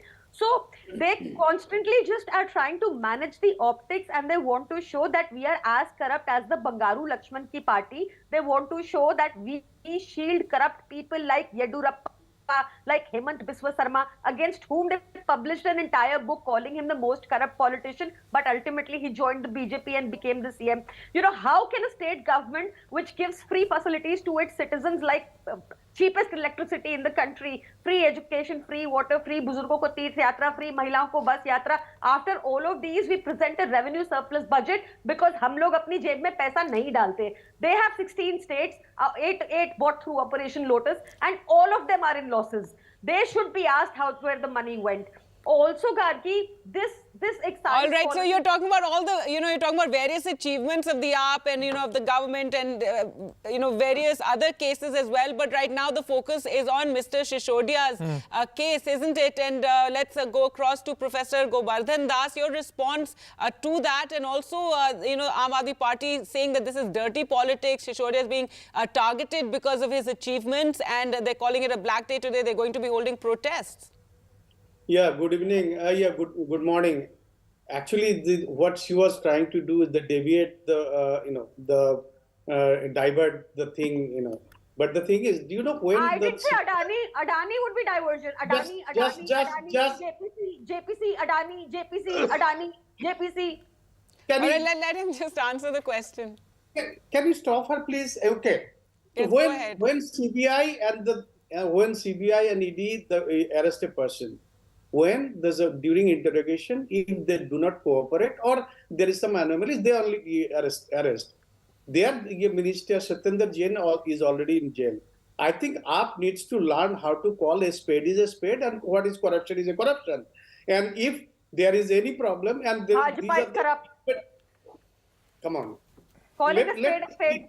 Bhajpa is the most corrupt party in the country as ever. Priyanka ji, let's accord that dignity to each other. I mean, you can slug it out on the street, ma'am. This is not even also the MCD. Let's do one thing. You spoke, let him complete his answer, and then I'll come back to you, respond to him. Okay. So, and these are the two independent agencies. They do independently. Why they are bringing politics all the way? There is nothing for politics. They should agree. They should rather admit that there is some corruption. Do you know what the corruption is? Satyendra Jain is already... Sir, if there is no politics involved in this, Professor Das, if there is no politics, you are saying there is no politics, independent agencies are doing their work. Why do we see multiple press conferences by the Bharatiya Janata Party? Then you are also trying to play, while Aam Aadmi Party is giving a clean chit to Manish Sisodia, you have already declared him a criminal. So you also should wait for the investigation and the court should decide that. Who gave him the clean chit? Who gave him the clean chit? I'm not. I'm saying the Aam Aadmi Party is giving Mr. Sisodia a clean chit and you are calling him a criminal. All that will be decided in the court of law. If there is any problem, they should go to the Supreme Court and the court will decide. When there is court verdict is against them, they will say court is We respect the court, not All you. right, well, let's get in Harishankar Gupta. What is the Congress's reaction or comments on these developments? Aam Aadmi Party holding these massive protests today. गागी जी देखिए, dirty politics की बात कौन कर रहा है? Kejriwal dirty politics की बात कर रहे हैं, जिसका जो फाउंडेशन है, जो नींव है, वो डर्टी पॉलिटिक्स के अंदर है। किसकी पीठ में छुरा नहीं घोपा इसने? जो भी साथ में इसके जुड़ा, शुरू के आंदोलन के अंदर बाद में जुड़ा, वो सबको निकालकर बाहर किया, वो डर्टी पॉलिटिक्स की बात कर रहा है। केजरीवाल डर्टी पॉलिटिक्स की बात कर रहा है। आज मनीष सिसोदिया को अंदर किया है, इतना हल्ला गुल्ला किस लिए? 400 पेज की चार्जशीट लेके गुप्ता जी, लेकिन इतना हल्ला गुल्ला तो आपने भी किया था जब ईडी ने आपके नेताओं को बुलाया था वहां पर। अभी रायपुर में भी रेड्स हुए थे एनफोर्समेंट डायरेक्टरेट के, उसके बारे में क्या कहना है? नहीं, मैं आ रहा हूं इसी बात पे। मैं अभी इसकी बात कर रहा हूं कि 400 पेज की चार्जशीट लेके शीला दीक्षित के खिलाफ घूमता था कि स्कैंडल कर दिया है, बंगलिंग कर दी है, स्कैम कर दिया है, आज तक एक प्रूव नहीं किया हुआ। ऑटो रिक्शा के पीछे हमसे, आपको पता है 2015 में बीजेपी ने हमसे ऑटो रिक्शा के बारे में, ऑटो रिक्शा के प्रियंका कक्कड़ चुप रही है, मैं आपके बीच में बोला नहीं। ऑटो रिक्शा के पीछे लिखवाते थे कि शीला दीक्षित बेईमान है, आज पेट में दर्द के। और सबसे बड़ी बात यह है, इसमें मुख्य आरोपी तो केजरीवाल है। सीबीआई ईडी केजरीवाल की जांच क्यों नहीं करती? आपके आदमी ने सर जब ईडी आपके नेताओं की जांच करे तो बीजेपी पॉलिटिक्स कर रही है, ईडी जब और ऑपोजिशन पार्टीज की जांच करे तब वहां पे बिल्कुल ठीक है। यही शायद प्रॉब्लम है कि ऑपोजिशन पार्टीज की जो एकता की बात होती है, आपको जब आपके ऊपर आंच आए तो आप चाहते हैं सब आपके लिए बात करें, और जब किसी और पे हो तो आप हाथ खड़े होकर तमाशा देखें। पूरा हो जाने दीजिए जी अंकित जी, मेरी बात को पूरा हो जाने दीजिए। जी आपके ही आदमी ने कहा कि केजरीवाल की प्रेजेंस के अंदर, सत्येंद्र जैन की प्रेजेंस के अंदर, मनीष सिसोदिया के प्रेजेंस के अंदर वो फाइल जो व्हाट्सएप के ऊपर आई थी, उसके सेक्रेटरी ने जो उसको अरेस्ट किया गया है, इंटेरोगेशन किया गया है, उसने दी। केजरीवाल पर्दे के पीछे से इन दोनों को अंदर करवा दिया, खुद पाक साहब बन के घूम रहा है। केजरीवाल के ऊपर जांच होना चाहिए। All right, so Congress wanting it straight to Kejriwal. That's the AAP's fear as well. You know what we hear. Yeah, just a moment. Let's get Sumitra Goenka in here. Your comments. See, I think what is happening here is this new liquor policy which was introduced in November 2021 and then suddenly scrapped in 2022. There are several unanswered questions here, and that is a matter which needs to be discussed. Whenever anybody is asking these questions, अरे आप ही शिक्षा model discuss कर रही हैं, आप ही शिक्षा model discuss कर रही हैं, स्वास्थ्य मॉडल डिस्कस कर रही हैं, ध्यान को डेविएट करने के लिए। Right, just a moment. Yeah, so ye jo so basically this policy which we are discussing about, it has some loopholes. The way in which the tendering process was there, the way in which the implementation was done, all these questions need to be answered. And whenever the question is raised to Aam Aadmi Party people, they are, docking this question, and they are talking about the education policy. They are talking about how children love Mr. Sisodia. So these things are not going to give you the answers. You have to come clean about why was the liquor policy withdrawn so abruptly when the CBI inquiry. Just hold on, ma'am. The question that the opposition says is not about, the BJP is saying the question is not about Manish Sisodia, the education minister. It is about whether there are certain loopholes as far as the liquor policy is concerned. Him as the excise minister is in question, not Manish Sisodia, the education minister. Let me tell you, Ankit, I will answer this question exhaustively, but the BJP and Congress are hard of hearing and they will repeat that I have not answered. But I will tell you that the policy was initially passed after the approval from the previous LG, NL Bejal. Once he approved it, we passed it. This is too much. See? All right, go ahead, please. Gupta ji, just please wait. Yes, go ahead. And it was rolled back. Lies and lies, always. Sir, we are not Congress, neither are we BJP. And it was rolled back because the Lieutenant Governor rolled it back. We have No. The Lieutenant Governor ordered the CBI inquiry, and the moment the inquiry was ordered, he rolled back. Now please don't change the narrative, madam. We have implemented the same policies in Punjab. Everybody recollects the press conference. Madam, now what's happening in Punjab? We know the very well. A 48% revenue in Punjab from the same Sumitra Goenka and Mr. Gupta, hold on to your argument, sir. Let's just record. All of you have questions with the Aam Aadmi Party. The spokesperson of the Aam Aadmi Party is answering. Let us listen to what she's saying and then you respond. Let's not speak over each other. Mr. Kakkar, please complete your point. This policy is one of the most progressive policy, the best policy that India has currently. It will ensure that the liquor vends were distributed evenly. There was no cartelization. They should implement this policy in Uttar Pradesh and they will be able to control the sales of spurious liquor. One thing. Secondly, the same policy were implemented in Punjab has earned a revenue of 4,000 crore plus compared to the previous fiscal. This is 48 times higher. We have a zero tolerance towards corruption, Ankit. We we ensure we fire our own sitting cabinet ministers and MLA if even an iota of evidence. But if an Ms. iota Kakkar, of evidence while against you them is might found. say that this is the best policy, come out the of this. questions are also in the way this policy was made, whether the GOM was informed, whether the policy draft was leaked to a certain individuals before the policy was even brought in as far as the cabinet is concerned. All those things will be investigated. Whether the policy is good or bad is not the question that the CBI is asking. The CBI is investigating whether there were some loopholes in implementing it, making it, and taking some favors for that. Let me say one thing, please. The crux of the allegation of the Bangaru Lakshman party on us is that अरे आप कहाँ की बात कर रही हैं? Congress supports Gupta ji, why are you speaking on this? Please, Congress, please. Now, the crux of their allegation is that Delhi government presented a revenue surplus budget of 72,000 crores. राजस्व के नाम पर दिल्ली को 25 minutes देंगे तो बाकी लोग क्या Ma'am, you are not answering the question. Can I request all of you to take a deep breath? I'm just going to come back to you. There is an important, in fact, news coming in right now. Sanjay Raut, the Aam Aadmi Party, Gargi, is getting a lot of support from the opposition parties which are making a similar claim. Not from Delhi Congress, though, yes. Not from the Congress party, which are making the similar claim of ED being used against them. Sanjay Raut of the Shiv Sena has put out a tweet and he has said the way the BJP is arresting opposition leaders, I dread what will happen to the BJP leaders in future when they will be cut out, when they will be out of the power. What if they are similarly persecuted, arrested, sort of a threat who will come to their help? A real threat. Yes, a threat there, but let's just listen into what he said.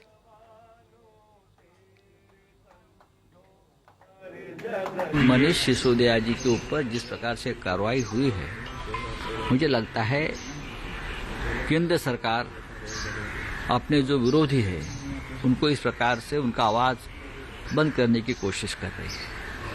चाहे महाराष्ट्र हो, चाहे दिल्ली हो, चाहे झारखंड हो, मैंने कहा कि waste Bengal हो, जहाँ जहाँ उनकी सरकारें नहीं है, जहाँ जहाँ से सरकार को सवाल पूछे जाते हैं, उस सभी जगह पे सरकार ईडी और सीबीआई का दुरुपयोग करके अपने विरोधियों को एक तो जेल में डाल रही है या उनको सरेंडर करने पर मजबूर कर रही है।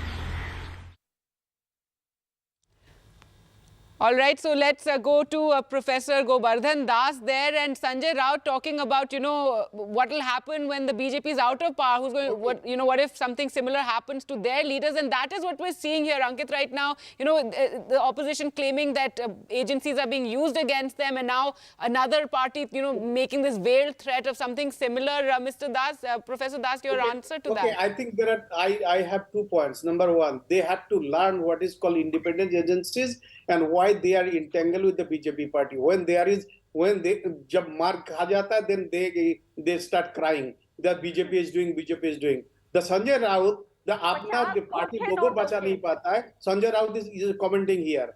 Come on. So then this AAP party, they are based on the lies and they Professor are the Das, can I request an answer from you, because we were talking about Sanjay Raut. Remember, Sanjay Raut was also arrested, sir, by the Enforcement Directorate in the Patra Chaul case. Now, you remember what the Bombay High Court said while giving him the bail? He completely shred the ED apart, their investigation. He said there is not an iota of evidence and they should not have arrested this man. Sir, don't you think that this bolsters the claims of the opposition that the agencies are being utilized by the government? You are using them as an extension of your arm. That's between the court and agencies. There is nothing to do with it. It's very easy to say that right now, but we can't deny the fact that many opposition leaders are facing these ED, CBI cases. Nothing is proven. They're sent to jail for months on end to the detriment of their own parties and something that is seen to help the BJP. And if they have the case, they should go to the court. Your CAG report says that Madhya Pradesh government did a ghotala. Why CBI not going there? Don't take 25 minutes out of 30 minutes. Let other also speak. If they have any problem, they should go to the court. And the court will decide who is right and who is wrong and who is right. Don't shout here on TV. Don't go behind the investigation agency. Okay, what we'll do. ATO. Okay, we have to take a very quick break. This tutu meme between the Aam Aadmi Party and the BJP continues, and it is not only just on the television but on the streets today as well. The Aam Aadmi Party, of course, trying to come out in big numbers to protest against the arrest of Manish Sisodia. We'll track this story very, very closely. Taking a short break, coming back with much more. Stay tuned.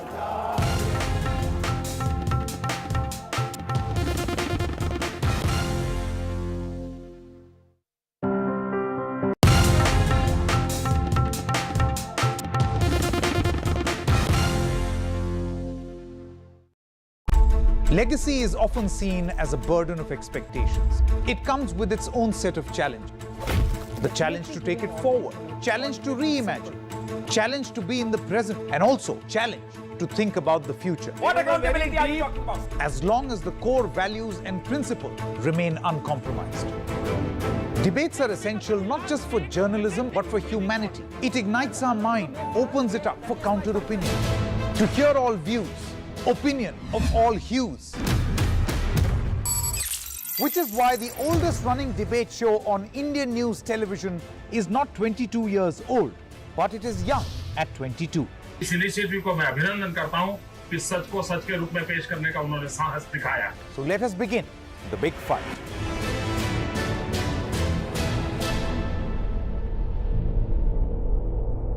Gadgets 360 is here to help you with all your tech needs. Gadget 360, Gadget Love.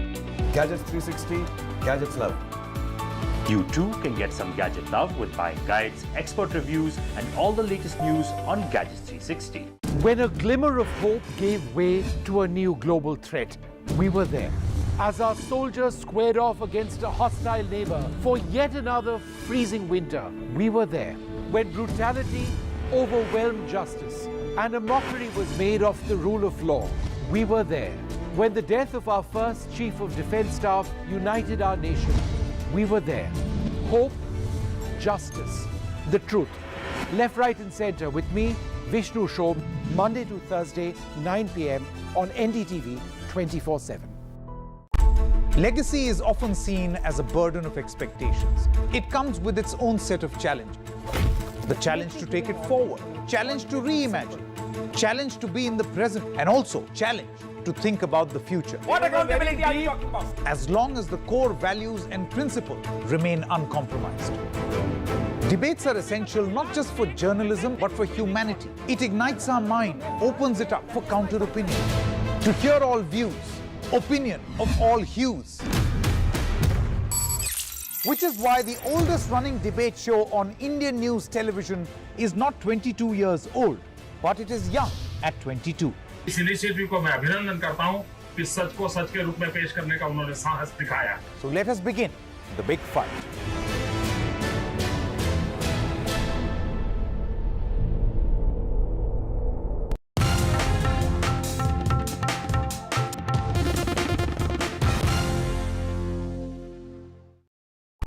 Legacy is often seen as a burden of expectations. It comes with its own set of challenges.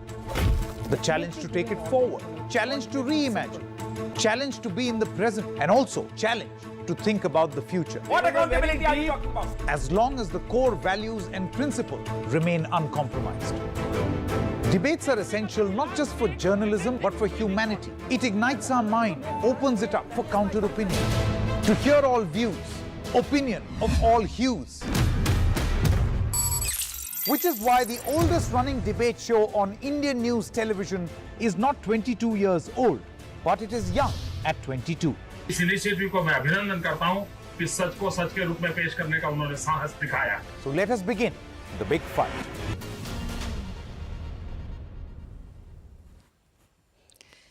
Welcome back. Let's get you all the election news. Non-polling underway in both Meghalaya and Nagaland. And first, Meghalaya, which is witnessing a multi-cornered contest where you have, besides the Congress, BJP, Conrad Sangma's NPP, that's the National People's Party. You have Mamata Banerjee's Trinamool Congress, that's also in the fray. That's after Mukul Sangma, along with, several Congress MLAs joined the Trinamool Congress. So they're contesting this election as Trinamool Congress. And the Conrad Sangma's NPP and the BJP splitting up and contesting elections on their own. Last time, the BJP got only 2 seats, but managed to form the government in 2018 along with Conrad Sangma's NPP. But this time, Conrad Sangma wanting to go it alone. The Congress too in the fray, and the Trinamool Congress, however, after Mukul Sangma left, became the largest opposition party in the state. NDTV's Ratnadeep Chaudhary is on the ground there, and he spoke to the big players. He spoke to Conrad Sangma about the election, and also Mr. Bernard in the South Tyra constituency, where it's the biggest political fight. Let's listen in. Joining us on this broadcast exclusively is Meghalaya Chief Minister, Mr. Conrad Sangma. Mr. Sangma, this is the first election perhaps in the history of your party, NPP, and you as a leader of the party, where you are going into an election as a ruling party. The polling is continuing. We see long queues. What is the initial feedback you're getting? The initial feedback we're getting is very positive. In fact, a lot of people are very happy. A large turnout is there. People are coming out in large numbers to vote. And so we expect that this should be very positive for us. And we expect that the party will get much higher numbers than what we had last time. And we are confident that this time we'll inch towards even the halfway mark. This is a tough election for you, given the fact that you're not only contesting against opposition parties like the Congress and the Trinamool Congress, but also your allies, and particularly the BJP has kind of, in its poll campaign, has directly attacked you and your party. So how confident are you that you will be able to, fight the national parties and also the regional parties? See, number one, you have followed me in almost in every elections that we have contested in the past. And you've seen that we have always fought elections on our own, and we don't go for pre-poll alliances. So therefore, it has always been the case that the party goes on as NPP, we go for elections on our own, and we don't have pre-poll alliances. That's number one. And number two is that the fact that this time we are seeing a multi-cornered fight, and the fact that there are multiple parties that are coming in. And in a way, the parties which are against the National People's Party, which is our party, are many. So therefore, the anti-votes that are there among who are there against us, we will see a split in that. So the fact that there are more political parties, I personally feel that it's going to benefit. How are you dodging the anti-incumbency it has set in? Because the opposition says, and even some of your allies says, that there is anti-incumbency given the fact there have been allegation of corruption against the government. See, the allegations are always there, and it is the work of the opposition to always put allegations. We have been very transparent in every single way, where we have put up all kind of independent and judicial inquiries as per the desire of the opposition. So we are very clear and transparent on that. So allegations will always be there. Number two, the numbers that have shown in terms of development and the work that has happened at the grassroots level, the issues that have been resolved, which have been pending for a very long time, these are very pro-people issues, and people are finally seeing that there is a party that actually is moving forward in these issues. So there's a sense of hope and a sense of confidence among the people that it is the NPP that will be able to provide that stability, the peace and the development for the state.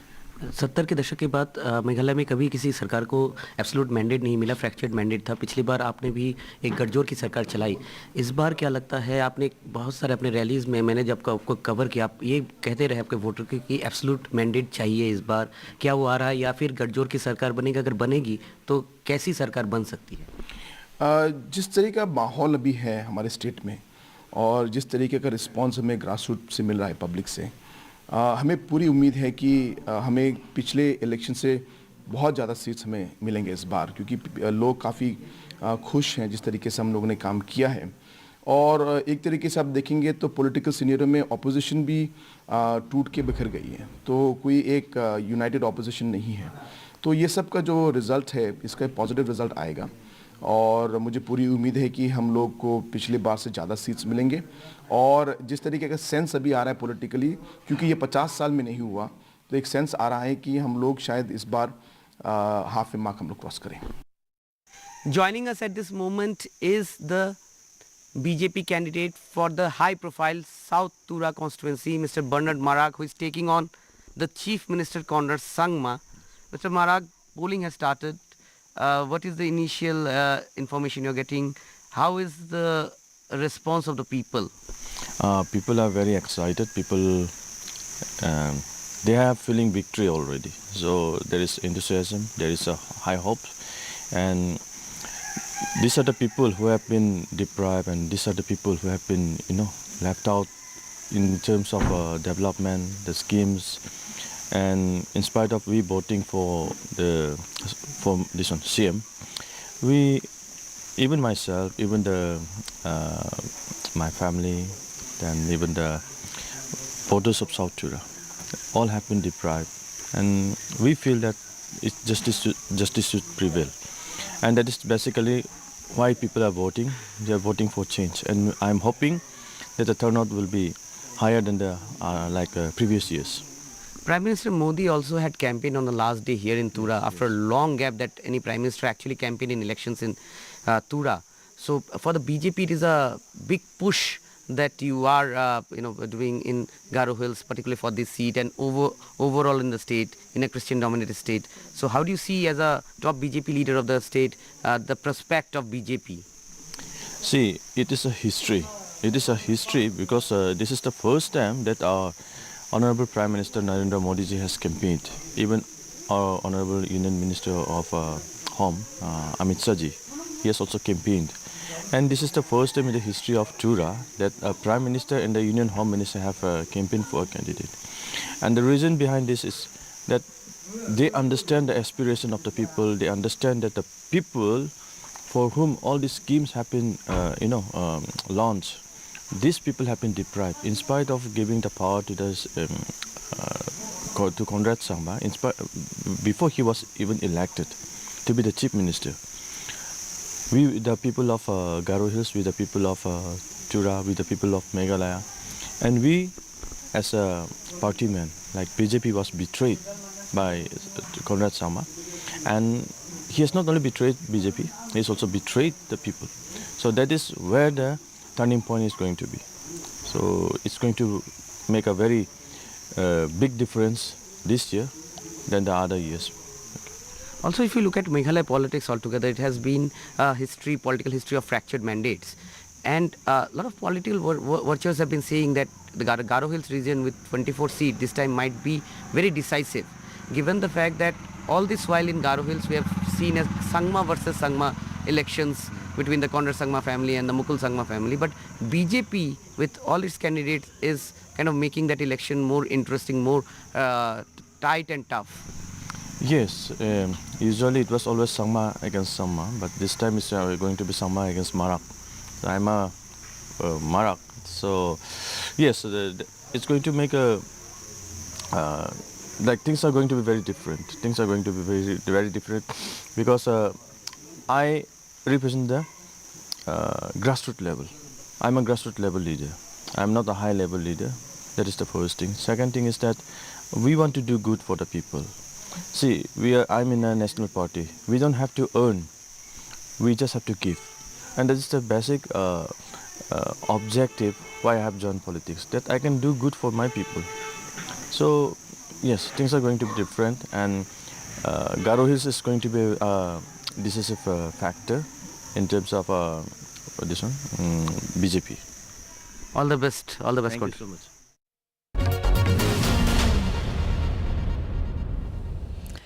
And let's now focus on Nagaland, where there is a triangular contest on the cards for the 59 of the 60 assembly seats. The BJP, which won 12 of the state's 60 seats, is contesting in alliance with the NDTV, that's the National Democratic Progressive Party. Under the seat-sharing agreement, the NDTV is contesting on 40 seats, the BJP on 20 seats. NDTV's Vedant sent us this report from Kohima.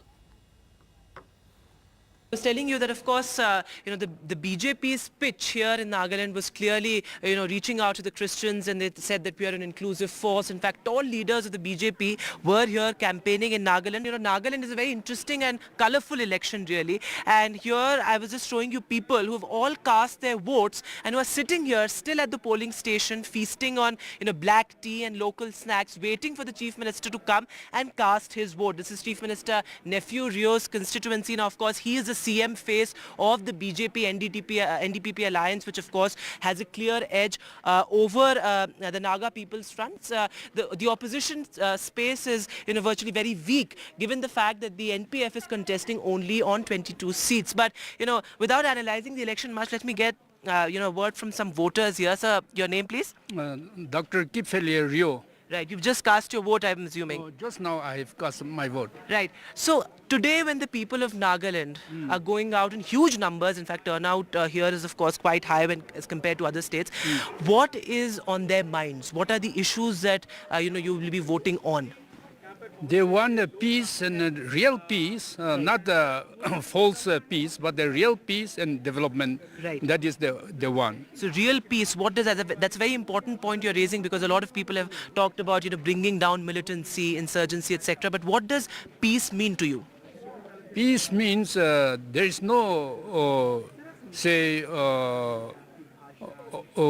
military rules in the land. Right. So that's an important point, because remember that's something that Home Minister Amit Shah has also said in his campaigns, that AFSPA, the act that gives wide-ranging powers to the army, will be virtually removed from the 9 districts in Nagaland that it currently exists. But queues getting longer, and what is interesting about Nagaland is also that there are a large number of women voters. Women always outnumber men when it comes to Nagaland. In fact, the entire northeast, women are always at the forefront as far as polling is concerned. But what is also important to be pointed out is that Nagaland has not seen an elected MLA who's a woman in its entire history. So let's get in a sense from a woman voter as well. अपना नाम बताइए ma'am.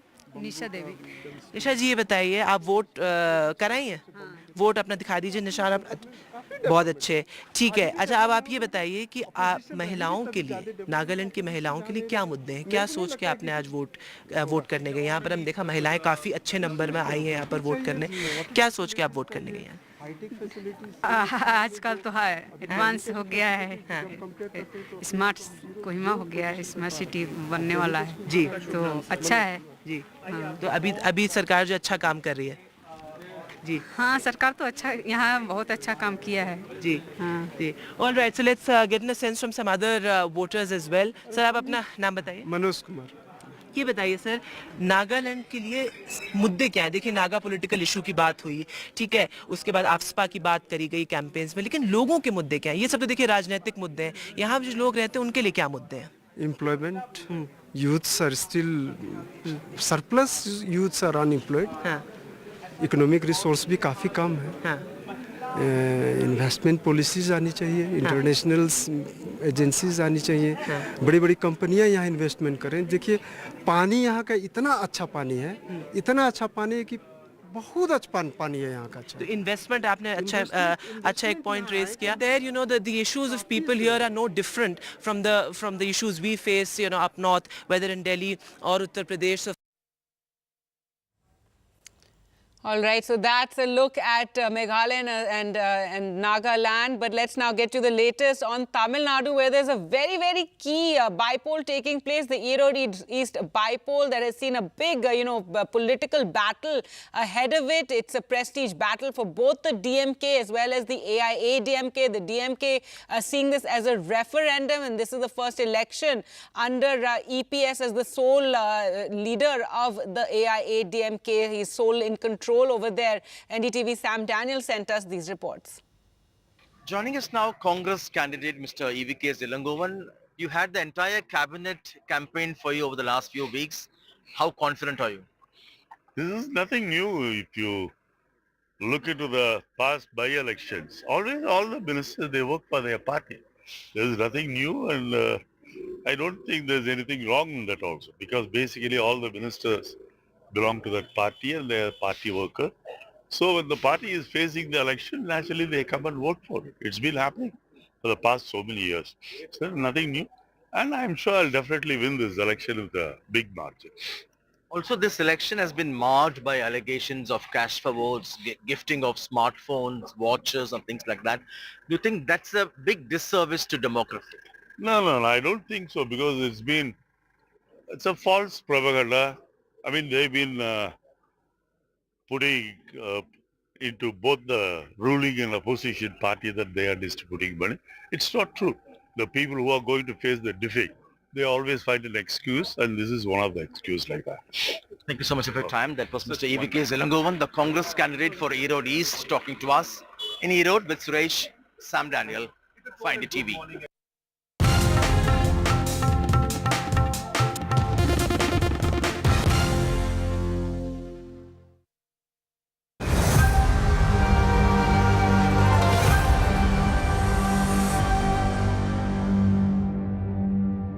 Gadgets 360 is here to help you with all your tech needs. Gadget 360, Gadget Love.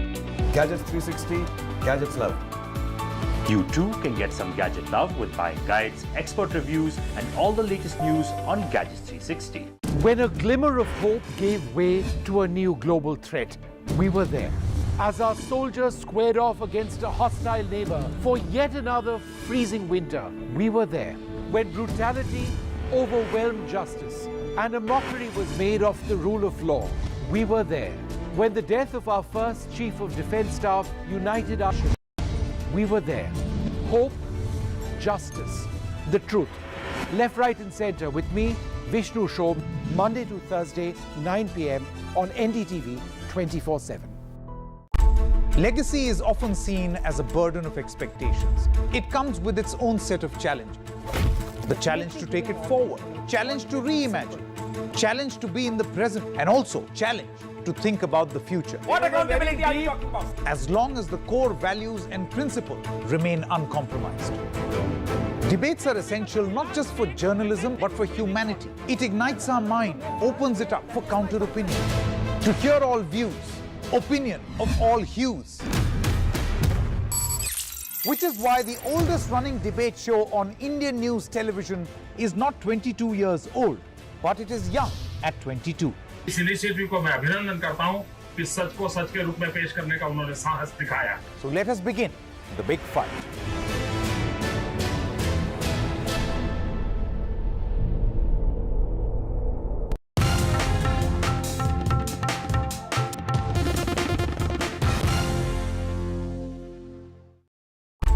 Legacy is often seen as a burden of expectations.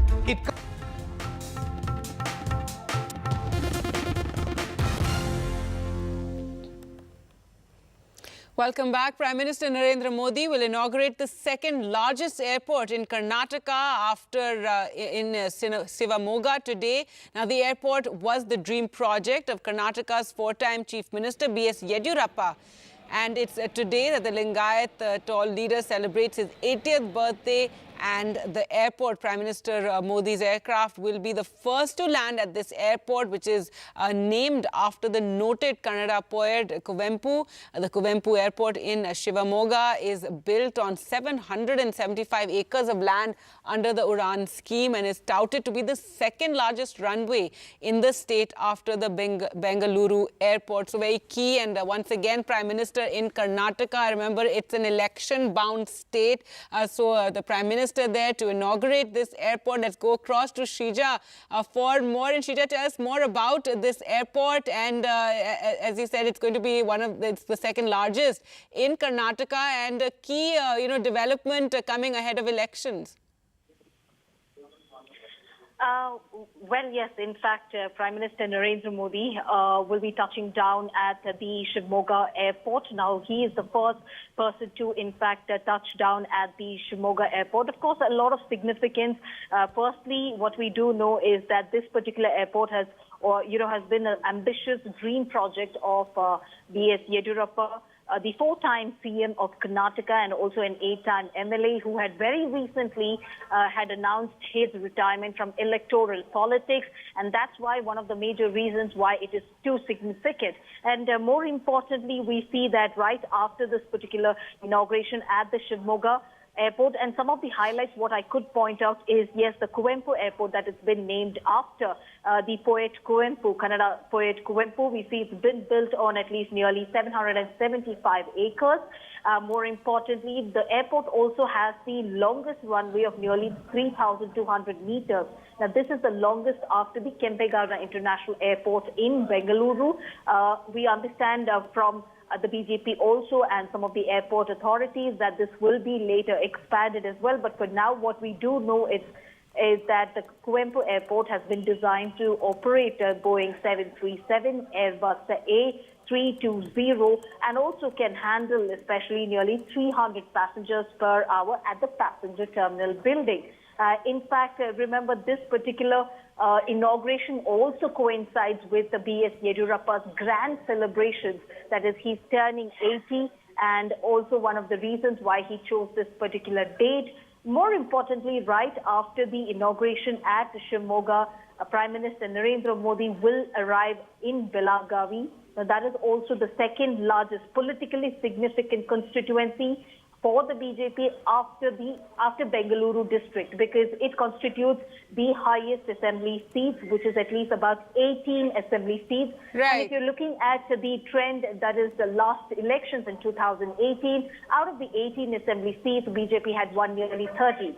That is one of the major reasons why we see in the last 1 month central leaders like Nadu, you have had Amit Shah last week, and today Prime Minister Narendra Modi holding this 10-kilometer roadshow in Belagavi. That is also basically to show the strength as far as the top leadership is concerned, and more importantly, it's also because there is a leadership vacuum in Belagavi is concerned. All right, Shrija, thanks so much for joining us with that. And on Yediyurappa now, an exclusive interview that Mr. Yediyurappa gave to NDTV, to Shrija. He said, I won't contest the polls, but I'm not tired and I will bring the BJP back to power. More importantly, also interestingly dismissed BJP State President Nalin Katil's narrative on Tipu versus Savarkar. He also refrained from commenting on the comeback of mining baron Gali Janardhan Reddy.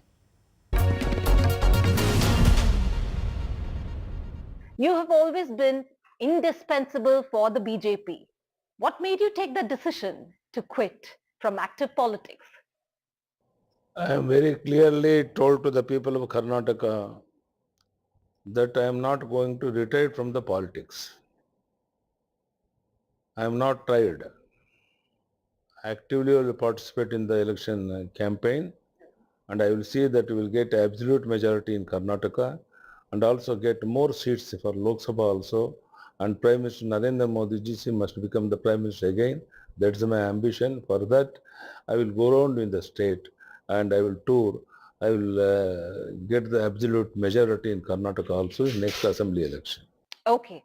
I believe that was a very big decision that you made, because for the BJP, you're the face. It's BJP, it is Mr. Yediyurappa, Mr. Yediyurappa, it is the BJP, right? And how it's going to be challenging this time? This could be the first time that BJP is going to elections without your face. No, madam, you know very well, I may not be going to contest for the assembly election or the Lok Sabha election. I will go around in the state and get the absolute majority in Karnataka, and nobody should not feel that I am retiring from the politics. I am not tired, and I am going to go around in the state and I will get absolute majority in Karnataka and also in Lok Sabha. You have high confidence, but you're not really feeling that you're overconfident. You're not? Not at all, no. Okay. I've got full confidence. Okay. So do you notice this? We've always seen the politics that you have played. Mr. Yediyurappa's politics, when the state goes into elections, it could be especially in terms of development, policies, against the manifestos, coming across, addressing people's issues against the opposition. Do you see that there has been a major change in the BJP in the last few months, or at least a year, the way that they are trying to woo the voters? Do you believe in your personal capacity it's wrong? For example, you had Mr. Katil talking about, let's make this election Tipu versus Savarkar, but that was not your politics. No, I don't agree with him, but very important thing is you must work very hard. Yes. And Congress also doing their level best to fight the BJP. But I got full confidence because of Modi ji and Amit Shah. We are going to get absolute majority and form the government, and we are not all bothered about Congress or JDS. Okay. In your personal opinion, what narrative will work for the BJP this elections? Work hard, madam. That's all. We are going to go around in the state and You see, our government has given such a good programs to the people of Karnataka, SC, ST, OBC and all other communities. Such things will be explained to the people of Karnataka and convince the people what best we have done in the interest of the people of Karnataka.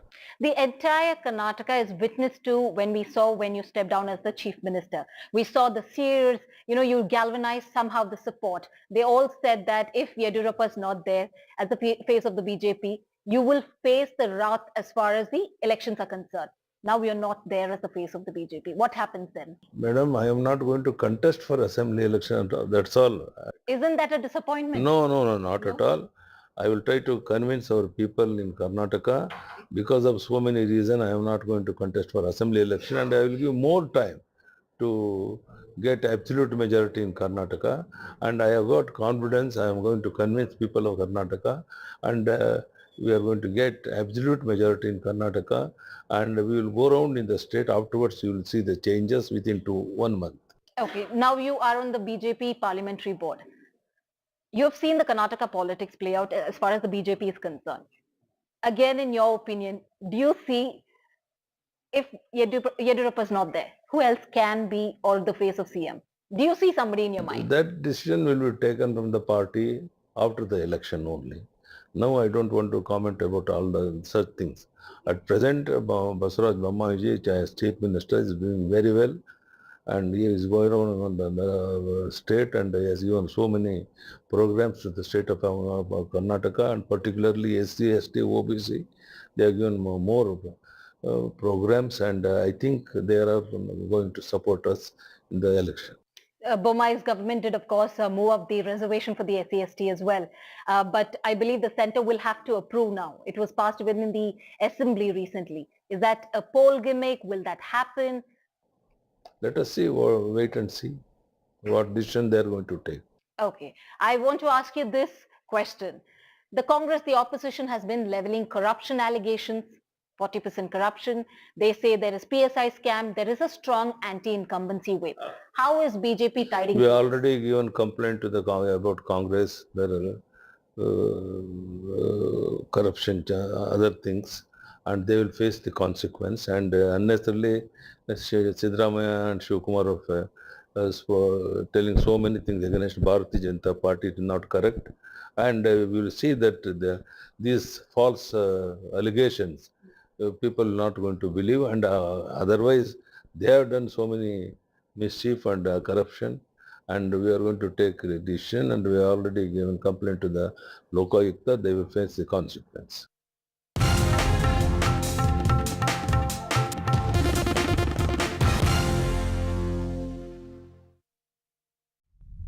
Gadget 360 is here to help you with all your tech needs. Gadget 360, Gadget Love. Gadgets 360, Gadgets Love. You too can get some gadget love with buying guides, expert reviews, and all the latest news on Gadget 360.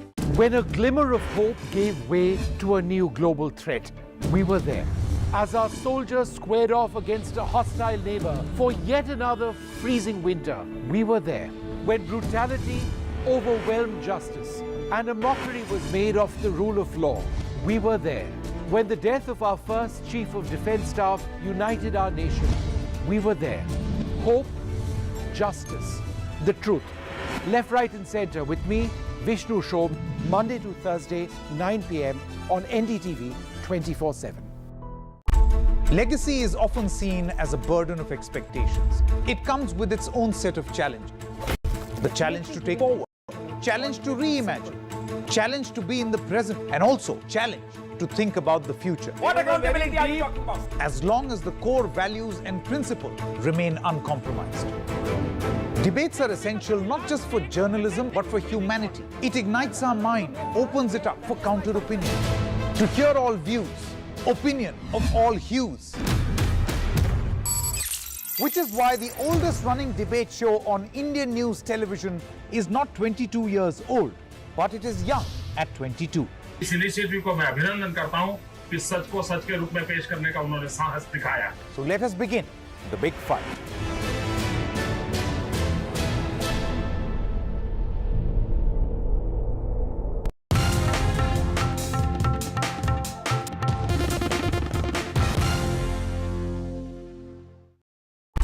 Legacy is often seen as a burden of expectations. It comes with its own set of challenges. The challenge to take it forward, challenge to reimagine, challenge to be in the present, and also challenge to think about the future. What accountability are you talking about? As long as the core values and principles remain uncompromised. Debates are essential not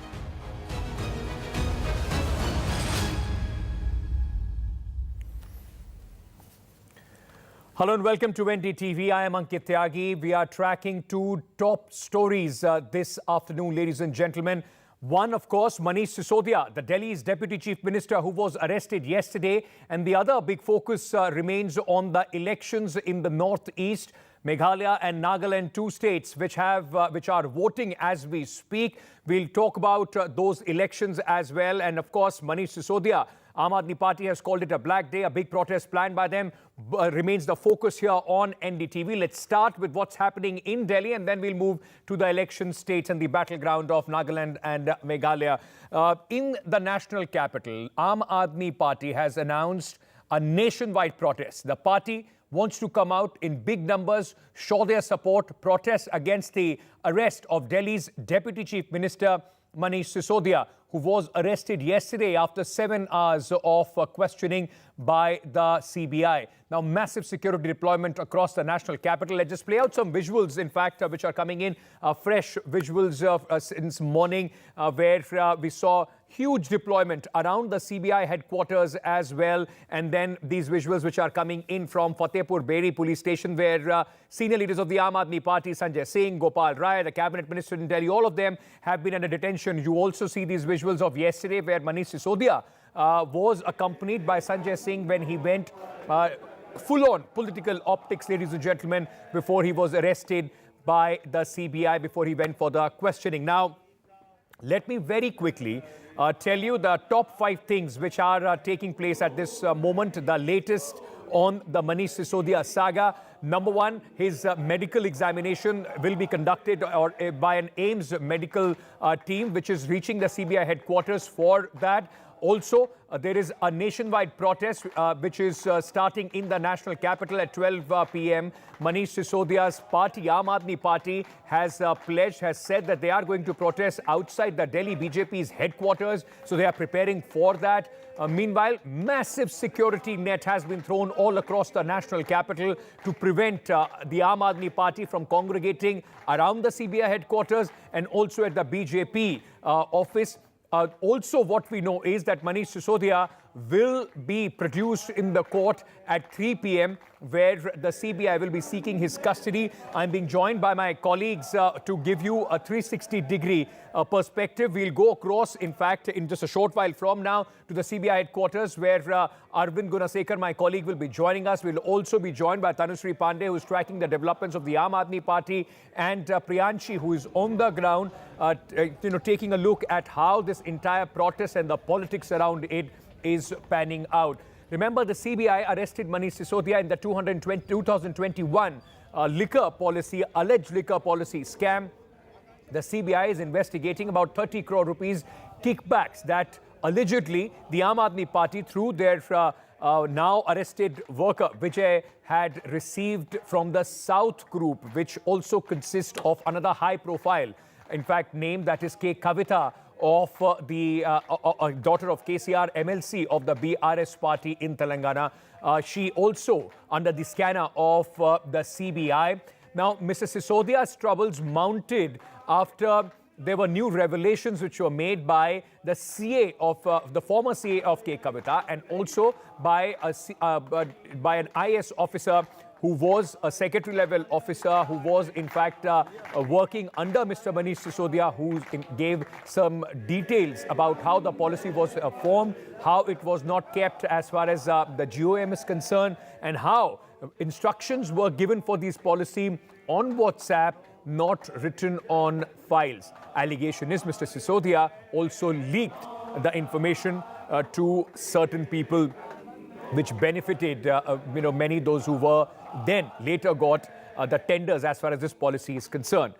Let me now go across to my colleague Arvind Gunasekar, who's joining us from outside the CBI headquarters. Priyanshu also at the CBI headquarters at this moment. We'll also get Tanushree Pandey in just a short while from now. Arvind, I want to start with you. What's the latest? We know earlier that the AIMS team was supposed to come to the CBI headquarters to conduct the medical examination of Manish Sisodia. Has that happened? And when will he be taken out to reach the Rouse Avenue court? Ankit, for now, we don't have a confirmation whether the medical examination of Manish Sisodia has been conducted or not, because our source clearly told us that they would be calling the AIMS doctor panel to come to CBI headquarters to conduct the medical examination, and then he would not be taken out, keeping the security concerns in mind, and that seems to be the stand of CBI also. So we are yet to get a confirmation from our source, because earlier we were told that at around 11:30 a.m. The doctors will arrive at the CBI headquarters for medical examination. So we are still awaiting a confirmation on that. Also, very importantly, what we are being told is that keeping the security concerns in mind, the CBI might also plan to produce Manish Sisodia, the Deputy Chief Minister of Delhi, before the Rouse Avenue court via video conference, and may not produce him physically before the court. That's also a discussion that is currently underway here at the CBI, where the agency top officials are still in a discussion, still yet to take a final call whether to produce him physically before court of Judge Nagpal or whether to produce him via video conference. So that we'll get to know sometime around 1 p.m. But whatever said and done, he has to be produced before the court. Let it be either physical or let it be via video conferencing, because the rules make it very clear that after the arrest of an accused, he has to be produced, he or she has to be produced before 24 hours. So the agency is planning to produce him at sometime around 3 p.m. So the call whether to produce him physically or whether to produce him via video conferencing will be taken at around 1 p.m. So like we have been reporting since morning, the agency wants the maximum custody of Manish Sisodia. So in all likelihood, the agency will be moving a remand application seeking his custody for minimum 10 days is what we are learning from our sources. If the court grants 10 days of custody, then the agency will go ahead with its custodial interrogation. So once the agency gets the police custody of Manish Sisodia, then he will be brought back to CBI headquarters, and then he will be lodged here at CBI headquarters, and the questioning will go on from morning 11 till evening 6 p.m. and then the same process that the agency carries out when it comes to custodial interrogation. No, Arvind, while the process today, of course, as you explained for Mr. Manish Sisodia, I want to also understand from you, if you could tell our viewers, what were the important details that turned this questioning into arrest for Manish Sisodia? So let's see, let's put this in context, because the FIR was registered on August 17th. On August 19th, the first set of searches were conducted. On October 17th, he was summoned for the first time. So after October 17th, the agency did not proceed much against Manish Sisodia alone. So what happened in between was that when the forensic team, the CFSL team, when they sent the report on the seized digital devices, that's where the agency got to know one crucial file. That's the copy of GOM, Group of Ministers, draft on Delhi liquor policy. That particular file, there was some kind of an amiss that the investigating officer found from the CFSL report, because when the agency examined all the system that was seized from the excise department, this particular file did not originate from the excise department network, and that's where the agency started to investigate to find where did this file actually originate from. So when they examined this one of the systems from the excise department, they got to know that particular file was sent from the system that was at that particular point of time connected to Manish Sisodia's office. So that's where on January 14th, that is almost after almost 5-6 months, the agency reached Manish Sisodia's office once again to get this particular system, and that's where on January 14th, the agency seized the official system of Manish Sisodia from his office, and that's where when the agency looked into the system, again most of the files were deleted, the system was again sent to forensic examination, and most of the files were retrieved. And when the file was retrieved, they got to know this particular file, the draft copy of GOM, the copy of a group of ministers on the Delhi liquor policy. That particular document was sent via WhatsApp, and that's where the agency wanted to know where exactly this particular file originated from, and that's where the agency summoned one of the Danix officer, 1996 batch Danix officer, who was at that particular point of time working as secretary to Manish Sisodia. And during the questioning, this particular officer gave a statement to CBI that sometime in mid-March 2021, he was called by Manish Sisodia to the residence of Delhi Chief Minister Arvind Kejriwal, and in the presence of Satyendra Jain, another minister of Delhi government, he was handed over this particular copy of the file. Right. And that's where what's interesting, what important there, Ankit, is that that particular file had this content, the clause, that's the 12% profit margin. That's for the first time this particular 12% profit margin was included in the Delhi liquor policy draft. Okay. So earlier it was 6% profit margin, and it was increased to 12% profit margin, and that's the case, that's the prima facie case, and that's why the agency wanted to know from Manish Sisodia where did this particular clause come from, because the agency in its investigation sources say could not file any file or any discussion note that pertains to this particular 12% profit margin, and that seems to be the point that the agency wanted to get from Manish Sisodia, and sources say that Manish Sisodia was not forthcoming with the information, and that's why the agency had to take him into custody. Right, Arvind, thank you for joining us with all those details from the CBI headquarters. I'm going to come back to you in a short while, but let's also now shift focus to the big protest that the Aam Aadmi Party has planned today. At least in Delhi and Punjab, the Aam Aadmi Party would try to put out huge numbers to show support, to show their anger and anguish as far as this protest is concerned. We are getting some, latest visuals in just a short while. We just play those visuals out for you of Chandigarh, where the Aam Aadmi Party in Punjab is in power. These are the visuals coming in from Chandigarh, the Union Territory, where the Aam Aadmi Party leaders are protesting. These are the fresh visuals coming in, ladies and gentlemen, at this moment from, in fact, Chandigarh, which is a shared capital of Punjab and Haryana. This is where in Punjab, Aam Aadmi Party is ruling party, and their supporters, the party members, have come out to protest against the arrest of Deputy Chief Minister Manish Sisodia. Now, let's just we'll also try and dip in and listen in to what these leaders are saying. BJP ने ये मन के अंदर बनाया हुआ भी हमारी party जिंदी रहे, बाकी पार्टियों को तानाशाही करके खत्म किया जाए, लेकिन ये होगा नहीं। पंजाबियों ने आवाज उठा दी तो पूरी दुनिया में जाती है पंजाबियों की आवाज।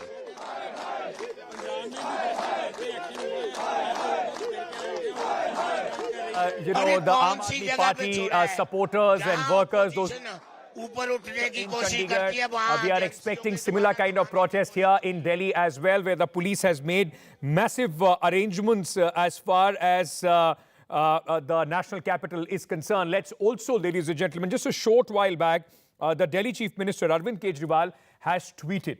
And he has tweeted once again and has upped the ante and has attacked the CBI and the state government and the central government, I beg your pardon. Mr. Kejriwal, in his tweet, has said that he was told by the CBI officers, most of the CBI officers, that they did not want to arrest Manish Sisodia, and it was under pressure that they had to arrest him.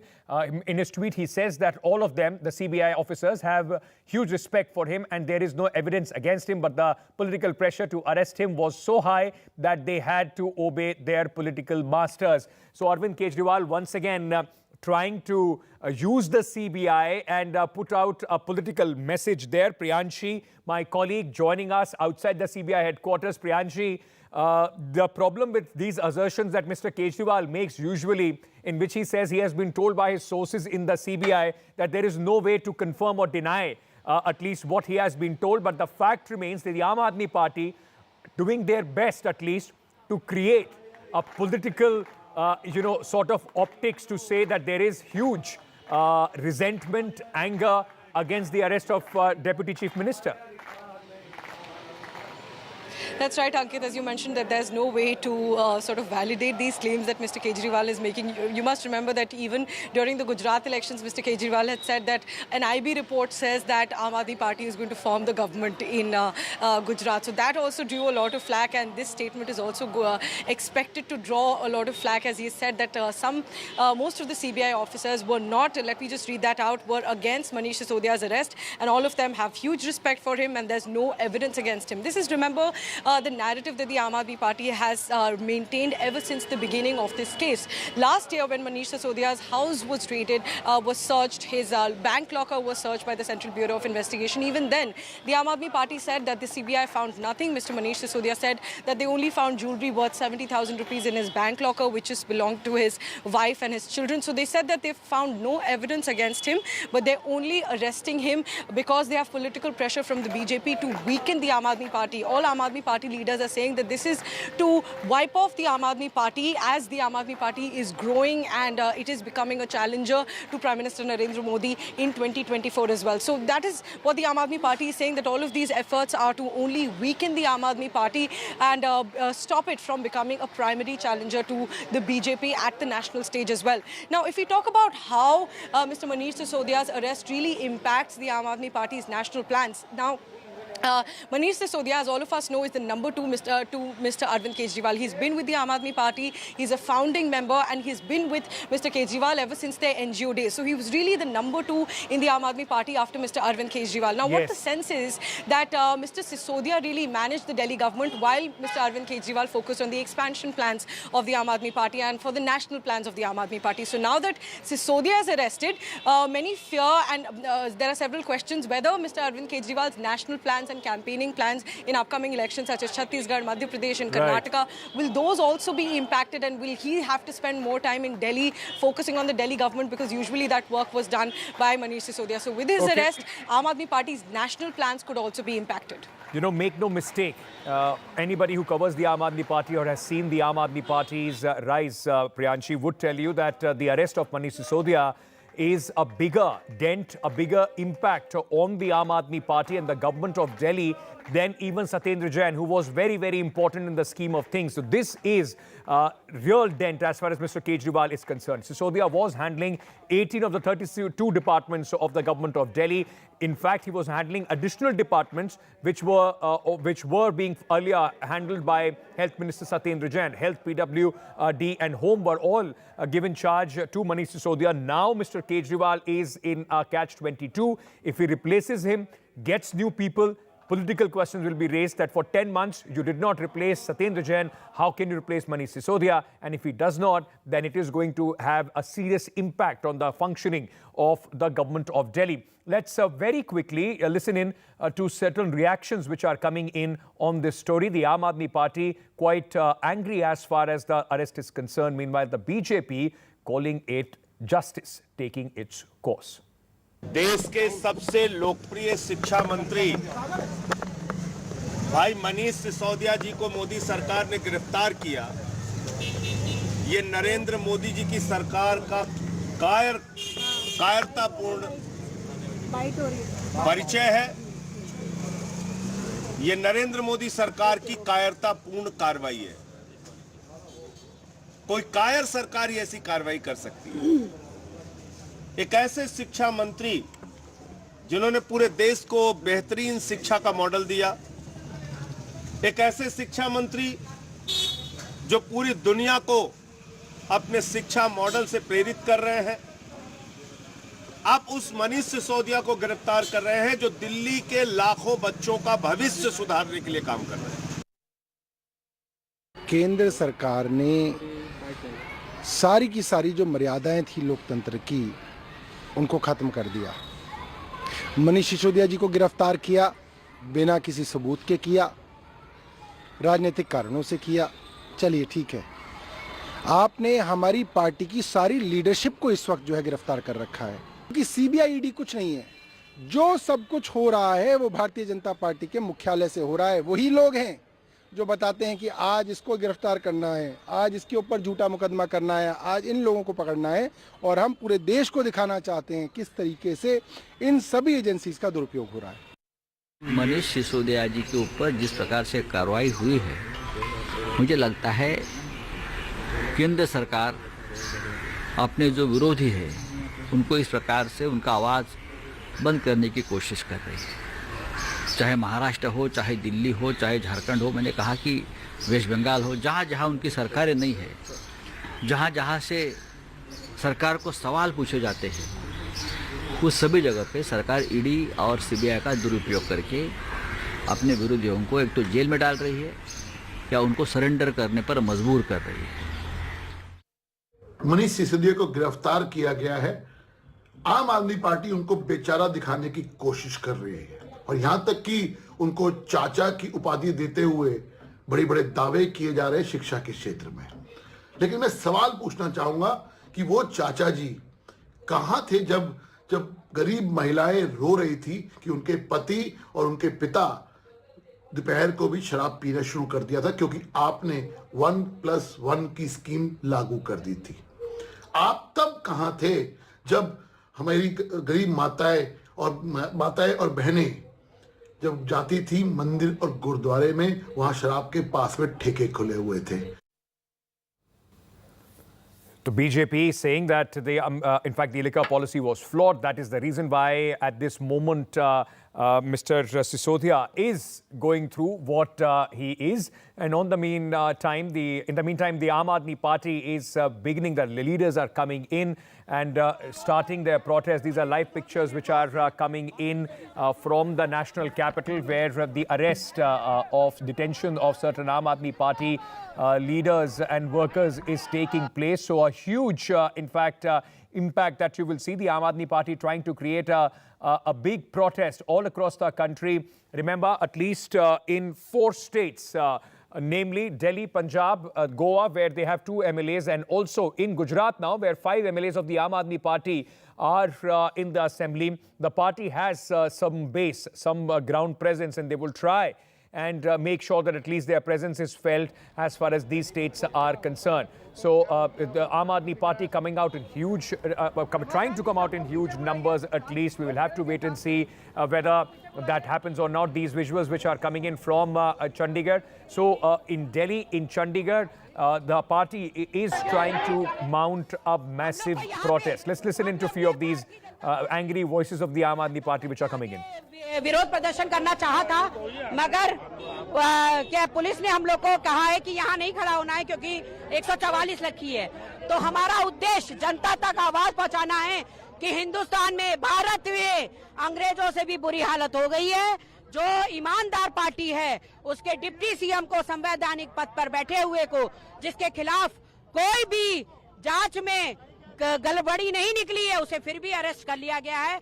ये अंग्रेजों से भी बदतर हालत में हिंदुस्तान पहुंच रहा है। इससे बचना है अगर, तो मोदी और शाह की जोड़ी को हटाना पड़ेगा और ईमानदार जो गरीब जनता के हित में काम करते हैं, मनीष सिसोदिया को, उनको रिहा करना पड़ेगा। उनकी रिहाई को लेकर हम लोग सब इकट्ठे हुए हैं और उनकी रिहाई की मांग कर रहे हैं। Three are trying to come out and protest, make it a big political show of strength, to say the least, as far as the Aam Aadmi Party is concerned. We'll also try and get you the latest from the national capital. Huge police deployment in and across the CBI headquarters and also at other certain key locations of the national capital. I'm right now being joined by Dr. S.L. Gupta, former MLA of the Bharatiya Janata Party. He's joining us at this moment. Mudit Agarwal, Vice President of the Delhi Congress, is also with us.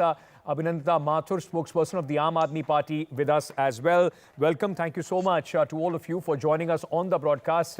Ms. Mathur, I want to start by asking you, the Aam Aadmi Party coming out in huge numbers. On one hand, the party says that they are not afraid of being arrested or any investigation is welcome as they have not done anything wrong. Then why make such a big political point or at least message with these protests?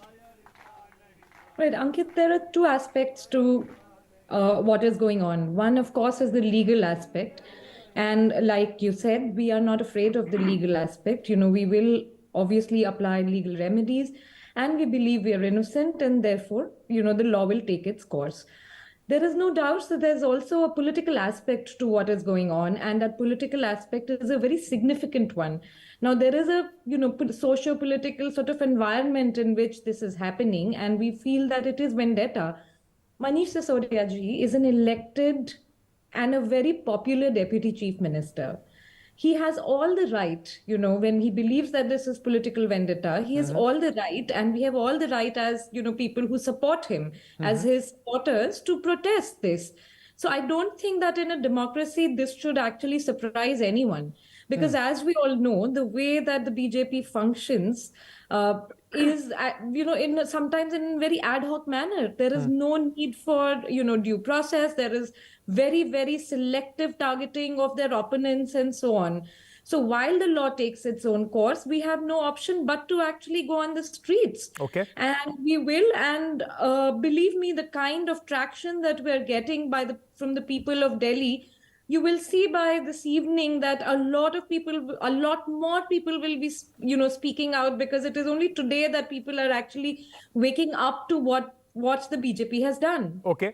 Mr. Gupta, this is a democratic right of every political party. Your party in other states where it is in opposition has also done the same when any of their leaders are targeted. The fact remains, sir, the questions are being asked only because there are multiple number of cases where opposition leaders have been targeted, be it of the Congress, the Shiv Sena, which has come out in support, the Uddhav faction, which has come out in support of the Aam Aadmi Party. The TMC has also made the similar accusations.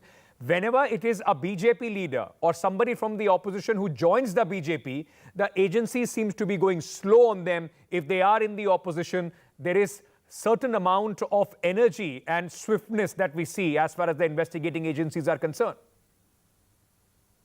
देखिए, चोर चोर मौसेरे भाई, एक बहुत बड़ी कहावत है, लोग कहते हैं।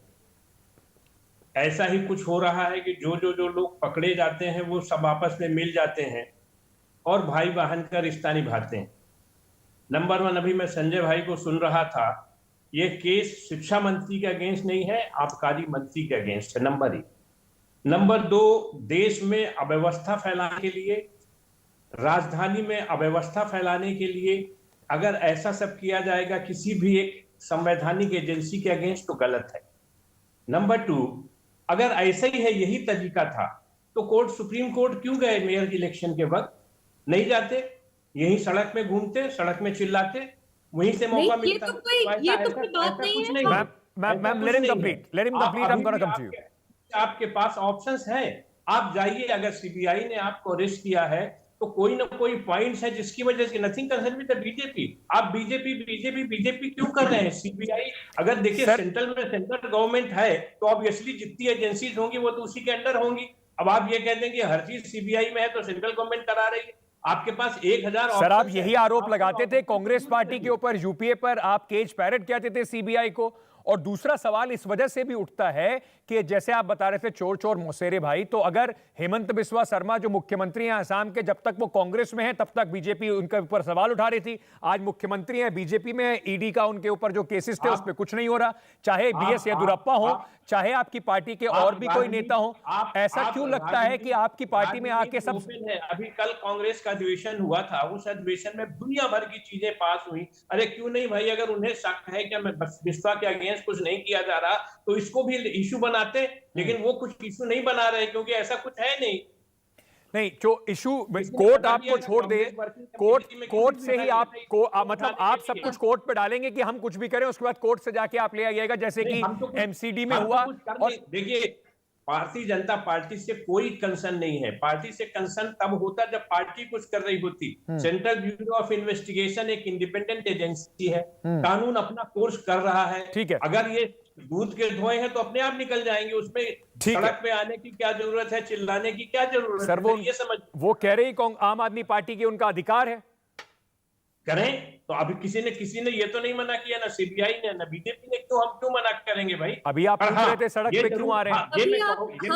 ये मैं अभी भी कह रहा हूं, अगर यही एक तरीका है तो आप एक जगह बैठ सकते हैं, पर ये तरीके से आप पूरे राजधानी में अराजकता फैलाएं, वो भी Mudit गलत बात है। Agarwal, आप where लोग does the राजनीति कर Congress रहे हैं, आप party खुद stand सोचिए। on this? Do you support what has happened as far as Mr. Sisodia is concerned? Or are you like when Mr. Rahul Gandhi or Sonia Gandhi were called in for questioning by the Enforcement Directorate? You were up in arms. You called it an overreach as far as the agencies are concerned. Do you still share that view? Or when it comes to the opposition, it changes the goalpost? The name of Rahul Gandhi or Manish Sisodia. I'm concerned only with one thing, that anybody who has... I'm sorry. Hold on. Mr. Gupta, आपसे sir पहले मुदित जी से मैं सवाल किया था जी Mr. Mudit Agarwal, please repeat what you were saying, sir. Yeah, look, it's very clear that the central agencies, including CBI and ED, are working on behest of Mr. Modi and BJP government at the center. Had that, see, I'll give you two reasons for saying that. Had that not been the case, Mr. Sisodia would have been arrested more than a year back, and not now. It's 1 year too late for arrest of Mr. Sisodia, number one. Secondly, it is, look, why there is never an ED raid or an arrest against BJP leaders. These two reasons are good enough to tell you that obviously there's something which is wrong with the way central government is working. No, and so how they what is wrong in the way central government is working, sir? If you are supporting if your argument is, sir, if your argument is, Mr. Agarwal, if your argument is that when it comes to Manish Sisodia, the agencies are doing their job, in fact, they should have done it earlier. But when it comes to your party leaders, then it's an overreach. Sir, the Congress can't have it both ways. No. But the point is you have to look at the case now. Do you know what the case against Mr. Sisodia is? There's been a sting operation. I mean, you know, Kejriwal has been a master of sting. He's been telling people of Delhi to do a sting and give it to him so that he can take action. There was a sting in which Kulvinder Marwa, who is father of Sunny Marwa of Mahadev Liquor, number 13 in the FIR, who was clearly saying the commission was increased from 2 to 12% and 6% was going to Aam Aadmi Party in cash as a kickback. He also said 150 crore limit for L1 was fixed so that 90% of competition would have been destroyed. It is evident that 144 crores of the money which had to be paid to the Delhi government by liquor vendors was written off on the pretext that because there was COVID in March, April in 2021, those guys could not open their shop. But at the same time, the people of Delhi, because there was a lockdown, who could not open their commercial establishments or industrial establishments, they had to pay the complete charges for electricity. Right. So, I mean, it is evident. I can go on and on and on. So look at the Abhinandita Mathur, I mean, that's the distinction that the Congress is also making at this moment when it comes to Mr. Sisodia. It's not about, in your perception, or at least the way he has functioned as the education minister. The question is not on that. The question is in the way this policy was made, implemented, and then, of course, the presumed loss that it caused to the exchequer. All that is now being investigated. What's the harm in that? We don't question the harm in any investigation. All we are saying is that, from the onset, this case is fabricated. That the CBI was perhaps influenced to dig and find something. You look at this in the last 1 year, so many raids were made at Mr. Sisodia's house. Ultimately, he could not be included in the charge sheet because there is no evidence of any kind. And in fact, yesterday's arrest was, ironically, instead of arrest because of evidence, there was an arrest because there was no evidence. That is quite ironic. Ms. Mathur, if you allow me, ma'am. This is politically... If you allow me, ma'am. Ma'am, it doesn't work. It doesn't work. It might help you set the narrative, but at least legally that doesn't work. The CBI is not bound to produce any evidence in front of you or Mr. Sisodia when they are arresting him. That is the stage of the trial when they will have to do that in front of the court. When you call it fabricated, all that will have to be taken in account on the trial, ma'am. It just can't be political narrative around it. But you look at, I understand what you're saying, but you see that in the last 1 year, whereas CBI had initially charged him and ultimately they could not, because there was no evidence, and as you know, his hometown was... Gupta ji, let her complete. Let's accord each of our guests that decency. Let them complete their point, and then I'll come to you. You can respond, sir. तो उनके घर में गए, उनके bank lockers में देखा, उनके जो उनका खानदानी घर है, गांव है, वहां जाके देखा, सब जगह जाके देखा और कुछ नहीं मिलता है. और उसके बाद एक ये माहौल बनाना जाता है. आई अंडरस्टैंड द लॉ का प्रक्रिया, but all I am saying is that it is rarest of rare cases that a sitting deputy chief minister with almost no evidence against him would be arrested in this way.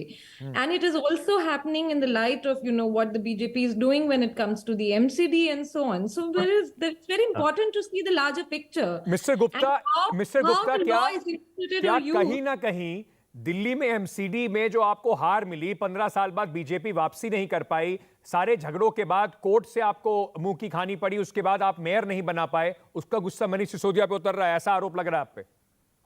ऐसा कुछ नहीं, mayor तो उनका बनना ही था, लेकिन जो course था उस कोर्स के अगेंस्ट था डिसीजन कि अगर सत्या मिश्रा जो भी थी उस समय प्रिसाइडिंग ऑफिसर, उन्होंने एक निर्णय लिया था, अगर वो गलत था तो दोबारा इलेक्शन तो हुए ना, किसी ने तो शोर नहीं मचाया। यही बात बीजेपी तब भी कहती थी, हमने कुछ गलत नहीं किया, हमने एलजी साहब ने बिल्कुल सही डिसीजन दिया है, वोट करा लीजिए, अगर कुछ गलत है तो कोर्ट से जाके लिया। ये कोर्ट ने कह दिया कि जो एलजी साहब कह रहे हैं, जो प्रिसाइडिंग ऑफिसर कह रही हैं वो गलत है। बिल्कुल। और इसके बाद स्टैंडिंग कमेटी के इलेक्शन हुए, इन्होंने इलेक्शन कहा कि नहीं होगा, कोर्ट ने मना कर दिया ना कि नहीं फिर से इलेक्शन होगा। अपनी गलती पे भी तो 1 मिनट बताइए। ये सब चीजें ये चीजें ऐसी हैं जिस चीजों पे तो हमें देखना पड़ेगा, अगर इलीगल है तो लीगल है तो लीगल है, इलीगल है तो इलीगल है, बट केस फैब्रिकेटेड है, ये डिसाइड आम आदमी पार्टी या पॉलिटिकल पार्टी नहीं करेगी, ये कोर्ट डिसाइड करेगी या सीबीआई जिन्होंने कस्टडी में लिया है वो डिसाइड करेंगे कि क्या करना है क्या नहीं करना है। लेकिन गुप्ता जी, मुझे छोटा सा ब्रेक लेना है, मैं उससे जाने से पहले बस एक सवाल आपसे पूछना चाहता हूं, क्या इस देश के अंदर अब ये प्रोसेस चलेगा कि एजेंसीज अपनी मनमानी से किसी को भी पकड़ लेंगी, फिर कहेंगी जाइए कोर्ट से बच जाइएगा? बिल्कुल। क्योंकि मैं आपको एक केस याद दिलाता हूं, इन्फोर्समेंट डायरेक्टरेट ने संजय राउत को पकड़ा था ईडी के केस में, पात्राचाल के केस में, उनको पकड़ के अंदर कर दिया गया। बॉम्बे हाई कोर्ट ने वहां पर इन्फोर्समेंट डायरेक्टर को कहा कि उनके खिलाफ एक आयोटा ऑफ एविडेंस नहीं है, साथ ही साथ इनका अरेस्ट बनता नहीं था। तो ऐसे में क्यों ना ये मान लिया जाए, जब तक आप लोग परेशान कर सकते हैं एजेंसीज के थ्रू आप परेशान करेंगे, बाद में कोर्ट राहत दे तो दे दे। देखिए जो लॉ का जो प्रोसीजर है वो लॉ का प्रोसीजर है। कितने लोग हैं जो अंदर जाते हैं और इसके बाद बेइज्जत बरी हो जाते हैं मर्डर केस में, तो अब आप उसके केस इस तरह तो नहीं लेंगे ना। सिंपल सी बात है, अगर आपके पास डाउट है उनको तो उनको अरेस्ट किया जाएगा। ठीक है, छोटा सा okay, I have to slip into a very quick break. I thank all my guests for joining me. This is a big story, ladies and gentlemen, which will continue to play out on your screens and of course on streets near you, as the Aam Aadmi Party has decided to go in for a big protest as far as this story is concerned. We'll get you the latest. A quick break coming back. We'll also shift focus to the election-bound states after the break. Stay tuned.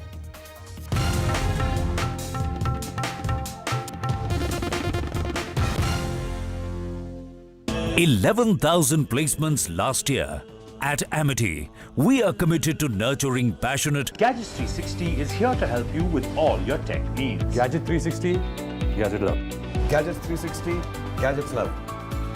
You too can get some gadget love with buying guides, expert reviews, and all the latest news on Gadgets 360.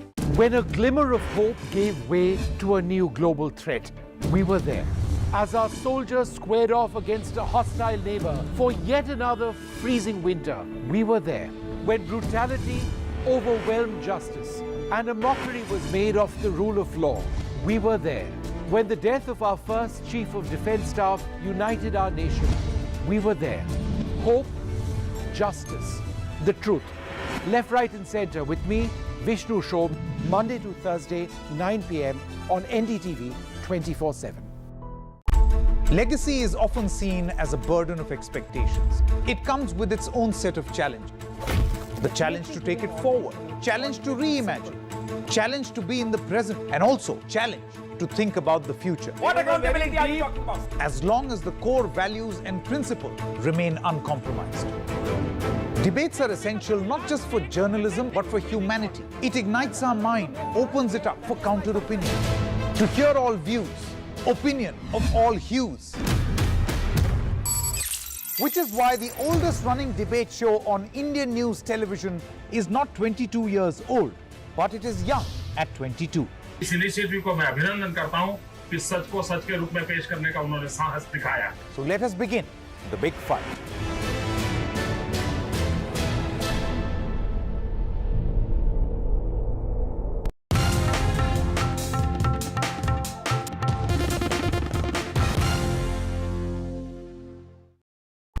Legacy is often seen as a burden of expectations. It comes with its own set of challenges. The challenge to take it forward, challenge to reimagine, challenge to be in the present, and also challenge to think about the future. What accountability are you talking about? As long as the core values and principles remain uncompromised. Debates are essential not just for journalism, but for humanity. It ignites our mind, opens it up for counter-opinion. To hear all views, opinion of all hues.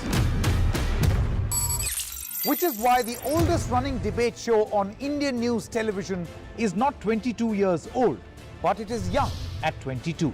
इस initiative को मैं अभिनंदन करता हूं कि सच को सच के रूप में पेश करने का उन्होंने साहस दिखाया. So let us begin the big fight.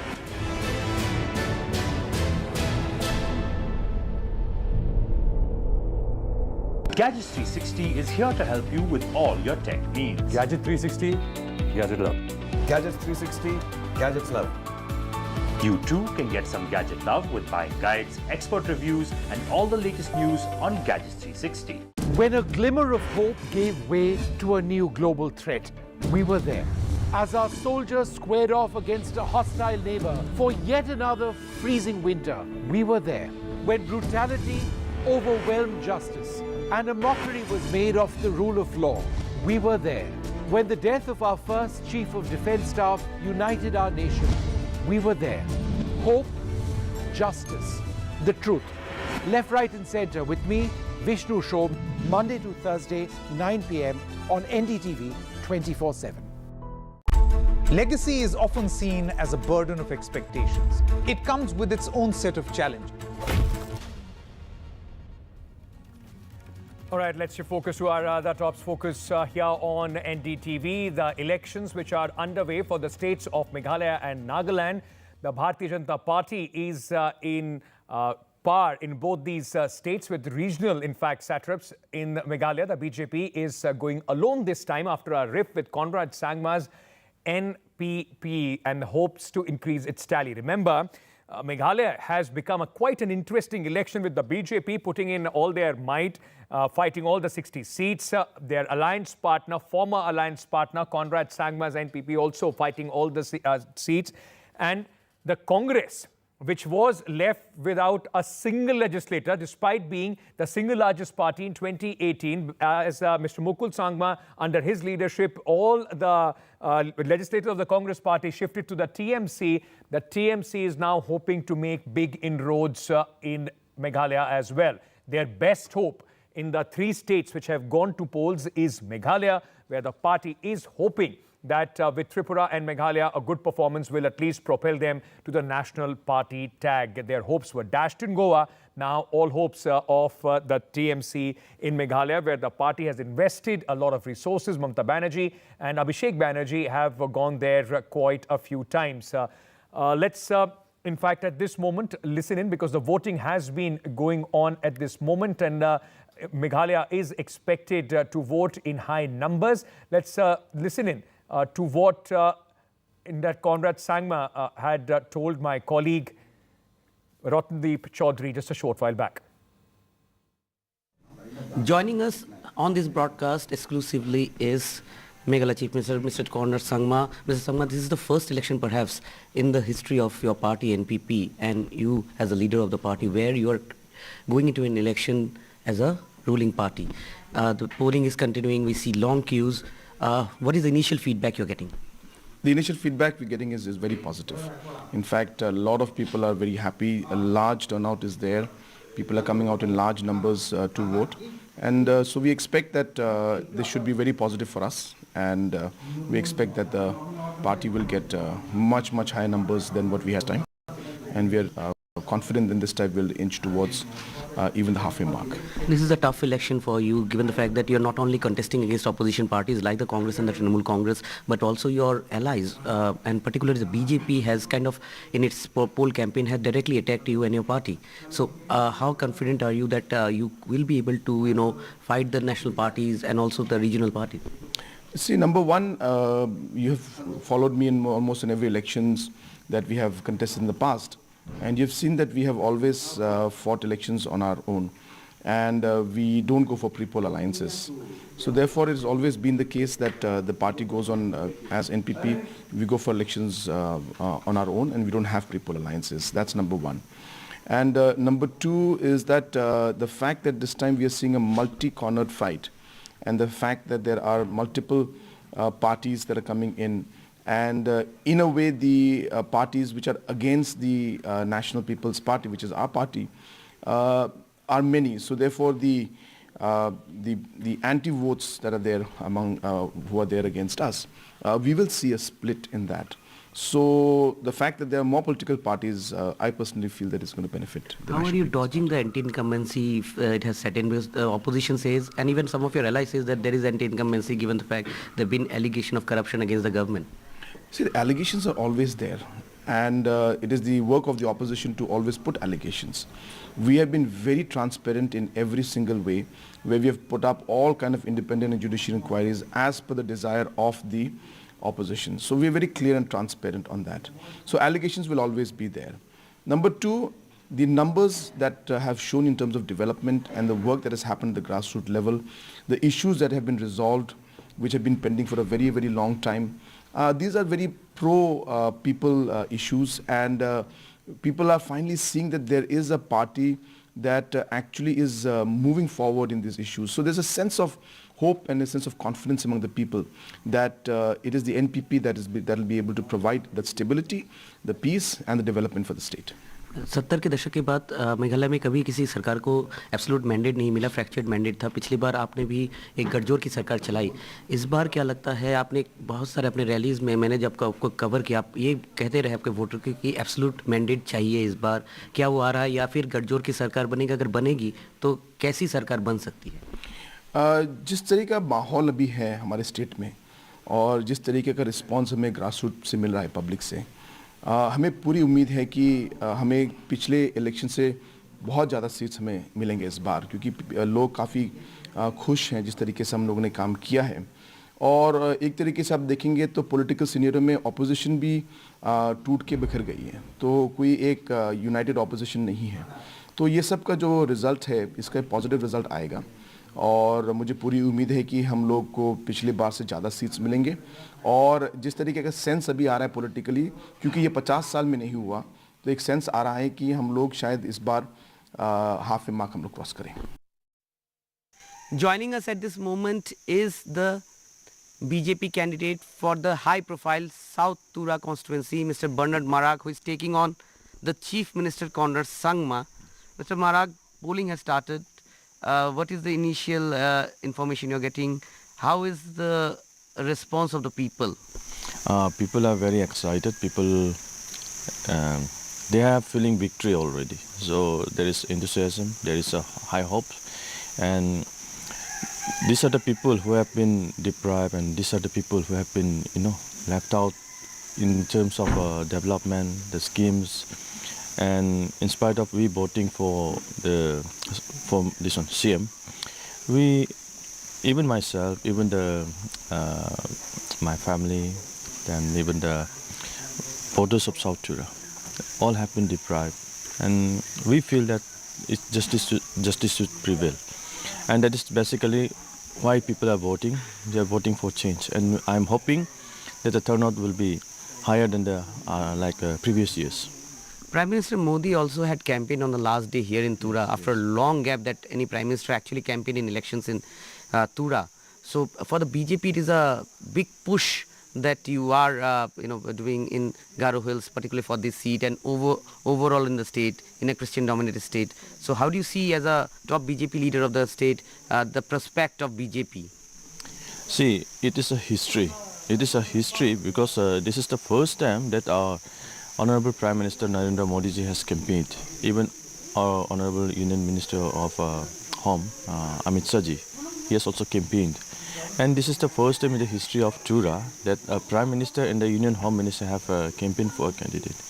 And the reason behind this is that they understand the aspiration of the people. They understand that the people for whom all these schemes have been, launched, these people have been deprived. In spite of giving the power to to Conrad Sangma, before he was even elected, to be the chief minister. We, the people of Garo Hills, we the people of Tura, we the people of Meghalaya, and we, as a party man, like BJP was betrayed by Conrad Sangma, and he has not only betrayed BJP, he has also betrayed the people. So that is where the turning point is going to be. So it's going to make a very big difference this year than the other years. Also, if you look at Meghalaya politics altogether, it has been a history, political history of fractured mandates. And a lot of political watchers have been saying that the Garo Hills region with 24 seats this time might be very decisive, given the fact that all this while in Garo Hills we have seen as Sangma versus Sangma elections between the Conrad Sangma family and the Mukul Sangma family. But all right, another big story coming in. Prime Minister Narendra Modi is in Belagavi, where he is going to inaugurate the Shivamogga airport. Let's listen in to the Prime Minister. Sri Gannadam Gelle, Sri Gannadam Valge,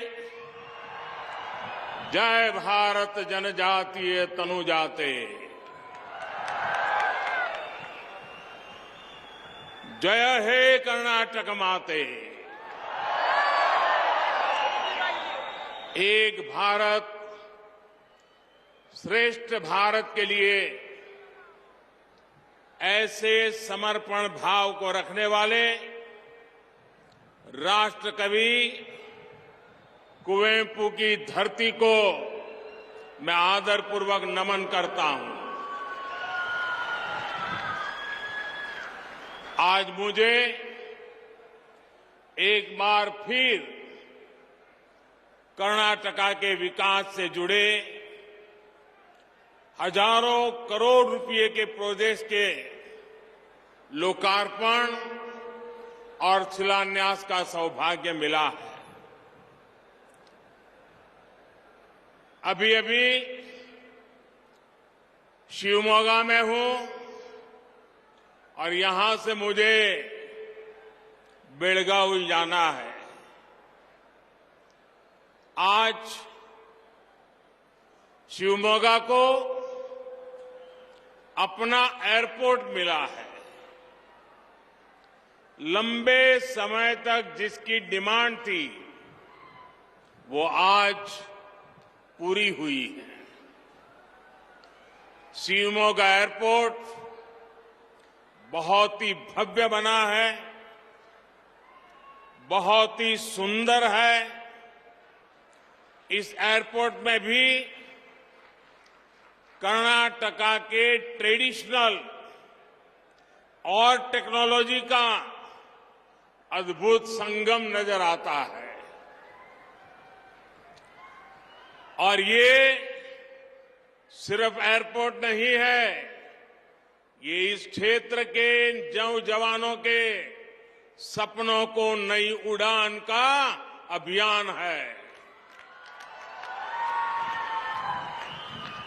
आज road और rail से जुड़े अनेक projects का भी शिलान्यास हुआ है। हर घर नल से जल के प्रोजेक्ट में काम शुरू हो रहा है। विकास के ऐसे हर प्रोजेक्ट के लिए मैं शिवमोगा के और आसपास के सभी जिलों का, वहां के सभी नागरिकों को बहुत बहुत बधाई देता हूं। साथियों, आज का दिन एक और वजह से बहुत विशेष है। आज कर्नाटका के लोकप्रिय जननेता बीएस येदियुरप्पा जी का जन्मदिन है। मैं उनकी लंबी आयु की कामना करता हूं। उन्होंने अपना जीवन गरीबों के कल्याण के लिए, किसानों के कल्याण के लिए समर्पित किया है। येदियुरप्पा जी ने अभी पिछले हफ्ते कर्नाटका असेंबली में जो भाषण दिया है वो सार्वजनिक जीवन जीने वाले प्रत्येक व्यक्ति के लिए प्रेरणा है। सफलता की इस ऊंचाई पर पहुंचकर भी किस तरह व्यवहार में विनम्रता बनी रहनी चाहिए, ये हम जैसे हर किसी को, हमारी आने वाली पीढ़ियों के लिए भी येडियुरप्पा जी का ये भाषण, उनका जीवन हमेशा हमेशा प्रेरणा देने वाला है। साथियों, मेरी आप सबसे एक विनती है, आप करेंगे? अगर आपके पास मोबाइल फोन है तो मोबाइल फोन निकाल करके उसकी फ्लैश लाइट शुरू करिए और येडियुरप्पा जी का सम्मान कीजिए। येडियुरप्पा जी के सम्मान में सब लोग हर एक के मोबाइल पर फ्लैश लाइट चलना चाहिए, येडियुरप्पा जी के सम्मान में चलना चाहिए। 50-60 साल का सार्वजनिक जीवन, अपनी पूरी जवानी एक विचार के लिए खपा दी है। हर कोई अपने मोबाइल फोन का फ्लैश लाइट चालू करके आदरणीय येडियुरप्पा जी का सम्मान करे। शाबाश, शाबाश। भारत माता की। जब मैं भाजपा सरकार के दौरान कर्नाटका की विकास यात्रा को देखता हूं तो पाता हूं कर्नाटका अभिवृद्धिಯ ರಥದ ಮೇಲೆ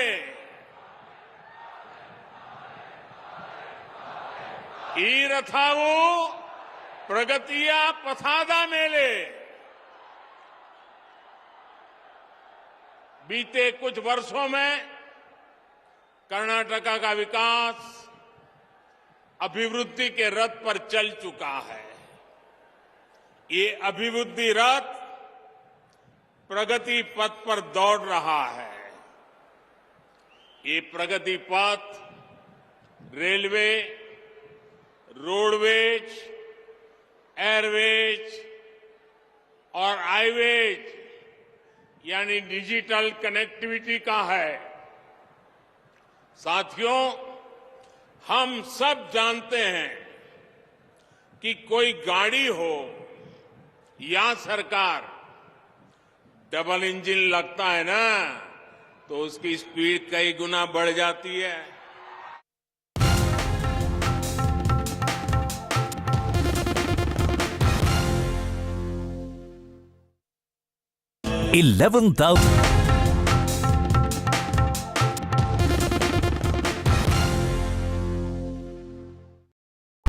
Legacy is often seen as a burden of expectations. It comes with its own set of challenges. The challenge to take it forward, challenge to reimagine, challenge to be in the present, and also challenge to think about the future. What accountability are you talking about? As long as the core values and principles remain uncompromised. Debates are essential not just for journalism but for humanity. It ignites our mind, opens it up for counter-opinion. To hear all views, opinion of all hues.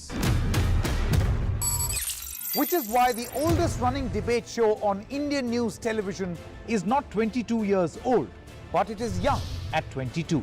इस initiative को मैं अभिनंदन करता हूं कि सच को सच के रूप में पेश करने का उन्होंने साहस दिखाया। So let us begin the big fight.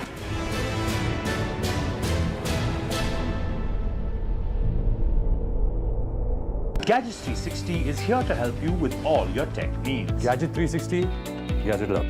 Gadgets 360, Gadgets Love. You too can get some gadget love with buying guides, expert reviews, and all the latest news on Gadgets 360.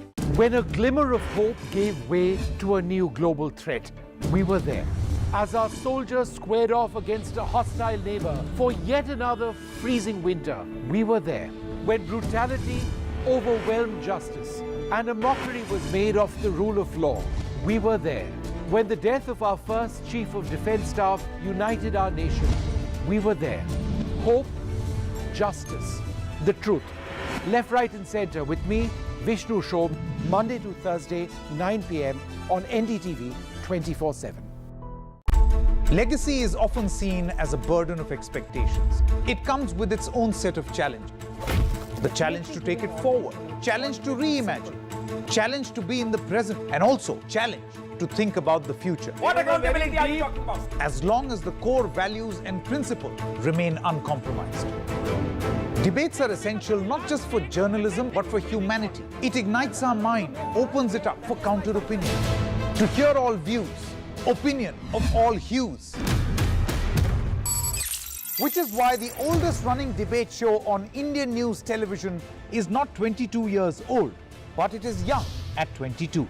इस इनिशिएटिव को मैं अभिनंदन करता हूं कि सच को सच के रूप में पेश करने का उन्होंने साहस दिखाया. So let us begin the big fight.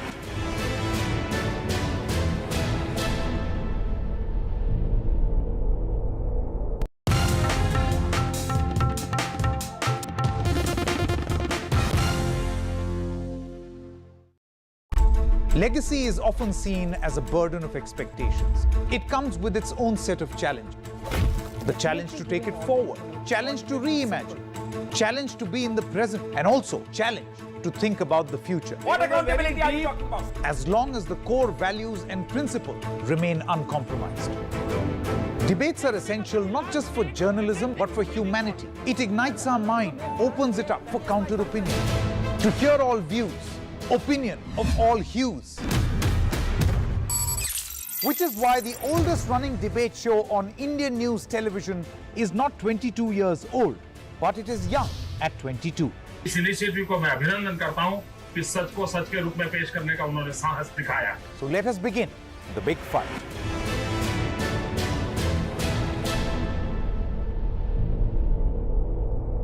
Gadgets 360 is here to help you with all your tech needs. Gadget 360, Gadget Love. Gadgets 360, Gadgets Love.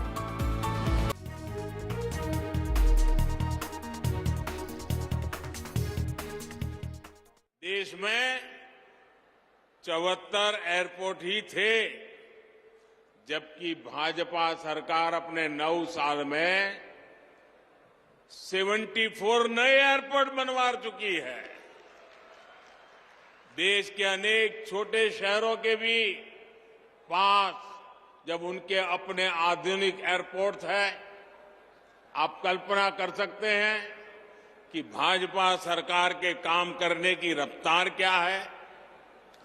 गरीबों के लिए काम करने वाली भाजपा सरकार ने एक और बड़ा काम किया.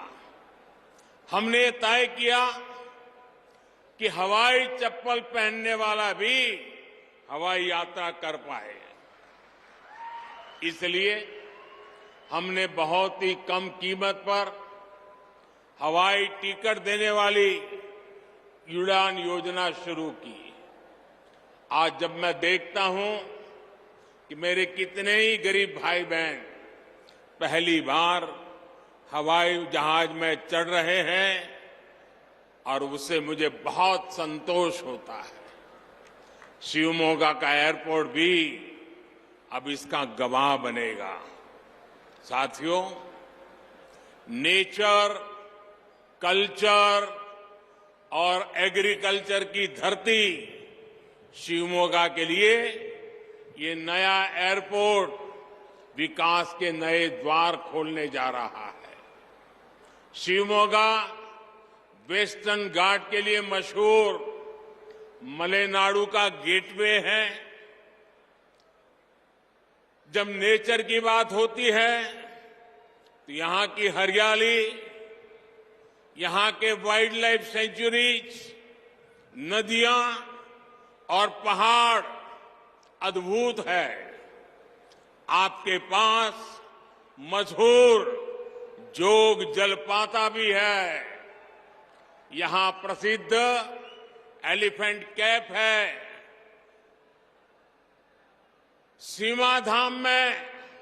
सीमाधाम जैसी लायन सफारी है. आगुम्बे पर्वत के सूर्यास्त का आनंद कौन नहीं लेना चाहेगा। यहां तो कहावत है, गंगा स्नाना तुंगा पाना। जिसने गंगा स्नान नहीं किया और तुंगा नदी का पानी नहीं पिया, उसके जीवन में कुछ न कुछ अधूरा है। साथियों, जब हम कल्चर की बात करते हैं तो शिवमोगा के मीठे जल ने राष्ट्र कवि कुवेंपु के शब्दों में मिठास घोली है। दुनिया का इकलौता संस्कृत गांव मत्तुरु इसी जिले में है, और वो तो यहां से दूर भी नहीं है। देवी सिंहगुदुरु चौड़ेश्वरी, श्री कोटे आंजनेय, श्री श्रीधर स्वामी जी का आश्रम, आस्था और आध्यात्म से जुड़े ऐसे अनेक स्थान भी हमारे शिवमोगा में है। शिवमोगा का इसरू गांव, जहां अंग्रेजों के विरुद्ध एसुरु बिट्टुरु ईसुरु बिड़ेवो इसका नारा गूंजा, ये हम सभी के लिए प्रेरणा स्थली है। भाइयों और बहनों, नेचर और कल्चर के साथ साथ शिवमोगा के एग्रीकल्चर की भी विविधता है। ये रीजन देश के सबसे उपजाऊ क्षेत्रों में से एक है। यहां जिस प्रकार फसलों की वैरायटी पाई जाती है, वो इस क्षेत्र को एग्रीकल्चर हब के रूप में स्थापित करता है। चाय, सुपारी, मसालों से लेकर भांति भांति के फल सब्जी हमारे शिवमोगा विस्तार में होते हैं। शिवमोगा के नेचर, कल्चर और एग्रीकल्चर को बढ़ावा देने के लिए एक बहुत बड़ी जरूरत यहां थी। ये जरूरत कनेक्टिविटी की है, अच्छी कनेक्टिविटी की है। डबल इंजन सरकार इस जरूरत को पूरा कर रही है। एयरपोर्ट के बनने से स्थानीय लोगों को सुविधा तो मिलेगी, देश विदेश के टूरिस्ट के लिए यहां आना आसान होगा। जब टूरिस्ट आते हैं तो वो अपने साथ डॉलर और पाउंड लेके आते हैं, और एक प्रकार से रोजगार के अवसर भी उसमें ही होते हैं। जब रेल कनेक्टिविटी बेहतर होती है तो सुविधा और टूरिज्म के साथ साथ किसानों को भी नए बाजार मिलते हैं। किसान अपनी फसल कम कीमत में देश भर के मार्केट तक पहुंचाते हैं। साथियों, जब शिवमोगा, शिकारीपुरा,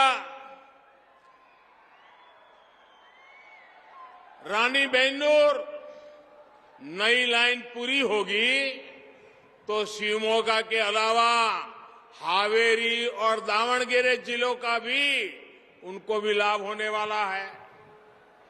सबसे बड़ी बात, इस लाइन में लेवल क्रॉसिंग नहीं होगी, मतलब ये सुरक्षित रेल लाइन होगी और इस पर तेज गति की ट्रेनें चल पाएगी।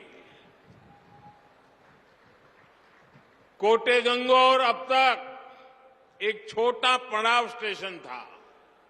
अब नया कोचिंग टर्मिनल बनने से इसका महत्व बढ़ जाएगा, इसकी कैपेसिटी बढ़ जाएगी। अब इसे 4 रेलवे लाइनों, 3 प्लेटफॉर्म और 1 रेलवे कोचिंग डिपो के साथ तैयार किया जा रहा है। इससे यहां से देश के दूसरे हिस्सों के लिए नई ट्रेनें चल पाएगी। हवाई और रेल ट्रांसपोर्ट के साथ साथ अब रोड भी अच्छी होती है, तब युवाओं का बहुत लाभ होता है। शिवमोगा तो एजुकेशनल हब है। अच्छी कनेक्टिविटी होने से आसपास के जिलों से युवा साथियों के लिए यहां आना आसान होगा। इससे नए बिजनेस के लिए, नए उद्योगों के लिए भी रास्ते खुलेंगे। यानी अच्छी कनेक्टिविटी से जुड़ा इंफ्रास्ट्रक्चर इस पूरे क्षेत्र में रोजगार के नए अवसर बनाने जा रहा है। भाइयों और बहनों, आज शिवमोगा और इस क्षेत्र की माताओं बहनों के जीवन को आसान बनाने के लिए भी एक बड़ा अभियान चल रहा है।